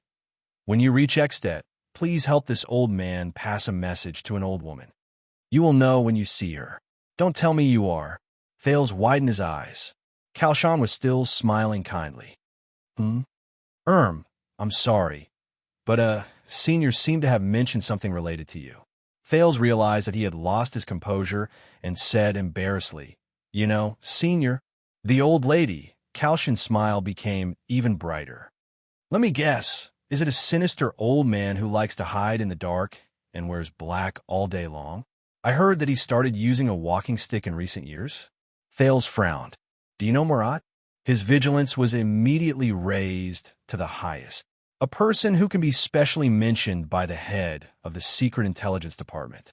Other than dangerous, he really can't think of any other adjective. Hearing the Black Prophet's name, Poutre frowned and looked at his prince. I can imagine how you feel, Your Highness. Kalshan smiled. I think knowing him is not something to be happy about, is it? Thales had an answer. Maybe Murat is reminding and warning me. The second prince sighed. He said, if I meet an old woman in Ekstedt who takes the initiative to come up to me. I'm sorry, these are Murat's exact words. It's okay. That old man looks polite, but he doesn't know what manners are. Kalshan shook her head nonchalantly, and the wrinkles on her face smoothed out. Heartbreakers are best at provoking people's hearts. I won't fall for it. Heartbreaker? Thales opened his mouth slightly in surprise, then tried his best to close it. There's a lot of information contained in this sentence. He tilted his head and said awkwardly, in fact, the Black Prophet, Lord Murat Hansen, asked me to bring you a message. He actually asked the prince to bring me a message. Kalshan raised her eyebrows. Under her narrowed eyelids, a pair of smiling eyes were revealed. I'm really looking forward to it, Your Highness. Thales only felt that the old woman's kind smile in front of him gave him a lot of pressure. Compared to the overbearing, almost tangible pressure he felt when he faced the Black Prophet, this Granny Kalshan revealed information that made him frown with a gentle and friendly attitude. It really made him feel awkward and helpless, and he did not know how to defend himself. He said, Thales laughed dryly. Don't cross the line. As soon as he finished speaking, Thales suddenly realized that the old woman in front of him revealed a strange expression. Don't cross the line. Kalshan closed her eyes and took a deep breath. She sighed and lowered her head. Her expression was complicated and indecipherable. She murmured faintly, So what? Before the puzzled Thales could react, Kalshan put away her reminiscence and smiled again. You're in a difficult situation now, Your Highness. You're struggling to survive in the gap between Constellation and the Dragon, and you're also struggling to stay afloat in the maelstrom between the king and the Archduke. Kalshan sized up Thales with a gentle gaze. But please believe me, compared to Murat, these are not worth mentioning. The next moment, under Thales and Poutre's puzzled expressions, the old woman nodded gracefully and turned to leave. Thank you for your time. Thales retracted his gaze from the old woman's slowly departing figure. He could not help but notice that all the nobles, servants, and guards on the old woman's path bowed respectfully to her and made way for her. Thales frowned. He could roughly guess the other party's identity. Oh my God, Waya exclaimed softly behind them. I just saw the Red Witch. Thales turned his head and looked at his attendant. I'm sorry, I thought they all. Waya's face was full of surprise. You know, they don't appear in front of people easily. Them. Thales exhaled and helplessly grabbed a piece of butter bread. So my guess was right? That Granny Kalshan, she is... That's right, Poutre replied with a solemn expression, using the bardic poem he was good at. The stars shine, and the dim places are pitch black. The great dragon soars in the sky, and the shadows under its wings are endless. Thales and Waya looked at the Bard Vice diplomat together. That lady is a terrifying figure who is as famous as the Black Prophet of the kingdom's secret intelligence department. Putre's eyes were filled with fierceness as he said softly, "She is the person with the highest authority in Ekstet's secret room. The Red Witch Kalshan." Thales, who had a huge headache, rolled his eyes. To be able to establish a foothold in Ekstet's palace as a woman and let people call her the evil witch legend. Be careful, Your Highness. She's definitely not just here to watch the show. You may not believe me when I say this, but after I saw that lady, Thales put the bread into his mouth dejectedly and looked at the two Northlanders who were fighting fiercely with their bare fists in the distance. He said listlessly, "I miss Morat so much now. Also, who is Yodel?" Putre looked at Thales doubtfully. "Does he serve the royal family?" A royal secret." Thales picked up an iron fork and stabbed it into the onion in front of him. "The secret protector of the Supreme King of Constellation is actually the son of Ekstet's head of intelligence." Another bottomless pit of gossip. In this banquet specially organized for the Prince of Constellation's arrival and the gathering of the 5 archdukes, the Prince of Constellation, as the one being welcomed in name, was undoubtedly neglected. Fortunately, nothing troublesome happened. Some Northland nobles who were here to watch the show would occasionally come up to greet him, and Thales could also return their greetings appropriately under Putre's advice. It was not that there were no drunkards who came up to provoke him, but Lord Merk was always able to mobilize his men at the right time and pull away wave after wave of drunkards. Thales was able to enjoy his feast in peace, even though a 7 or 8-year-old child could not eat much. How much longer will it take? After a few hours, Thales looked at the bustle in the hall and asked Waya, who was beside him, "I feel like I'm almost becoming a Northlander." Just now, a few drunken, feuding nobles caused a group fight that involved 3 battlefields. It made the noisy hall even more excited until the white blade guards and the palace guards stepped forward to stop it with their fists. "It's been a long time. It's only 11 o'clock at night."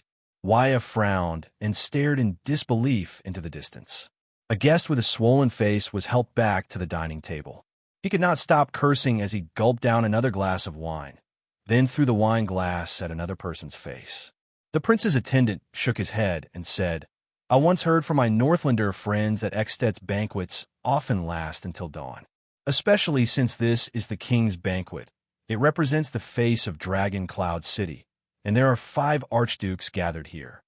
Thales shook his head with lifeless eyes.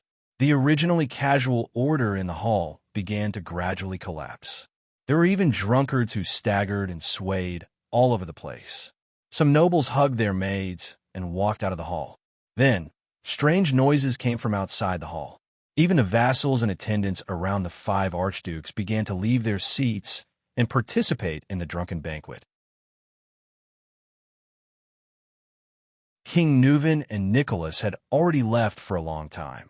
Only Merk was still calmly monitoring the banquet.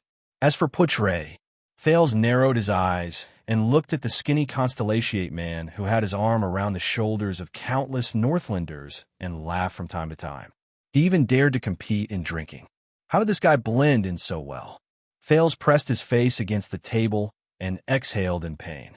Please tell me that the banquets in Constellation are not this crazy. Probably not. Waya smiled awkwardly. Of course not. Thales raised his head and saw Putre carrying a barrel of rye wine that was specially provided by Heroic Spirit Palace. He closed his eyes and swayed as he walked over. He clicked his tongue and said, "Constellation's banquets are more civilized and appropriate. The craziness is hidden underneath, such as the meeting room specially prepared by the host of the banquet, the bushes in the garden, and the quiet and uninhabited basement.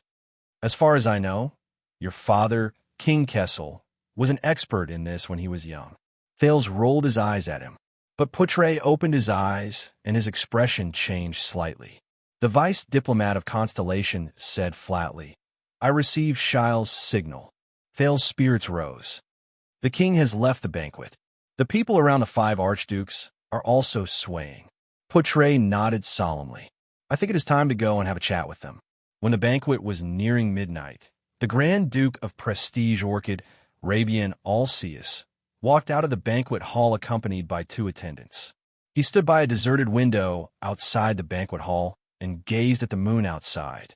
He seemed to be waiting for someone, until two footsteps, one big and one small, came from behind him. Archduke Alceus turned around. He immediately frowned. "You're the one who asked me out to meet?" The Archduke pinched the note that had just been passed to his hand and looked at the person before him in disbelief. The Prince of Constellation, Thales Jade Star. Accompanied by Waya, Thales stared at the Archduke's full beard and flashed a bright smile. "Yes." Alceus looked at Thales before him, then at the note in his hand. The expression on his face gradually changed. Thales took a deep breath. "It's here. It's about to begin." He heard himself speak slowly. "Your Grace." At this moment, Archduke Alceus suddenly snorted coldly and interrupted him. Thales, who was halfway through his sentence, suddenly froze. "Boring." Alceus glanced at him disdainfully and shook his head. Then he turned around and left. Thales widened his eyes. "Am I that annoying? I spent a lot of effort to find this opportunity to meet in private, Your Grace." Thales followed behind him and frowned.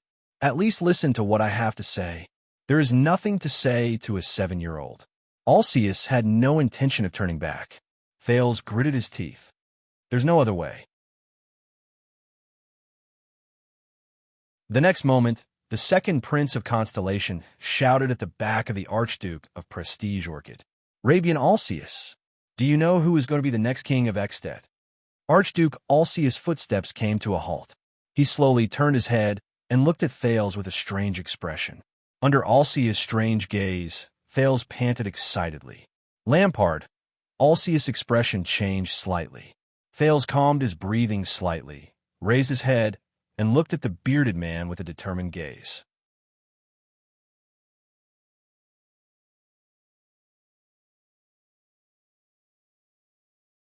Chapter 142.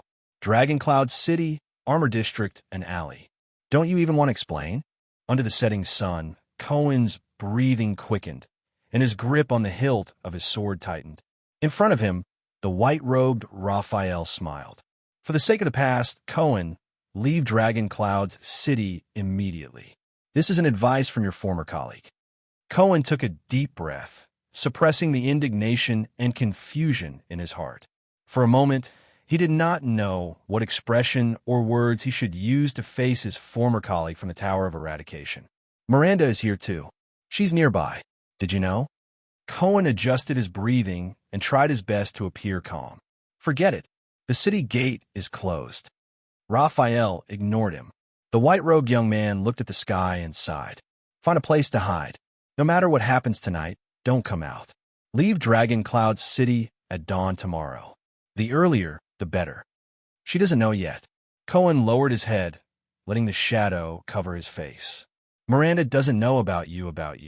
The tower sent us out to, no matter why you came, give up." Raphael sheathed his sword expressionlessly. "The next few days will not be your lucky days. In fact, you shouldn't even be here." "Damn it, Raphael Lindbergh." Cohen could not take it anymore. He raised his head and roared indignantly. "Put away your pride as a smart person. Don't you understand? We are here for the disaster swords." Raphael's pupils shrank. "I saw a disaster sword in Red Street Market and experienced his power of eradication. I also saw that power of eradication on you in the Hall of Stars." Cohen gritted his teeth and said with great difficulty, "Do you know what orders the tower gave us regarding the disaster swords? Investigate them carefully and trace them back to their roots. If we can't capture them alive, kill them on sight." "Do you still have nothing to explain?" Raphael stared at him with a complicated expression for a full 3 seconds. Finally, the white-robed young man chuckled and looked at him with a playful expression. "So, you suspect that I joined the disaster swords? Want to capture me? Or just kill me?" The two of them stared at each other for a few seconds. Then Cohen raised his fist and waved it in the air. "No." Cohen panted and lowered his gaze. "I don't care about the disaster swords, and I don't care about the 100-year-old grudge." The police officer bent down slowly and picked up the scabbard on the ground. Then he raised his head and sheathed his sword while stuttering. "But I care about my friend. I want to know what happened to you. I want to help you." Raphael gazed at Cohen and chuckled. "You haven't changed, Cohen. Tell me everything that happened in the past 3 years, whether it's your contact with the disaster swords or how you entered the Black Prophet's secret intelligence department." Cohen let out a sigh of relief. He then took a step forward and said solemnly, "No matter what, let's think of a way together. The people in the tower, whether it's Master Shao or Zadie, they don't know who you are. As for Miranda, if it's for her own good, I can help you hide it from her." Raphael breathed softly and clenched his fists. "As for the disaster swords, they aren't just the Tower of Eradication's nemesis." Cohen stared at Raphael carefully. "Their goal is not simple. From the assassination of the Extet diplomat group 2 months ago to the recent assassination of the second Prince of Constellation in front of the fortress, they are all related to them." This sentence caused the expression of the young man in white to change. Raphael put away his usual smile and furrowed his brows. "These things, I don't know if you know what kind of person you're dealing with." Cohen sighed and looked straight into Raphael's eyes. "But I'm willing to believe you. I believe that you have a reason that can be understood. But before it's too late, this is the reason you came to Dragon Cloud City?" The young man in white interrupted him and said in a low voice, "The disaster swords plotted to assassinate 2 princes. It is said that they are working together with a certain Archduke of Extet." Cohen nodded and said solemnly, "So this is no longer the Tower of Eradication and the disaster swords, but Constellation and Extet. It's war and peace. Why is it you?" Raphael raised his head. His gaze was as calm as water. "Why are the 2 of you investigating this matter?" "Because we have the experience of dealing with the disaster swords." Cohen punched himself in the chest. "It's also because we've all rolled on the battlefield, because we're all seeds." Seeds." Raphael snorted and shook his head. "I'm also a seed. Missadon is also a seed. Krosh is also a seed. And there's also Aklin from Olumbia, Solovsky, and Bikov from the Eastern Peninsula. Why not send us? Why did they have to send you 2 delicate and noble young masters and young ladies? Speaking of which, God, I thought the argument between the commoners and nobles was resolved after your fight with Missadon." Cohen sighed. Krosh's right hand was crippled while she was investigating the disaster swords. "I think this is one of the reasons why the tower sent Miranda." The last rays of the setting sun illuminated Raphael's face. He did not speak, but his gaze was deep. Speaking of the tragedy of his former colleague, Cohen lowered his head. His tone was dejected. "Yes, the girl who gritted her teeth and persevered even when she was punished to run with her sword between her teeth. The girl who dreamed of becoming a female knight one day. The next heart of the rain, she can no longer lift her sword. So, I don't want you to become like that. So, just like in the past, let me help you." Cohen took a deep breath. He suddenly took a step forward and placed his hands on Raphael's shoulders. "If you're really doing something, even if it is something unforgivable, then let me be your accomplice. No matter what, we will solve it together. You are not alone." Raphael was silent for 2 seconds. Then his expression changed. "You have to leave immediately, whether it is climbing over the city walls or digging tunnels." Raphael put on a smile again, but his gaze gradually turned cold. "Something is wrong, and this is not something you can interfere with." He flung his shoulders, but found that he could not break free from the police officer's arms. "You know me, Raphael." Cohen's gaze darkened. His tone was strained. "If you don't agree," the police officer raised his gaze. His gaze was firm. "Don't even think about leaving this place." Cohen was taller than Raphael, but the young man in white did not raise his head. He only shifted his gaze and met Cohen's gaze. This made his gaze even more sinister. For the last time, Cohen Caribbean, the future Count of Walla Hill. Contrary to his gaze and tone, Raphael's smile grew brighter. "Times are different now. Mind your own business, especially the matters of the Secret Intelligence Department." He suddenly stretched out his hands and clashed with Cohen's arms, which were tightly locked around his shoulders. Asterisk thud. Asterisk a muffled sound of a collision. Both men trembled at the same time, but the two of them did not separate. Cohen still held onto Raphael tightly. He did not let go. Really, Police Officer Caribbean? Raphael felt the other party's increasing strength. His tone was cold. Did you think that when I said, "Get rid of you" just now, I was only joking? Cohen's expression darkened as well. It was like this in the Hall of Stars, and it's the same in Dragon Cloud City. Cohen clenched his teeth and tightened his grip around Raphael's shoulders. You just appeared out of nowhere, put on a baffling expression, and asked me to mind my own business? Becoming a disaster sword and joining the Secret Intelligence Department, did it really change you so much? The police officer's anger grew. You're not even willing to give an explanation to an old friend. The two men wrestled barehanded in the alley. As their strength increased, it became more and more terrifying. You said it yourself, we're old friends. Raphael maintained his smile, narrowed his eyes, and said briskly, "We're walking on different paths, that's all." Looking at Raphael's expression, an indescribable pain rose in Cohen's heart. What made these brothers, who were once as close as brothers, become like this? Cohen's breathing grew heavier. If something unfortunate happened to you, I might not be able to understand how you feel, but as long as you're willing to tell me, we can still, Cohen Caribbean, the Count of Wallah Hill in Constellation 10 or 20 years from now, Raphael shouted coldly. Do I look like I've been through something unfortunate? Nope. An unfamiliar yet familiar female voice traveled into their ears. The two men were stunned at the same time. Cohen turned his head. Raphael flashed his most perfect smile. The two of them stared at a pretty figure standing under the moon, which had risen at some point in time. The chief seed of the Tower of Eradication, Miranda Arund, slowly walked into the alley under the moonlight. She placed her hand on the hilt of her sword and stared coldly at the two men who were hugging each other. Is there anything you want to explain? Explain. Cohen's mind raced. He turned his head and looked at Raphael, who was very close to him. He suddenly realized, my posture with Raphael. The police officer abruptly let go of Raphael's shoulder and pushed him away. Miranda, listen to my explanation. Cohen smiled sheepishly and touched his head. Don't be angry, we're not. But Miranda interrupted him coldly. Shut up, Cohen. The swordswoman from the Arund family's expression was as cold as ice. I'm not asking you. Cohen's expression and words froze at the same time. Miranda's gaze was fixated on the man who had not appeared for 3 years. Under Miranda's gaze, Raphael lowered his head and laughed out loud. Long time no see, Mira. The young man in white shook his head slowly. Are you still so cold?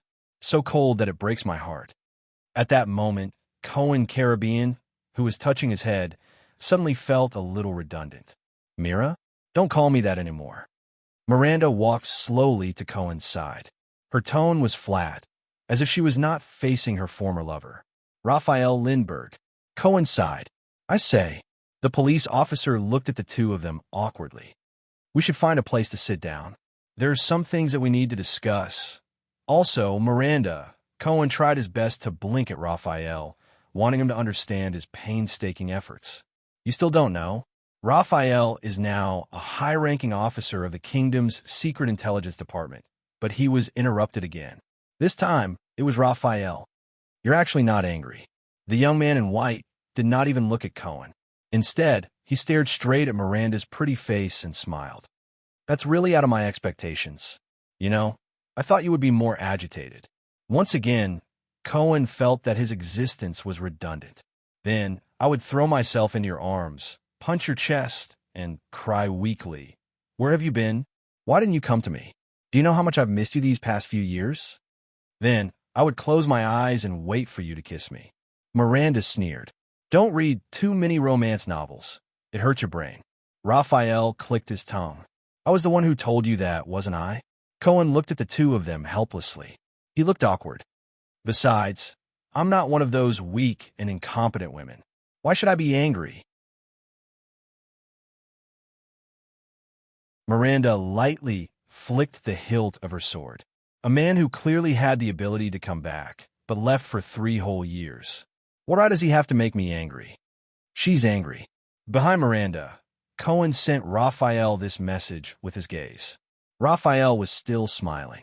Miranda stared intently at Raphael's gaze, but she could not find even the slightest hint of familiarity in it.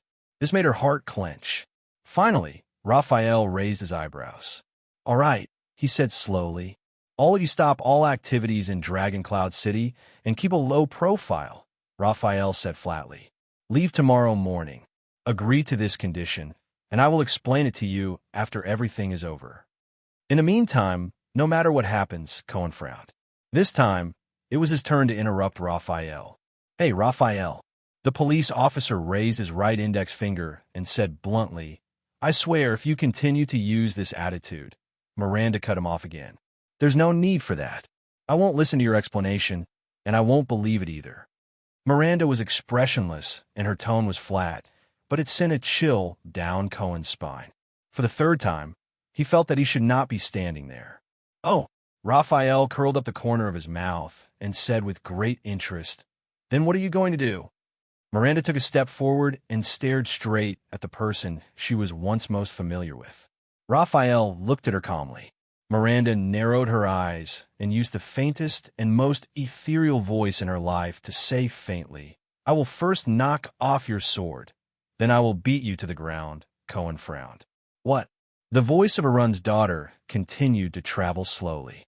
"I will break your legs, I will remove your joints, I will break the bridge of your nose, I will smash your front teeth, and I will stomp you into the mud, and when you're lying on the ground, crying and begging for mercy, I will then, bit by bit, reveal the truth of the matter. From your mouth." Miranda finished her last sentence flatly.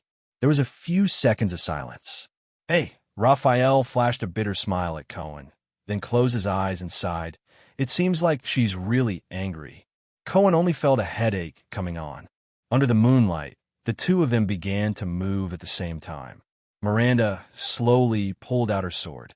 Raphael smiled indifferently and touched the hilt of his own sword as well. If it's a quarrel between a couple." Cohen stood behind Miranda and poked his head out. He said carefully and awkwardly, "Can it be a little later?"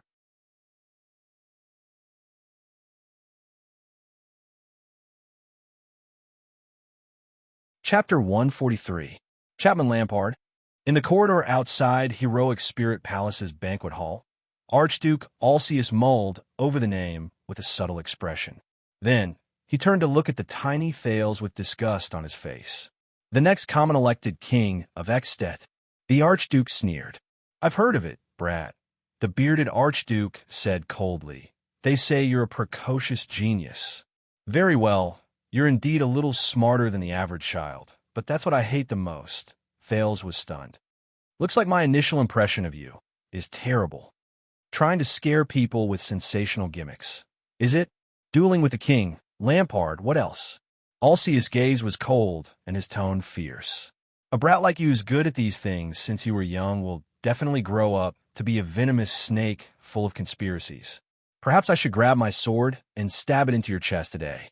Alcius spat harshly. "We have enough trouble for Constellation. We don't need you to add fuel to the fire, brat from the Empire." *T. Thales' heart clenched.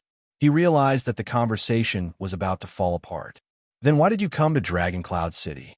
Thales quickly organized his words so that the conversation could continue and not be interrupted by the other party's disgust towards him.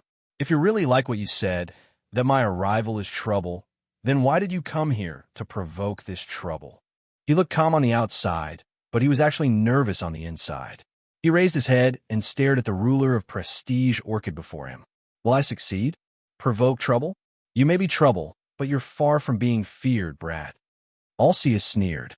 "I'm here to see the game between Constellation and the Dragon after 12 years. I want to see what we can gain from Prince, and whether our king is blind from old age." "What's your conclusion?" Thales said with a grin. "Has your king disappointed you?" Alcius put on an ugly smile, but under his beard, he looked a little ferocious. "You should be thankful that he's still rational and hasn't been blinded by anger. so you're safe. The Archduke sized up the brat before him. That's why you have the chance to talk nonsense here. Safe. Thales shifted his gaze to Alceus' heavy saber. He laughed mockingly and said, I think that the sword on your waist might have a different opinion. It almost received the honor of being the prince's nemesis after all. Alceus' gaze fell on Thales. Archduke Alceus tilted his head and sneered. Stop pretending, kid. I know you're actually very clear about it. He turned his head around, and a fierce look seeped out of his eyes. Forcing you to commit suicide is just a farce. Thales' heart clenched. Don't be fooled by His Majesty's expression today. He won't start a war easily. Alceus' gaze was sharp. You have your father's oath to protect you. The archdukes won't support him to start a full-scale war. As for his attitude towards you, it's most likely just an act for us to see. The Grand Duke of Prestige Orchid sneered, shook his head, and clicked his tongue. Testing loyalty? Old tricks. As for you and him, Alceus looked at Thales with a subtle expression. He raised his eyebrows and revealed a strange smile. They're actually acting on the same stage. At this moment, Thales' expression finally changed. He knows? He saw through it? Thales was completely stunned. He insists on killing you, and then he wants to see our reaction, right? Archduke Alceus' face was full of disdain. At a time when his own family is about to be destroyed, he's actually scheming. From a moment he entered Dragon Cloud City, King Nuven's domineering aura, the Archduke's incessant chatter, Nicholas and Shile's synergy, and Putre's relaxed attitude of trying his best to make him feel at ease, had more or less bewitched the Prince of Constellation. And the memories of the transmigrator that kept increasing and surging in his mind made Thales feel elated. He always felt that even in this dangerous world where humans ate each other, he should still be the smarter type. It gave him the illusion that the 5 archdukes of Extet were like flat paper dolls that could be folded and kneaded with the slightest bit of force. They were also like lab rats that would react appropriately with a little stimulation. However, it was only now, after the seemingly violent Archduke Alceus exposed his and King Nuven's self-righteous tricks without hiding anything, that Thales suddenly realized that the person standing in front of him was actually a person. A real, living person. Even in the abandoned house, he could not clearly grasp the behavior and psychology of children who were only a few years old. Moreover, the person in front of him was a Northland noble with a long history, a noble status, and a great reputation. He was a powerful person who had ruled for many years, and he was the Archduke of Extet, whose power was comparable to that of a king. He had stood tall in the harsh and cruel cold of Northland for many years. How could such a person be lacking in skill and scheming? Thales lowered his head. Under Alceus' slightly mocking gaze, he clenched his teeth lightly. No, I haven't lost yet. He closed his eyes, took a deep breath, and opened them. You know him very well. This time, the second Prince of Constellation's voice seemed to lose its previous relaxed tone. Instead, there was a hint of solemnity and steadiness. King Nuven. Alceus looked at Thales, who quickly recovered from his shock. His eyes flashed. Yes, I know him. Ever since the first time my father brought me to Dragon Cloud City to meet him.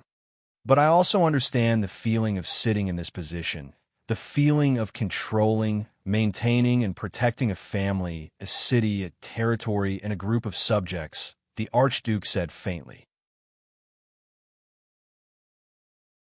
After the tragedy of the Walton family, for the continuation of the family and the future of Dragon Cloud City, Nuven had a lot of things to tidy up, make up for, and make arrangements. Starting a war would only benefit Black Sand region and people like Lampard. The territory, resources, and population neighboring Constellation would benefit his enemies.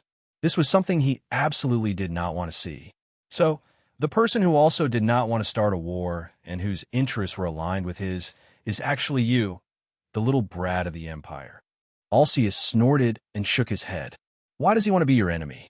No matter what show you're putting on with him, it's nothing more than that. You're on the same side, the Walton family and the Jadestar family. The Archduke snorted through his nose. His expression was cold. Thales sighed softly. Yes, How could a person who became an archduke more than 10 years ago and ruled until now be a fool? What Thales could think of, these archdukes could naturally think of as well. At least, they had a subordinate who was as wise as Kent Vita was to the Archduke of Black Sand region. Where did he get his confidence from? Did he think that by relying on the memories of a so-called transmigrator, which were incomplete for more than 20 years, did not match the era, did not match the civilized society, and had a vastly different status and social class? Just like countless transmigrators before him, he relied on his superb interpersonal skills, outstanding memory, and ever-present aura and halo to make these elites from other worlds, who had survived the social competition, which was countless times more intense and cruel than in his previous life, obediently listen to his orders and manipulate them as he pleased. He was even helpless against Quide Rhoda, who managed the child beggars in the abandoned houses, and his assistant, Rick, right? Thales lowered his head dejectedly. A person's will and actions are always unpredictable and mysterious existences. Society was composed of millions of unfathomable human hearts. Society is definitely not a precise machine that can operate perfectly with a set of parameters. He had to be like the purest social science researcher, always maintaining the most humble, modest, and cautious attitude in the face of a world that was completely different from the past, instead of being complacently immersed in his lofty self-awareness of progress. After all, he did not have a system, a chip, or a technology tree that could be climbed step by step with the click of a button like Civilization 6. After all, he did not transmigrate into Shuang Wen's world. Thales stared at the ground, motionless. This is the end of your gimmick. Chapman Lampard becoming king? Alceus seemed to be very happy to see the confident 7-year-old brat at a loss for words. King Nuven is still rational. Chapman will never gain any benefits by starting a war, and he will never become king. Also, don't forget the grudge between them. Next time, find a better reason, think of a reasonable stunt, and sow discord. Alceus was ready to leave after he finished speaking. Thales slowly clenched his fist behind him. Maybe. I really am. He's not suitable to be a prince or even a king. But under Waya's astonished gaze, Thales chuckled softly. At least, I want to be a survivor. Survive. The next moment, Thales raised his head abruptly and looked at Archduke Alceus, who had not gone far. You are wrong. Alceus stopped walking.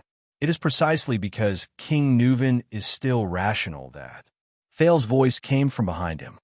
Chapman Lampard is destined to become the next king, and I myself am not as safe as you claim. That is why we are having this conversation. The same old stunt again? Alceus sighed. My disgust towards you will only... The second prince did not give him a chance to speak. The key is not my stunt, but whether this is related to your interests. Thales' eyes were firm and steady again. Is it related to the interests of Prestige Orchid region? Listen to me, then make your own choice. Alceus frowned. What I'm going to say next is only to you. Thales looked behind Alceus. There were 2 muscular attendants with sharp eyes, and it was obvious that they had extraordinary skills. Archduke Alceus narrowed his eyes, as if he was deep in thought. Why? Are you afraid that a child will assassinate you? Thales sneered and said, or do you want to go back earlier and drink a few more glasses of wine with your 4 good colleagues? As he stared at the foreign prince in front of him, who appeared young but spoke maturely, Archduke Alceus felt a strange sense of absurdity. A few seconds later, the Archduke chuckled and ordered his attendants to walk away. Thales secretly heaved a sigh of relief. At his signal, Waya, the prince's attendant, nodded and left with a solemn expression. The brazier in the corridor burned fiercely. 2 figures, one big and one small, faced each other quietly in the dark. Tell me, according to your theory, how does Lampard become king? Alceus did not look at Thales. Nonchalantly, he extended his hands to the brazier and warmed his frozen hands. I was assassinated in front of Broken Dragon Fortress. With a cold expression, Thales went straight to the point. The murderer wanted to frame Lampard. Archduke Alceus pursed his lips and raised his eyebrows. I've heard of it. Unfortunately, he did not succeed, Alceus said disdainfully, whether it was to kill you or frame Lampard. Thales ignored Alceus' hostility and continued. This made Lampard realize that an enemy was secretly reaching out to him, and that his situation in the country was not good. Lampard is a powerful man. This is nothing to him. Archduke Alceus was expressionless. Because of this, Lampard proposed to form an alliance with me to fight against our enemies together. Thales still did not care about what the Archduke said. Like a robot from his previous life, he stated the truth without any emotion or color. He provided me with all the resources I needed in Dragon Cloud City in exchange for the help of a future king of Constellation. At this moment, the corners of Alceus' lips curled up. He lost his composure and laughed. A promise from a 7-year-old brat who has yet to wear the crown. Lampard would be a fool to form an alliance with you. He only changed his stance at the last minute because he saw that attacking Constellation was hopeless. The Archduke moved his hand, which was warming the fire, to the back of his hand. And that won't make him king. Of course, Thales said coldly. That's all. Alceus snorted. How are you going to help him become king? Issue an announcement to support him? At this moment, Thales' expression changed. But this is not Lampard's plan. After a dozen or so seconds of indifference, he suddenly raised his voice. I'm also not the one who can help him become king. Alceus shifted his gaze from the brazier to Thales. Of course he knows that I am not that valuable. Other than being branded with the symbol of Constellation, I am nothing. Thales sighed. But believe me, I met him once in his military camp. He is not a fool. I know him better than you do. Alceus clenched his fists above the brazier and said coldly, 12 years ago, when he mercilessly nailed his brother to the ground in the duel field, I witnessed it with my own eyes. Thales took a deep breath and nodded. He is only pretending to form an alliance with me. In fact, I guess he has other plans, and he's about to put them into action. Alceus locked his thoughts in a frown and carefully sized up Thales before him. Say it, brat. Alceus also sighed and said impatiently, Very well, you have successfully attracted my attention. Thales was stunned. This line, I seem to have heard it somewhere before. Forget it, it's not important. Thales took a deep breath.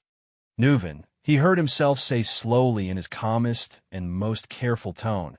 Chapman Lampard wants to work with King Neuven, with the Walton family, the Dragonspear family, and Dragon Cloud City. A few seconds passed. Ha ha ha ha ha. Alceus burst into impudent laughter. With a nonchalant expression, he turned his head away. Thales only stared at him quietly. Alceus put down his hands that were warming the fire and clasped them together. His gaze was cold. Is this your guess? I thought you were only good at using gimmicks. I didn't expect you to be good at creating gimmicks as well. I saw it with my own eyes. Lampard was trying to contact Dragon Cloud City. Thales replied coldly. Impossible. Alceus stopped smiling and said firmly, Lampard is suspected of murdering Prince Mariah. That is a blood feud. King Neuven will not work with him. Why should we avenge our bloodkin? Thales quickly caught up with him and retorted with a cold gaze. For justice to be upheld? No. It is to ensure that our family will no longer be harmed like this. It is to give our enemies the most severe warning. It is for the ultimate continuation and prosperity of our family. Alceus frowned. For this goal, everything can be abandoned. Thales nodded slowly, including vengeance and honor. King Neuven has not lost his rationality. You said it yourself. Looking at the Archduke's deeply doubtful expression, the second prince said flatly, The Walton family has lost its last direct heir, but it has not perished. King Neuven will not let it perish. It was Lampard who made the first move. He targeted Dragon Cloud City and even killed its only heir. Trust has disappeared. Alceus still shook his head. Even if he wanted to find an ally, it would not be King Neuven. Lampard would not go looking for trouble himself. You just said that you know Lampard better than I do. You know if he has the courage to take the risk to reconcile with his enemies for the sake of benefits. Thales calmly refuted the Archduke's words. Don't forget, a few years ago, Constellation's Duke of the Northern Territory, Valorund, wore a hood and formed an alliance with Lampard, and Arund and Lampard are mortal enemies. Archduke Alcius took a deep breath. Also, you saw that we were acting, didn't you? Thale saw the wavering in the Archduke's eyes and continued to throw out the bait he had prepared. Why do you think Lampard sent an army to escort me to Dragoncloud City in such a dignified manner? Do you really think that King Nuven ordered his White Blade guards to depart ahead of schedule and kidnap me to Dragoncloud City out of anger and fury? Alcius was slightly startled. That was indeed an act. Thale's face tensed up and he spoke faster, making his voice sound more urgent and agitated. It was an act for all of you to see how His Majesty's anger was ignited, so that he could confuse all of you and conceal his deepest intentions. But it was not to stop the war between Constellation and the Dragon, nor to stop Black Sand region or the Southern Archdukes from benefiting from the war. It was for the alliance between Dragoncloud City and Black Sand region. Archduke Alcius closed his mouth and exhaled deeply, as if he was thinking. During those few days, God knows what exactly Nicholas of Dragoncloud City and Kent Vita of Black Sand region talked about in the tent. Thale sighed and said, "We only saw them drawing their swords outside the tent, but I can roughly guess." Thales heard that his tone had become calm again. He also saw Alcius' gaze gradually become deeper. The Walton family is destined to decline. The second prince sighed faintly. After King Nuven's passing, the Walton family might even face a calamity after the next king selection. So, he must place his bet on a powerful archduke, a future king, even if this person is suspected of murdering his son. Alcius turned around and looked at the moonlight outside the window. Thale slowly shut his mouth. He was waiting for Alcius' response. This is the Archduke's own battle.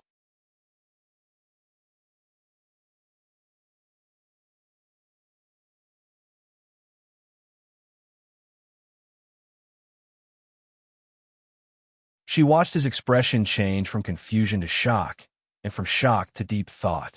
Could it be him? Finally, Archduke Alcius heaved a long sigh of relief. The news from Constellation is not. The news from Constellation is what we want you to know, Thale said flatly, accusing Black Sand region's Lampard as the mastermind behind Prince Mariah's murder, thus making you turn against each other and kill each other. But we are not sure who the murderer is.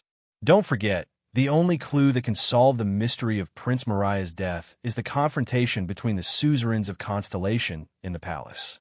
We can't even confirm whether Black Sand region is the culprit.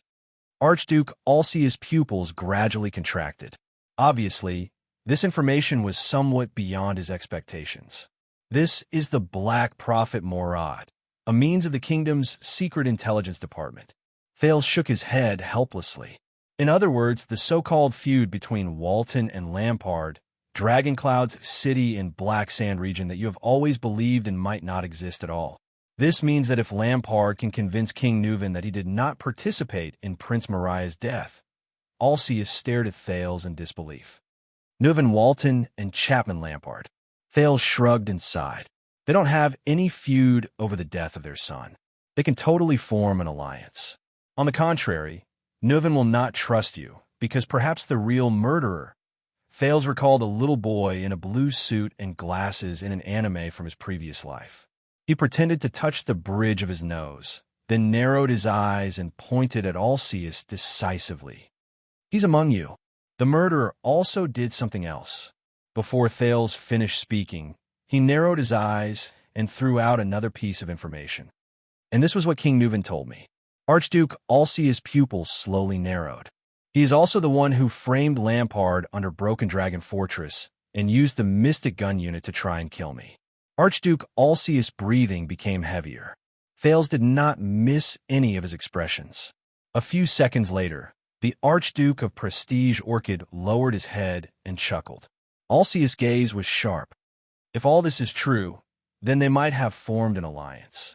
But these are all empty words from you. There is no evidence. Marquis Shiles. Thales expected Alcius' reaction. He was not flustered. The city envoy from Camus Union talked to me quite well along the way. From his channels, I found out that on the night Nicholas arrived at Lampard's military camp to welcome me, he released 3 messenger ravens in the middle of the night. There is no harm in confirming with him. Breeding and selling messenger ravens is also one of the businesses that Good Flow City represents. They're only here to welcome an enemy country's envoy. Why did they contact Dragon Cloud's city 3 times in Black Sand Region's camp? Alceus's face was as cold as ice. Thales nodded at him. At least, one of them is trying to contact the other party. Archduke Alceus pressed his hand on the hilt of his sword and did not speak.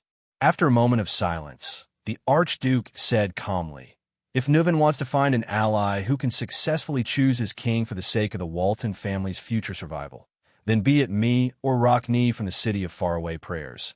We are both better choices than Black Sand Region. Besides, even if they secretly form an alliance, what can they do?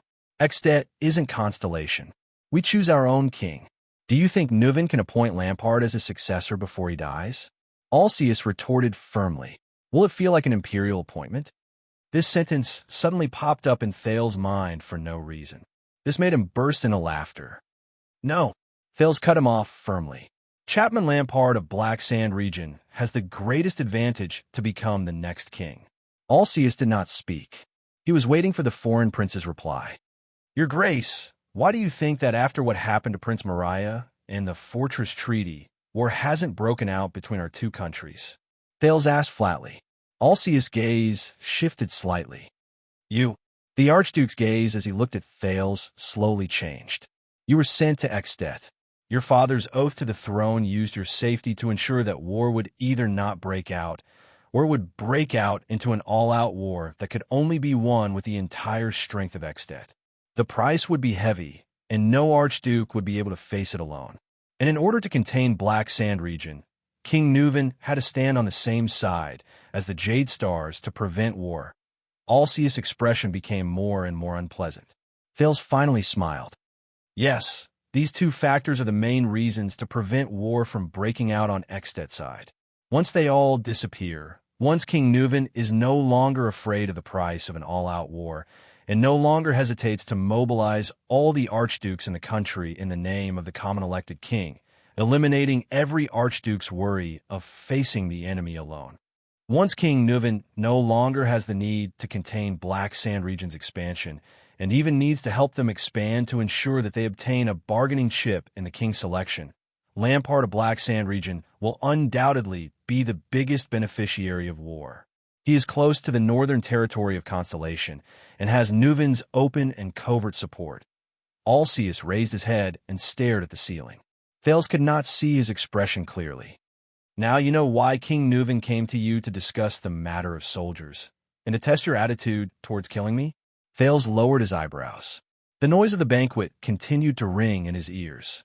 Archduke Alceus lowered his head. The second prince chuckled softly. Thales quirked his eyebrows and spread his hands. "I wonder if you are ready to address King Chapman as a respectful title." So, Rabian Alceus stared straight at Thales. But this time, the disgust and hatred in his eyes faded away, and he became exceptionally serious. "You came to me, even if their alliance is only based on your suspicions." Thales nodded painfully and sighed heavily. "Yes, perhaps Lampard is still trying to contact King Nuven." He exercised his neck and rubbed his hands in frustration. "Perhaps they have not come together yet. Even if they have really formed an alliance, you still have room for reconciliation. Nuven suspects that you are the murderers of Mariah, and Lampard may become king. These are your losses, Archduke Alceus, but these consequences will not appear so soon, so you do not have to worry. But I am different." Thales raised his head and looked at Alceus solemnly. "Once things change, as I imagine them to be, Dragon Cloud City in Black Sand Region will kidnap all of Extet and start a war," the second prince said in a nonchalant but slightly anxious tone. "Then I, who is still on a diplomatic mission in Extet, will be the first to suffer. I will face the judgment of fate earlier than any of you." This is why I came to you. For my life. Thales stared at Archduke Alcius, whose face was stiff. He gritted his teeth and said, "And for your future." Both of them fell into silence again. The noise and the crackling of the braziers traveled into their ears. "Why did you come to me?" Alcius asked in a hoarse voice. "And not the others? Rockne? Pofret? Perhaps they are more reliable?" Thales stared at him and nodded slightly. "Only your and Trinitas territories are bordered by Constellation and close to Black Sand region. You cannot turn a blind eye to Black Sand region's rise and Constellation's affairs. As for Trentida, I don't believe in his treachery." The Prince of Constellation said softly, "Among all the archdukes, you, Rabian Alcius of Prestige Orchid region, are the most likely to stand with me." Alcius took a deep breath and looked out the window. The next moment, since we've said this much, Archduke Alcius turned to him abruptly. His gaze was sharp. "What else do you plan to do? Say it all at once." Thales snapped his fingers in his heart. He smiled on the surface. "We are still in King Nuven's palace. There are not many opportunities for us to meet and communicate. After you have confirmed the details I have told you, if you think that my words are reasonable and that there's a need to take some precautions," Thales said faintly, "I have bribed Marquis Shiles with a promise. He will provide me with information, and tonight's banquet will last until tomorrow morning or even noon." Archduke Alcius nodded. "At 4 o'clock in the morning, the gates of the palace in Dragon Cloud City will open. At that time, the first wave of guests will leave. The guards will be as tired as they are. You will avoid their eyes and ears and leave the banquet hall," Thales said cautiously. "Come to the meeting hall and find me. I will leave midway and find an excuse to rest there. Over there, we will finalize a plan that will not only save my life, but also make Nuven and Lampard Alliance go bankrupt." Alcius stared at him steadily. "I will consider it." The bearded Archduke's expression was complicated. "But it's just a consideration." "Of course." Thales raised his eyebrows. "It's up to you whether you want to come or not." The Archduke fell silent. Just as Thales was feeling uneasy, Alcius suddenly chuckled. "Brat, perhaps you really are a rare intelligent person." The Archduke shook his head. "But I still don't like you." "It's okay." Thales reacted quickly and said with a smile, "After all, we, Jadestar and Alcius, are mortal enemies." Alcius glanced at him one last time. His gaze was complicated and subtle. The Archduke turned and left. Waya came in front of Thales. Thales watched Alcius' back disappear around the corner and exhaled abruptly. His entire body relaxed, and his entire body went limp. Wyatt gently held him up. "Your Highness," the attendant said softly, "how was it?" "He saw through my relationship with Nuven from the beginning." Thales felt his body drenched in cold sweat and said with lingering fear, "Fortunately, I adapted to the situation." He raised his head and looked at Waya. "What did Ralph say?" Waya hesitated and made a few gestures that he himself did not understand. "Very good. In that case, Marquis Shiles has stalled the third Archduke." Thales wiped the sweat from the back of his head and shook his head. "Give him this and this gesture. Let Poutre pass the note. The next target is about to begin. Hopefully, Shiles' acting skills are good enough to not arouse Alcius' suspicion." A few minutes later, Thales straightened himself and stood in another corridor. He recalled the next person's personality. Then, he made up his mind. Footsteps came from behind him. The next moment, Thales took a deep breath and turned around. Accompanied by Waya, he flashed the brightest smile at the person who was walking towards him from afar. "Your Honorable Highness, who will be the next common-elected king of Extet?" The next second, the Archduke of Reformation Tower, Porpheus Trentida, who had a bowl cut on his face, stood in front of Thales with a frown on his face. 3:50 in the morning. Heroic Spirit Palace, the meeting hall. Thales sat at the long table where King Nuven sat in the same hall as yesterday. Looking at the empty stone hall, he felt a little creeped out. There is only one thing that could overshadow his fear of darkness and loneliness. That was apprehension and panic towards the unknown. Only the few braziers behind him continued to crackle and burn on their own. He placed his hands on the long table and sighed. Who will come? His conversation with the 5 archdukes finally ended in trepidation.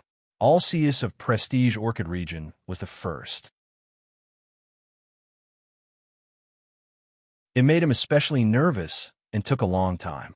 He almost failed due to his relationship with Nuven being exposed. Trentida of Reformation Tower seemed cunning and suspicious, but their conversation was much faster than the former's.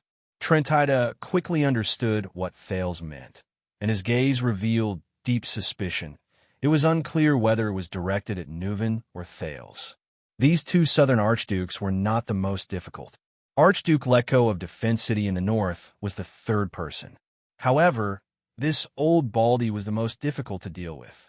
His seemingly senile and muddle-headed eyes occasionally flashed with a hint of shrewdness, but he scoffed at Thales' words until the very end. Thales put on a smile and spent a total of 20 minutes to complete their conversation.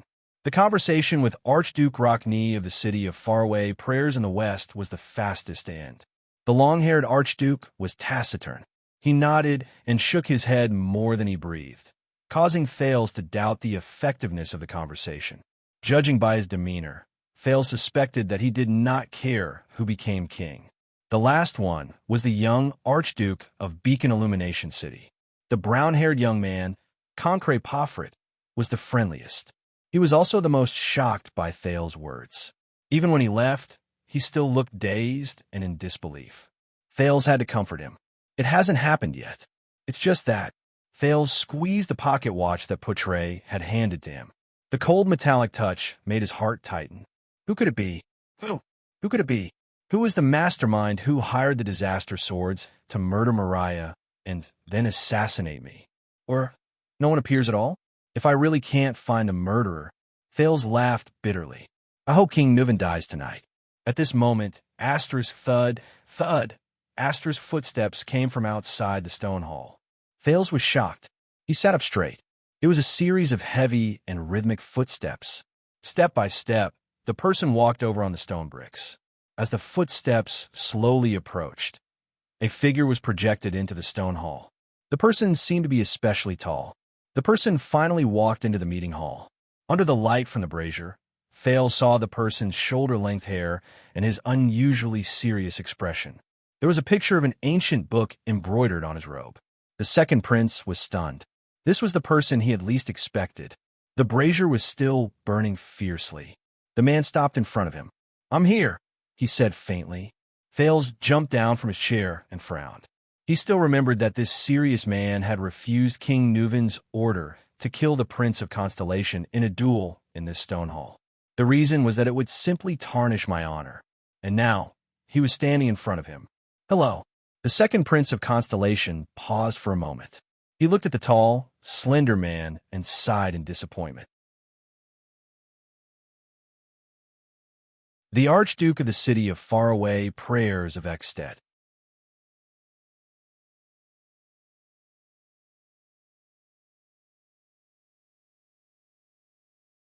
Chapter 145. In the alley of Armor District in Dragon Cloud City, the 3 old friends finally drew their swords and started fighting. Under the moonlight, Cohen covered his innocent nose in pain as he looked at the man and woman in front of him who started fighting at the slightest disagreement. He knew that in this special battle, there was no room for him to intervene. Miranda probably wouldn't allow him to intervene either. His nose was the proof. Fortunately, compared to before, Miranda's hands were now able to control their strength. Cohen turned his attention back to the battlefield and saw that Miranda was the first to swing her sword. The tip of her sword was aimed at Raphael's chest. Raphael's thin sword instantly appeared in his left hand. Using offense as defense, he slashed at Miranda's throat with a speed that was slightly faster than his opponent. However, it was as if Miranda had predicted her opponent's next move. The blade of her sword naturally changed direction, and as it spun, it slashed at Raphael's left hand. From afar, it looked as if Raphael had taken the initiative to extend his left hand to meet her blade. Cohen was amazed. This was Miranda's instinct after years of practicing Pegasus music. She actively listened to and even controlled the rhythm of the battle, manipulating her opponent's every move. Raphael frowned. He quickly drew his sword and was forced to retreat. He knew how terrifying his former lover was and tried to quickly break away from her rhythm. But Miranda's gaze was as cold as ice. She followed up with a timely slash. When Raphael retracted his right leg, she slashed at his left leg, which was his center of gravity, and interrupted his retreating and regrouping steps. Raphael was forced into a difficult situation. He was forced to stop retreating and face the sword. Just like before, Miranda seemed to have predicted Raphael's movements. She drew her forearm, and the wind howled. Cohen's pupils shrank as he watched the battle. In the 10 seconds, the swords of both parties did not touch, exchange, or clash. They only moved back and forth in the air, causing ripples in the air. But Cohen knew that this was an extremely dangerous battle. His teacher, Zadie Tafner, once told Cohen, who was not yet a police officer at that time, that this kind of silent and rapid battle was more often seen in battles between supreme class fighters. The next moment, Cohen saw Miranda's blade instantly swing at Raphael's head at the most appropriate time, avoiding her opponent's block, dodge, and counterattack. Asterisk hiss, asterisk the sound of a sword tearing through the air could be heard. In that instant, Raphael's dark red eyes flashed with a different expression. His left arm trembled visibly. Then, the thin sword danced in the moonlight, leaving an afterimage. Ding! The blades of the two finally clashed for the first time, and the air vibrated with a sharp sound that tortured the ears. Cohen frowned and resisted the urge to cover his ears. Raphael gritted his teeth and quickly took 3 steps back. Miranda, on the other hand, stood in place and swayed. For a moment, the entire area fell silent. Miranda expressionlessly flicked her wrist, and a few strands of hair floated down from her blade. Raphael panted slightly and touched the right side of his forehead. A bloody scar had already appeared on his temple. As expected, Cohen sighed. True enough, Miranda was still the strongest. Raphael rubbed off the blood on his hands. With a resigned smile, he shook his head and sighed. When it comes to sharp observation, seizing the timing and rhythm of battle, you're still as good as ever, Miranda. Cohen coughed and carefully observed Miranda's expression. So, Raphael, let's call it a day. It's been a long time. Miranda still did not know about Raphael's power of eradication. However, if they continued to fight, the observant Miranda, they had to stop the fight. But at this moment, a voice that made the two men tremble came from the field. Raphael, where's your sword of death? Cohen was slightly startled. Raphael lowered his head. Miranda's voice trembled slightly in disbelief. That power of eradication that replaces defense with offense and counterattacks in a desperate situation. For more than 10 years, you're the only one who has awakened the power of eradication. The power of eradication that can break the rhythm of Pegasus music. Why is it missing? Cohen closed his eyes in pain. *T. She found out. Miranda suddenly raised her head. Under the moonlight, there was a hint of disbelief and panic on her cold expression. This is not the rhythm of Sword of Death. It's not even the rhythm of your swordsmanship. The swordswoman said slowly, although my hands, I can feel that cold temperature. It was hidden in your hands just now. It's another force. What is that, Raphael Lindbergh? Miranda's gaze was like 2 blades as she stared at the silent Raphael. Cohen slapped himself on the forehead in frustration. The 3 of them were silent for a few seconds until Raphael spoke in a gentle and relaxed manner. This is Prayer of the Dead. To be honest, it's not much different from Sword of Death. The young man in white sneered. His voice was still light. Fighting for a chance of survival in a hair's breadth, seeking victory in a dangerous situation to the limit. The style is very similar. I thought you wouldn't be able to feel it with your hands. Just like how Touch of Greed is the Disaster Sword's version of Glory of the Stars. Miranda furrowed her brows tightly. With a hint of anxiety, she asked keenly, is the so-called Prayer of the Dead also another version of Sword of Death? Her gaze was filled with indescribably complicated emotions. She fixed her gaze on Raphael. The disaster sword's ruthless power of eradication. Cohen was truly stunned. It seemed that Miranda had already gathered a lot of information about the disaster swords in a short period of time. As for himself, Cohen thought of the young man who ran away, and he immediately blushed.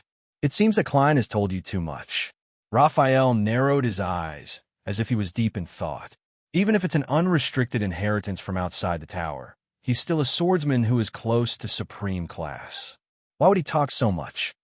To their surprise, Miranda suddenly smiled. Cohen was stunned, while Raphael furrowed his brows. Is this why you hid it from me, Cohen? As she laughed, Miranda used her slightly hoarse voice to speak to Cohen without turning her head. The Tower of Eradication's successor, who is chosen once every 5 years, one of the candidates to inherit supreme class. Raphael Lindbergh, you actually sided with the disaster swords? Cohen shut his eyes tightly when he was questioned. Raphael remained silent. The police officer opened his mouth to speak, but he hesitated when the words reached his lips. He opened and closed his mouth. In the end, he still lowered his head and turned his words into a sigh. In the next second, Miranda's figure flashed, and her sword struck out once again. This time, her sword was not aimed at Raphael's vital points. Instead, it went straight for the blade in Raphael's left hand. Cohen revealed a puzzled expression. Attacking the enemy's weapon was not a normal battle strategy. But what surprised him even more was that Raphael, who had been smiling all this while, actually had a drastic change in expression because of this seemingly harmless strike. Asterisk clang. Asterisk the two swords collided for the second time. But there was no follow-up. Miranda's sword retreated upon contact. Miranda stared straight at Raphael, as if she had forgotten everything around her. Raphael, on the other hand, looked at Miranda with a pale face, as if he had been struck in his most vital spot. Only Cohen scratched his head and looked at the scene in confusion. Strange, this strike didn't cause any damage? Why are the two of them reacting so strangely? Then, Miranda's voice drifted over. The reason for the disappearance of the sword cleansing's death? Is this? Arun's daughter's voice trembled unexpectedly at this moment. 3 years. 3 years?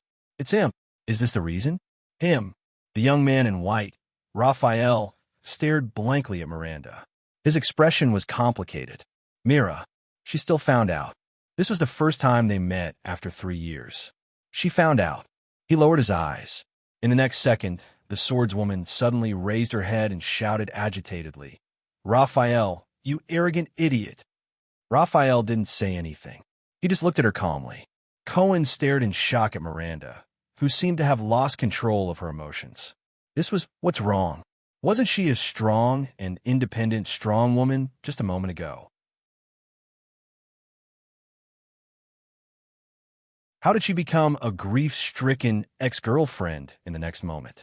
In the next moment, the swordswoman turned around and stabbed her sword into the wall beside her. Swoosh! Raphael let out a long sigh. With a gloomy expression, Miranda let go of her hand, letting the hilt tremble in the air. I curse him. Miranda turned her head and gritted her teeth. Her expression was sorrowful and indignant. She sneered angrily. He deserves it. He deserves it. The swordswoman roared. Raphael gently sheathed his sword. Don't be like this, Mira. The young man in white shook his head and said softly, It's not worth it. Cohen's mouth fell open. He was almost driven mad by the situation in front of him. What was going on between the two of them? After fighting for a while, they stopped, started crying and talking in riddles. Sword cleansing's death? Arrogant idiot? Deserved it? Not worth it. He was Cohen Caribbean, a Level 2 police officer of the Western City Police Station of Eternal Star City, and also the captain of the City Defense Patrol team. At that moment, his mind was a mess. I can't understand it at all. Cohen scratched his head in pain. As he approached the two of them, he interrupted, Can anyone explain to me what's going on? Miranda, even though Raphael has the disaster sword on him, you don't have to be so agitated. In the next moment, Miranda and Raphael raised their heads at the same time and shouted angrily, Shut up, Cohen! Miranda's face was full of anger. Not now, Cohen. Raphael's face was as cold as ice. Cohen, who was interrupted by the two of them at the same time, stopped in midair with his mouth half open. He stared at them innocently and at a loss. He raised his hands, smiled apologetically, and took a step back while nodding and bowing. All right, you guys talk. The police officer, who was completely unaware of the situation, silently criticized in his heart. People like me who aren't smart enough shouldn't participate. Damn couples. After Cohen's interruption, the three of them were silent for a while. Two of them were immersed in complicated and subtle emotions, while the third sighed in boredom. So, Miranda adjusted her emotions, lowered her head, and sneered. The sword cleansing's death can't come back, right? Just like you? Raphael understood what she meant. He sighed softly, and his gaze was complicated. The sword cleansing's death originated from the chaotic period of war during the era of multiple kings. The young man in white shook his head in a sentimental manner. A brave and loyal great knight was betrayed by the king he served, and his reputation was ruined. The great knight's son escaped from a siege. He washed the blood on his father's sword by the river and vowed to take revenge, Raphael said faintly. Many years later, he joined the enemy kingdom and became a knight. After many years of cruel battles where blood flowed like rivers and corpses were strewn everywhere, the new knight finally led the new king's army into the tyrant's castle and killed the enemy with his own hands. But this did not bring him satisfaction. The path of vengeance burned with only emptiness and sorrow. When he saw the fear and hatred in the eyes of a princess left behind by his enemy, the knight's heart softened, and he suddenly came to a realization. Raphael lowered his head with a gloomy look in his eyes and continued in a low voice, "What's the point of this? Old vengeance was avenged. New hatred was born. The grudges between the kings were endless. Death and hatred were intertwined, and the tragedy never disappeared. The emptiness was bottomless." Miranda listened to Raphael's story quietly, while Cohen scratched his head in pain. He had had enough of these two. So, the knight carried the princess out of the castle that was covered in blood, corpses, hatred, and madness. The knight stood under the sun and wiped away the princess' tears of fear. There, the knight swore that he would end this chaotic world that bred hatred and death. From then on, his extraordinary power was called the sword cleansing's death. Raphael's story ended. Miranda stood where she was in silence. Cohen laughed dryly, wanting to push the progress of the mission. It sounds like a third-rate knight's novel. A tragic life, a noble birth, a powerful enemy, slowly becoming stronger, his legs turning to jelly at the sight of a woman, and then he swore to dominate this chaotic world. Shut up, Cohen. This time, a man and a woman interrupted Cohen. Surprisingly, both of them were of the same caliber and speed. Feeling wronged, Cohen shut up again. Look, Raphael turned to Miranda and said with an obscure smile, compared to a greater goal, these things are not worth caring about. Do you understand? Miranda looked at Raphael, her eyes full of hatred and sorrow. So, the Secret Intelligence Department? Raphael twitched the corner of his mouth and nodded. The two stared at each other in silence. It seemed that only the other could understand each other, until Miranda looked away with a pained expression. I wasn't joking just now. This concerns the future of the two kingdoms. Dragoncloud City will not be peaceful tonight. Raphael straightened his clothes and raised his head to look at heroic Spirit Palace in the distance under the moonlight. He put on a smile again.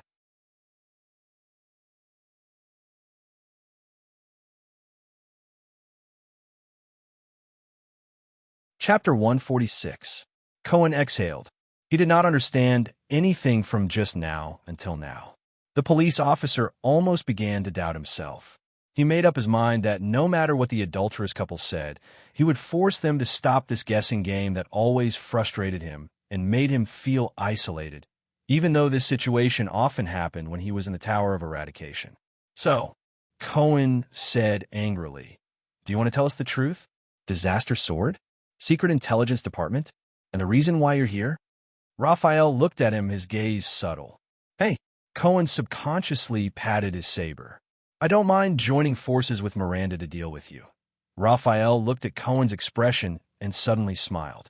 You know, Cohen, the young man in white resumed his usual optimistic tone. I've always envied you. A simple world, simple thoughts, simple happiness. As beautiful as a night novel. Cohen was stunned.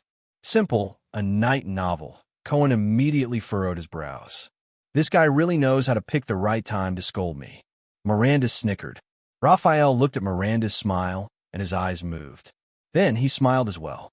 A sense of familiarity surged in Cohen's heart. It seemed that when the three of them were still in the tower, they were like this too.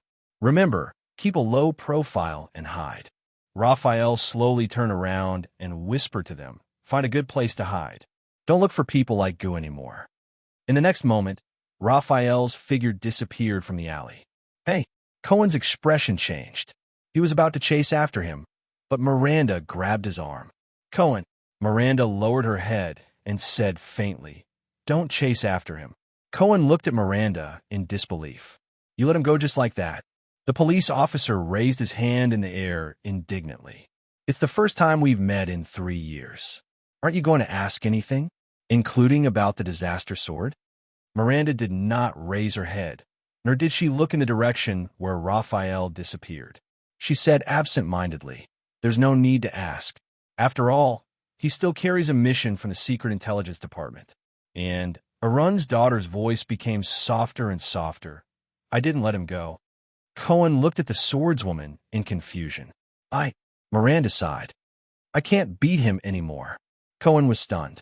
He stared blankly at the swordswoman who had her head lowered. He stared at the first seat of the Tower of Eradication's 8 seeds. Something was not right.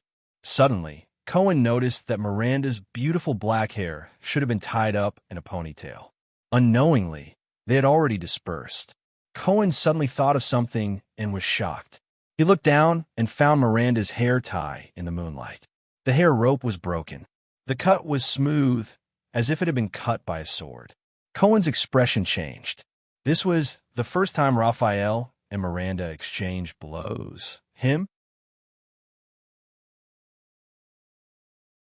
Cohen looked at Miranda in disbelief. Raphael held back just now. A battle between swordsmen was always unpredictable.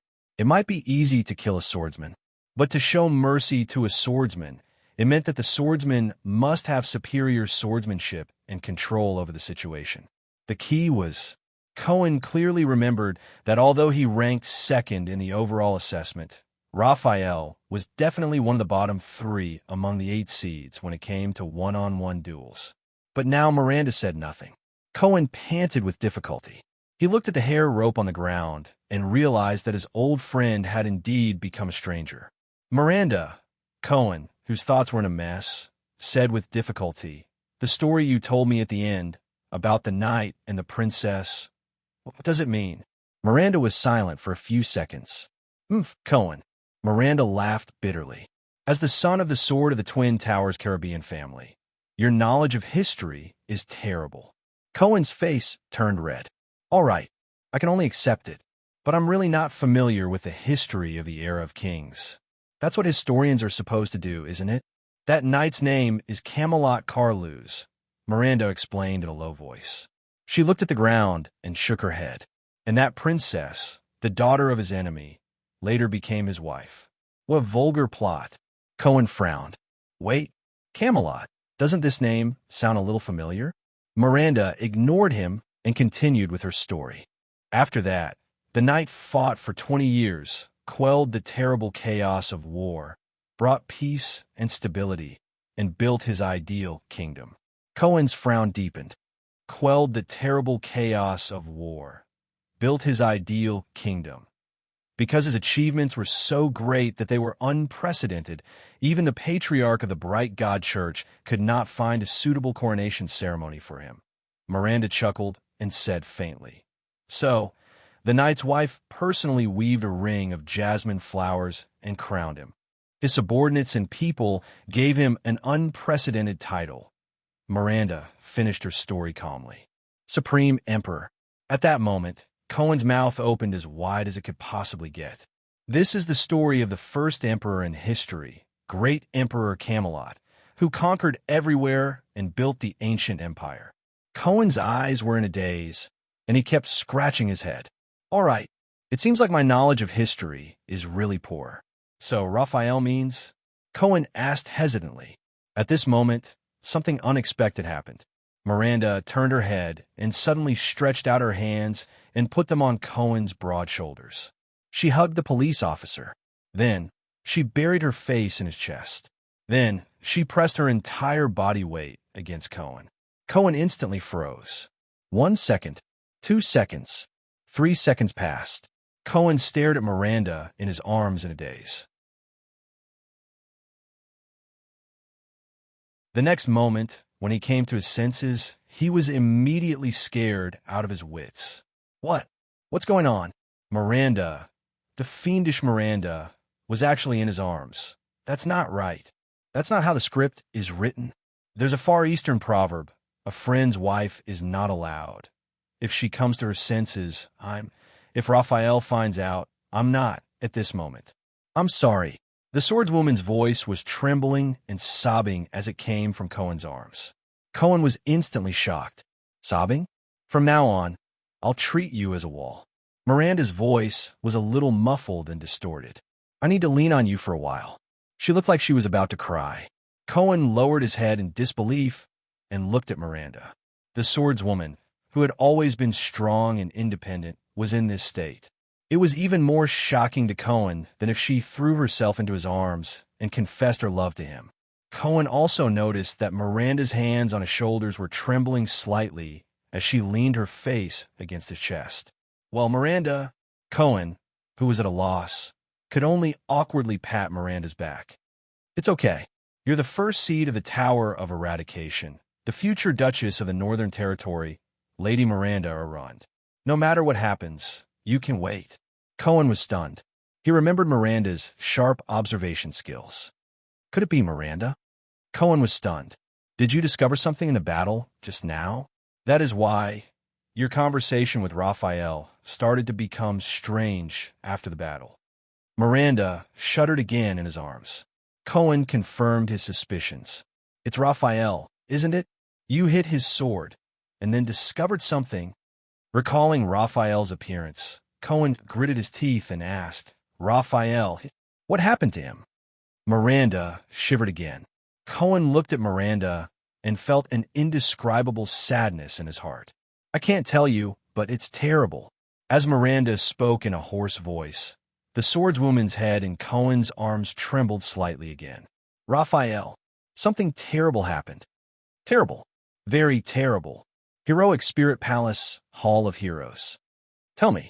In the firelight, the long-haired Archduke Colgan Rockney frowned and looked at Thales, who had a strange expression on his face. With his usual serious tone, he said, If the Waltons really form an alliance with Lampard, what are your plans? Thales opened his mouth slightly and said awkwardly, Well, actually, at this moment, a second set of footsteps came from outside the stone hall. The two people in the hall turned their gazes at the same time. As the shadow moved into the hall, a third person appeared in front of Thales and Archduke Rockney. Thales stared at the newcomer in a daze. Porpheus Trentida, the Archduke of Southern Extet and the Archduke of Reformation Tower, raised his head and looked at Archduke Rockney, then at Thales.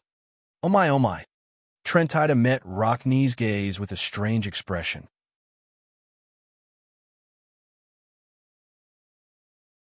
Your Highness, you didn't tell me that you invited someone else, and it's the glorious and proud Rockney, right? You're also interested in this kind of conspiracy? Archduke Rockney frowned deeply as he pondered about something. Thales smiled awkwardly. Please forgive me. These two people? Asterisk thud. Thud. Thud. Asterisk another set of footsteps came from outside the hall. Rockney and Trentida glanced at each other and looked at the newcomer. Following the old footsteps, the bald Archduke Lecco of Defense City in the north walked slowly into the meeting hall with a cautious expression. Thales exhaled deeply. 3 people? 3 archdukes? The elderly Archduke Lecco could not help but be slightly startled when he saw the three people in the hall. It seems like it's quite lively here. It seems like someone is playing us like monkeys. Trentida stared at Thales with a complicated expression. This little prince of constellation promised me that we would meet alone. Brat, Archduke Rockney said slowly with a fierce expression. Ew. Thales' face twitched as he squeezed out a smile. It's not what you think. I knew there was a problem. An obviously displeased voice traveled into the ears of the four people in the hall. Thales, Rockney, Trentida, and Lecco turned their heads in unison. The bearded Archduke of Prestige Orchid, Rabian Alceus, strode heavily into the meeting hall with a gloomy expression. Thales heaved a deep sigh. For archdukes. Thales opened his eyes and said helplessly, "It seems like all of you esteemed sirs, all of you are secretly overthrowing the Walton royal family. Very interested." The four archdukes looked at each other. Very soon, they understood something. I got it. Archduke Alceus glared at the stiffened Thales with a furious expression. Brat, don't tell me that you said the same thing to every single one of them? Thales' face was filled with rage. I really admire you. The long-haired Archduke Rockney sighed and shook his head. You managed to attract all of us here with just a few words. Thales took a deep breath and endured the Archduke's hostile gazes. Why don't we wait a little longer? Wait until all five of us are here. Trentida said sarcastically. Maybe that brat Poffert is on his way here? Just as Thales was about to give in to the Archduke's questioning, more and more footsteps were heard. The four archdukes frowned at the same time and looked around. Many people dressed in the uniforms of guards and servants filed into the meeting hall. Many of the braziers were lit. The stone hall was instantly as bright as day. A familiar weather voice rang. I'm really touched. The old voice caused the four archdukes' expressions to change at the same time. The fierce and decisive Rabian Alceus. The cunning and cunning Porpheus Trentida. The unsmiling Colgan Rockney. And the seemingly honest Rogers Lecco. With just a little provocation, all four archdukes are suspecting and plotting against your king. I'm not dead yet, and you're already so anxious to target the throne of Extet. Flanked by 2 rows of white blade guards and Nicholas, Nuvan Walton VII stepped into his meeting hall with a dignified expression. The common elected king of Extet came to the high seat at the long table below the Soul Slayer pike. He raised his head and cast his gaze at the four archdukes. At that moment, Thales suddenly realized that the old king was actually very tall. Marquis Shiles and Poutre also came to Thales' side from the crowd. The former wore his usual smile and nodded at him, while the latter pursed his lips and observed everything in the hall. The four archdukes looked at each other with different expressions, then at King Nuvan. Damn you, brat. Archduke Alceus spat and glared at Thales fiercely. Conspiring with the king to fool us. What do we do now, your majesty? Rockney nonchalantly sat down on the long table. Are you going to punish us just because the four of us gathered in the meeting hall? Or, Trentida glanced at Thales maliciously, sending a chill down the latter's spine. The brat over there wants to accuse us of plotting against the throne? Our attendants and guards are all up there, your majesty. Archduke Lecco exhaled with a complicated expression. If they want to get rid of us, this is an unprecedented opportunity. *T, Thales sighed. He suddenly realized that he seemed to have attracted a lot of hatred. Thales could only smile sheepishly and spread his hands. Actually, these are all King Nuvan's. At this moment, King Nuvan interrupted him. Porpheus is right. King Nuvan slowly exhaled. His aged but dignified voice echoed in the stone hall. There's only one thing we need to do. Under King Nuvan's sharp gaze, the four archdukes were simultaneously stunned. The old king spoke slowly in his old but powerful voice.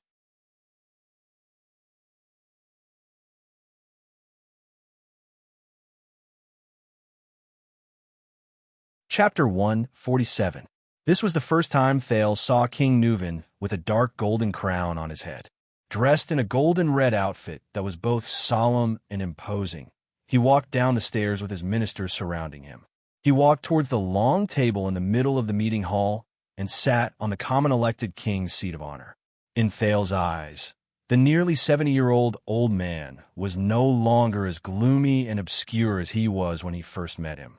Instead, it was replaced by an unprecedented majesty and boldness, like a silent and terrifying lion in a pride of lions. Nuvan Walton VII stood tall and upright. He held onto the arm of the chair, his eyes shining brightly as he looked into the hall. Under the king's undisguised scrutiny and disdain, the four archdukes turned their heads or averted their gazes in an unnatural manner. Administrator Merk stood behind the king with a solemn expression. Dozens of elite white blade guards guarded every corner of the meeting hall, vigilantly pressing down on the hilts of their white swords. There were even more unfamiliar faces that Thales had never seen before. They were dressed in the attire of nobles and had different expressions on their faces as they stood on both sides of the king, exchanging glances openly. This was also the first time Thales saw King Nuvan's close vassals, the court of Dragoncloud City. Compared to the orderly and disciplined Constellation Palace, the Extension monarch and vassals exuded a fierce, boorish, dignified, and wild aura from deep within their bones in terms of their standing, posture, movements, and expressions. They appeared casual and crude, making anyone who saw this scene for the first time feel uneasy. It was as if they were standing among a group of dangerous carnivores that were ready to bite them at any time. Thales could not help but glance at Poutre, who nodded slightly at him. "Wait!"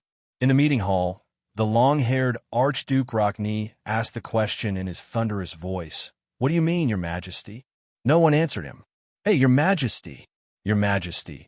Archduke Trentida said with a pale face as he glanced at the few close vassals standing beside King Nuvan.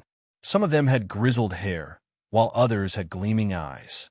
"I don't know what you're trying to do, but from Chief Administrator Sorb to Count Seiler, who is in charge of foreign affairs, and now you're bringing half of the Imperial Conference to us? Are you going to discuss with us why the wine at the banquet earlier was so sour?" he asked in a sarcastic and accusatory tone. Beside him, Archduke Alcius also looked at the king rudely. Thales watched the scene worriedly. How is this going to end? It seems that His Majesty's long tolerance has spoiled all of you. Listen up, Your Excellencies, Archdukes of Ekstedt.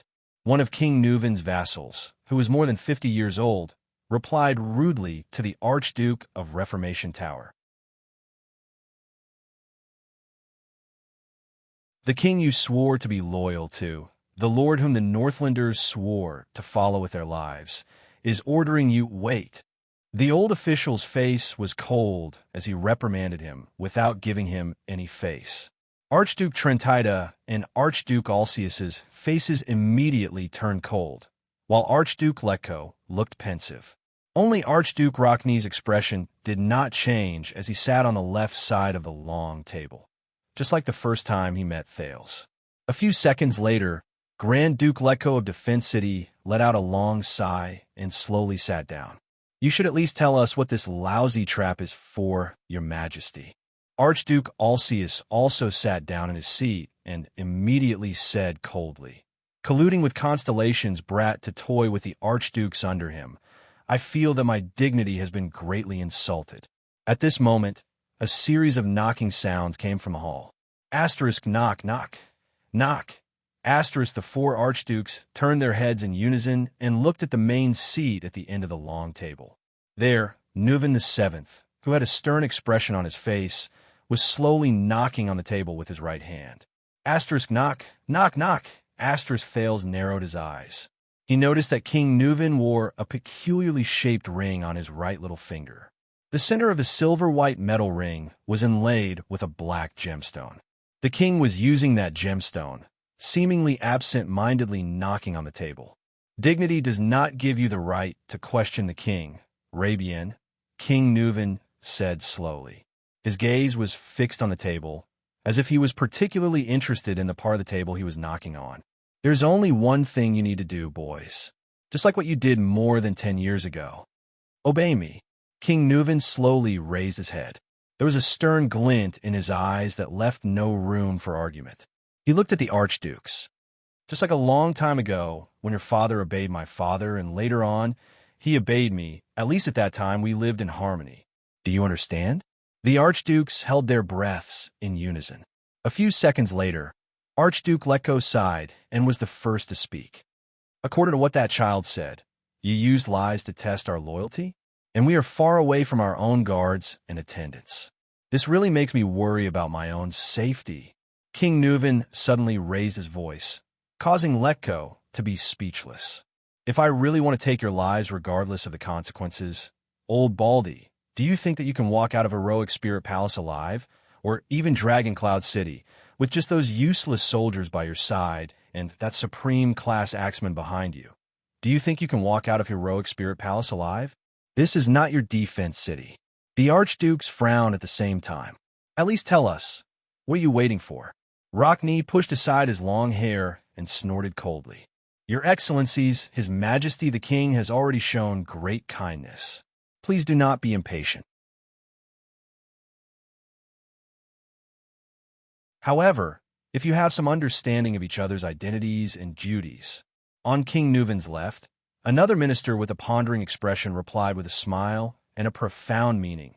Find your own positions and sit tight. No one said anything else. The hall fell into a moment of silence. There was also an unknown wait. A few minutes passed. In the end, Thales, who could not sit still any longer, rolled his eyes in embarrassment and glanced around. He attracted the attention of the bearded archduke. After this matter is over, brat. Alceus cast his gaze on Thales with a fierce expression. In an instant, the other archdukes also looked at him. I will dig out your heart as the price for challenging our dignity. Rockney, Letko, and Trentida also cast him different gazes. There was vigilance, contemplation, and suspicion. Thales closed his eyes and heaved a long sigh. Damn it, I thought this would be easy. Find out the mastermind. King Nuvan will wave his hand and fire 10,000 arrows at once. An eye for an eye, a tooth for a tooth, a tooth for a tooth, a tooth for a tooth, and a tooth for a tooth. But for now, at least based on Alceus' performance, the side effects and sequelae are huge. Save your energy, Your Excellency. Thales heard himself say listlessly, don't always talk about things you can't do. He did not want to argue anymore. Alceus clenched his teeth. But just as he was about to speak, a newcomer joined the meeting hall. Following the sound of messy footsteps, a brown-haired young man wearing a heavy robe embroidered with a blood-red horseshoe walked into the crowded meeting hall. The Archduke of Beacon Illumination City, the young Concré Pofrit, stood in front of the crowd, accompanied by his entourage. Thales took a deep breath and let out a heavy sigh. Finally, very good. Seeing Pofrit's arrival, Archduke Trinida's eyes brightened. He looked around at the people in the hall and smiled brightly. Only Archduke Rockney furrowed his brows tightly, while Archduke Letko revealed a surprised expression. Now that we're all here, the 5 archdukes invited by Your Majesty are gathered here under the watchful eyes of the White Blade Guards. The Archduke of Reformation Tower raised his eyebrows. Here comes the question. What exactly do you want to do? Are you going to use the laughable crime of conspiring to get rid of us all? Or, Trinida's voice came to an abrupt halt. The rest of the words were choked in his throat, like a crossbow arrow that snapped its bowstring when the trigger was pulled. The Archduke of Reformation Tower stared blankly at Pofrit and his entourage, who were walking towards them. They did not look well, their figures were in a sorry state, and their hands were empty. A warrior beside Archduke Pofrit even held his shoulder with a pale face. Blood seeped out from between his fingers. Around them was a circle of white blade guards with unsheathed sabers. Their blades gleamed coldly as they stared at them. The Star Killer, Nicholas, was the last to walk in with a chilling aura around him. He bowed to the king. Trentida came to a realization. Pofrit and his entourage were escorted in by the white blade guards after they were disarmed. Archduke Pofrit himself stood expressionlessly. His body was still cold, and snow dripped from his brown hair. Is that enough? The young archduke's gaze was sullen. He raised his head and looked around at the people in the hall. A noble archduke should not be treated like a criminal in the king's palace and castle. What are you trying to do by forcing me to come to the meeting hall by force? This is a challenge to our ancient Northland tradition and a disregard for Rikaru's joint ruling pledge. King Nuven narrowed his eyes. The four archdukes had different expressions. Thales raised his eyebrows at an angle that no one could see. Tonight is finally coming to an end. Is this what you wanted us to wait for, Your Majesty? You used all kinds of means to gather the five of us here. Archduke Leko looked at the disheveled Archduke Pofrit and said flatly in a helpless tone, "Now, can you tell us the ins and outs of all this?" Alceus said angrily, "Don't tell me that we really have to wait for Lampard to come with us, just like that brat said." Trentida chuckled in a low voice. Under everyone's gaze, the old king of Ekstedt paused for 3 seconds before he slowly opened his mouth. Very well. King Nuven clasped his hands. His expression was solemn, and his gaze was sharp. But what he said next made almost everyone reveal a surprised expression. "Little Thales, my clever guest." King Nuven slowly turned to the side and looked at the Prince of Constellation beside him. Thales, who was ready to watch a good show, was completely stunned. "What? Little Thales? Do I know you that well? Come, tell my loyal archdukes why they are here." As King Nuven's voice fell, his eyes flashed. "Tell them the so-called truth." Everyone's gazes were filled with hesitation, surprise, gloominess, and other different emotions. In that instant, they all turned to the second Prince of Constellation. Thales froze on the spot for a moment. Damn it! He reacted quickly and put on an ugly smile. He raised his hands and spread them out horizontally. "I don't want to get involved in Ekstedt's internal strife, Your Honorable Majesty," Thales said with a smile. "You can settle the internal affairs on your own. But he could not finish his sentence. "You're already involved, Thales." Nuven's deep and aged voice was accompanied by the king's profound gaze. He interrupted him. "You have been involved for a long time, unable to extricate yourself, future king of Constellation. And you promised to complete this task for me. It is your promise, isn't it?" Thales gritted his teeth. The archduke's gazes on him slowly turned from doubtful to solemn.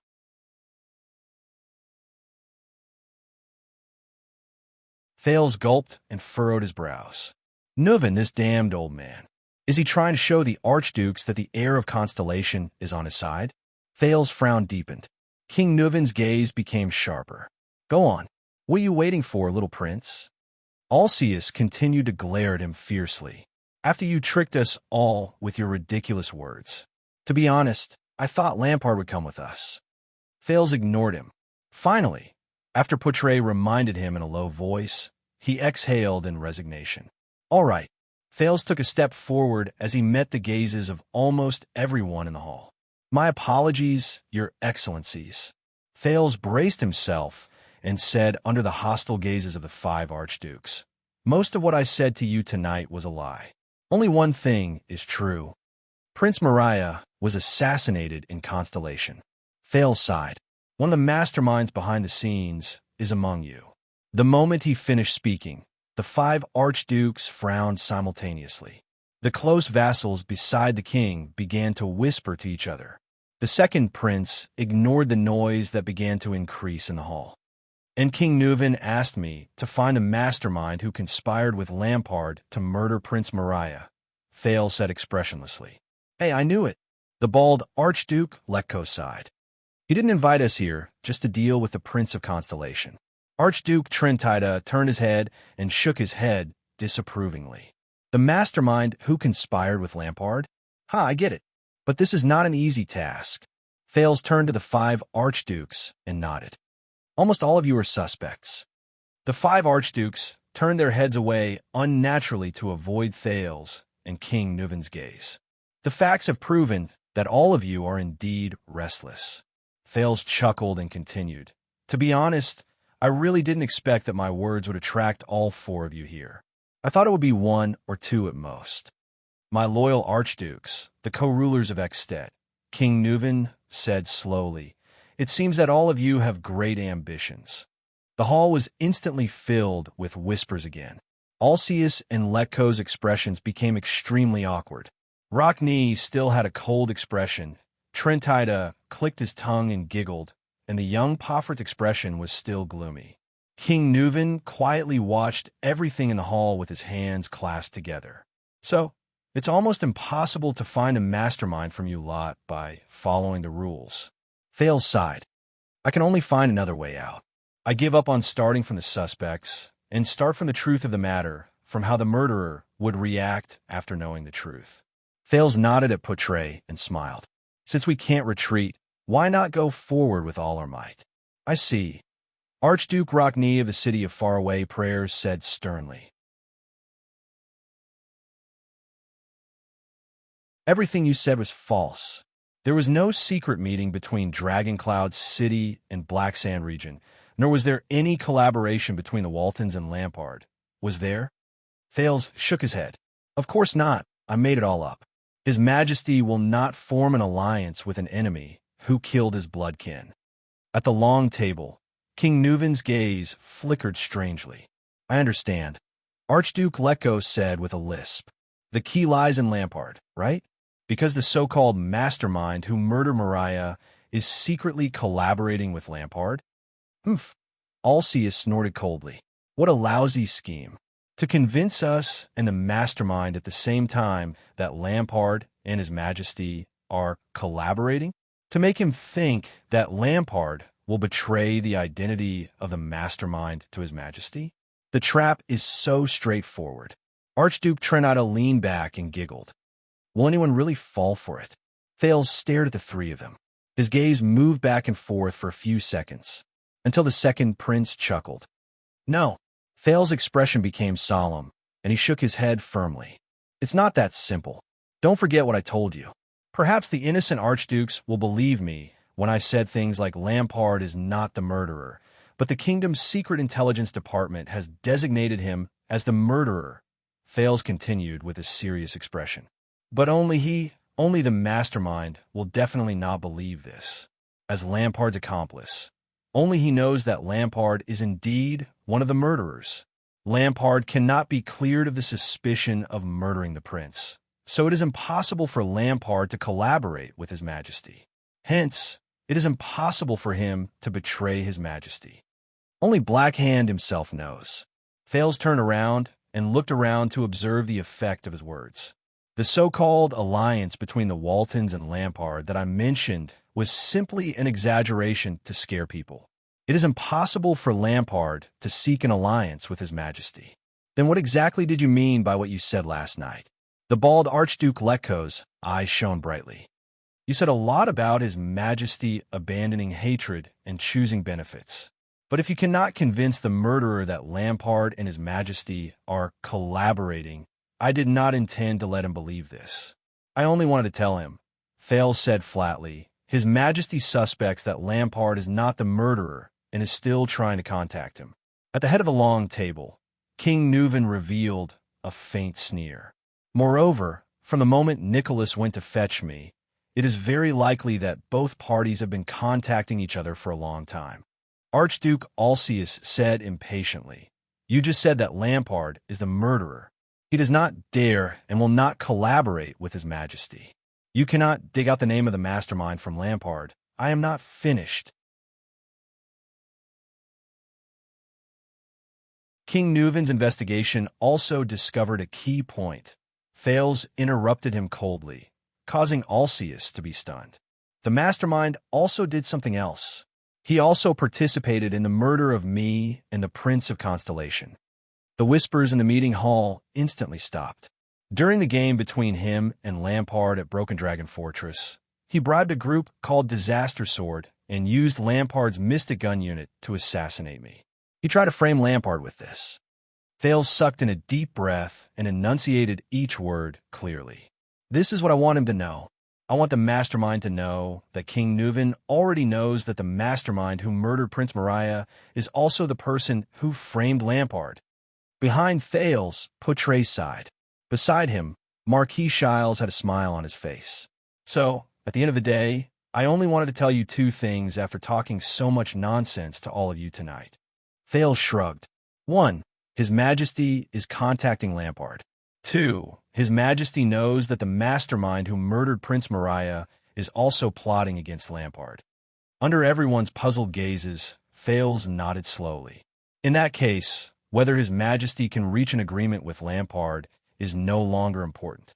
The important thing is when His Majesty contacts Lampard in order to confirm the truth behind Mariah's murder.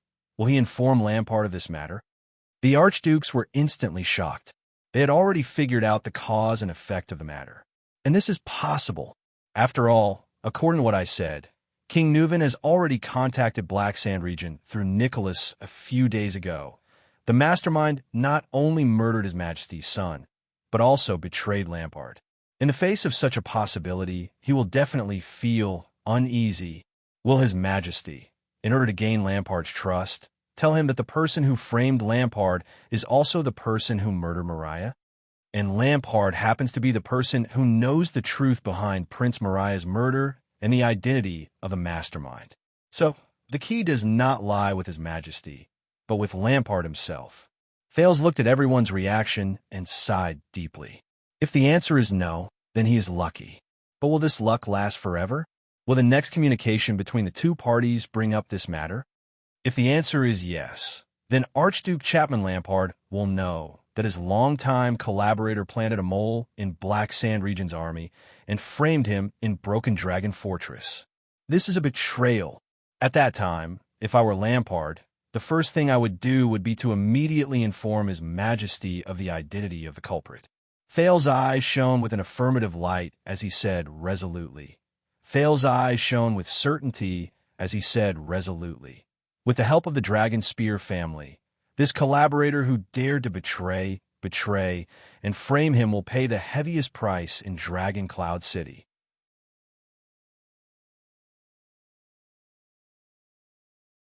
Hearing this, King Nuvan suddenly threw his head back and laughed loudly in his seat. His laughter grew louder. However, the others in the meeting hall did not say a word. They just quietly watched the king laugh. Then, King Nuvan stopped laughing and looked at one of the 5 archdukes. Continue. King Nuvan's gaze was extremely sharp. He looked at the silent archduke, and his aged voice was filled with murderous intent. We are all looking forward to him. Thales turned his head and nodded at the old king. He exhaled through his nose and raised his head. Once this happens, the identity of the mastermind and the things he has done will be exposed in front of Lampard and His Majesty. Once he thinks that his identity and crimes could be leaked by Archduke Lampard to King Nuvan through correspondence at any time. Once he thinks that the chances of him being exposed increase with every minute he stays in Dragon Cloud City. Once he thinks that King Nuvan has nowhere to vent his anger for revenge, Thales walked to the center of the hall and let out a long sigh. He looked at the Archduke, who was different from the others, and said slowly, "How can you sit still, eat well, and sleep soundly? How can you possibly sit still, eat well, and sleep soundly? How can you not rush back to your own territory as soon as possible and defend yourself behind the high walls?" The 5 archdukes had different expressions. However, 4 of them knew what was going on and cast their gazes at the archduke, who had been different since he arrived. "Is that so?" Thales said slowly. Thales spoke slowly. He turned his gaze and looked at that person. The person who was gentle, fair, and warm-hearted when they first met in the meeting hall. But tonight, he did not say a word and responded with silence. The youngest archduke, whose clothes were embroidered with bloody horseshoes. His Majesty, Lampard, and I have a common enemy. The mastermind who murdered Prince Mariah, my enemy who tried to assassinate me. Lampard's collaborator and traitor. Thales flashed a friendly smile. Can you tell me why, at 4 o'clock in the morning, when the sky is not bright, when the banquet is in full swing, when the palace and the city gate are open for the first time, when I bring up such shocking news and suggestion and expect you to come and meet me, you couldn't even make it in time to bid farewell? You were about to leave heroic Spirit Palace in a hurry, get on a carriage, drive to the city gates, and leave Dragon Cloud City without a care for anything else? Thales shook his head and recited his name with mixed feelings. The Honorable Archduke of Beacon Illumination City, Concrete Pofrit. At this point, The hall was already silent. Then, the prominent brown-haired young man, who was covered in cold air and snow, slowly raised his head and looked at the Prince of Constellation. You're tuning in to the Romance Rendezvous YouTube channel. We're so grateful for your support, and don't forget to subscribe to join us on this incredible journey through captivating stories. Your generosity through donations truly makes a world of difference, as it's the primary source of revenue that allows me to expand and enhance this channel for you. Thank you from the bottom of my heart for being a part of this adventure.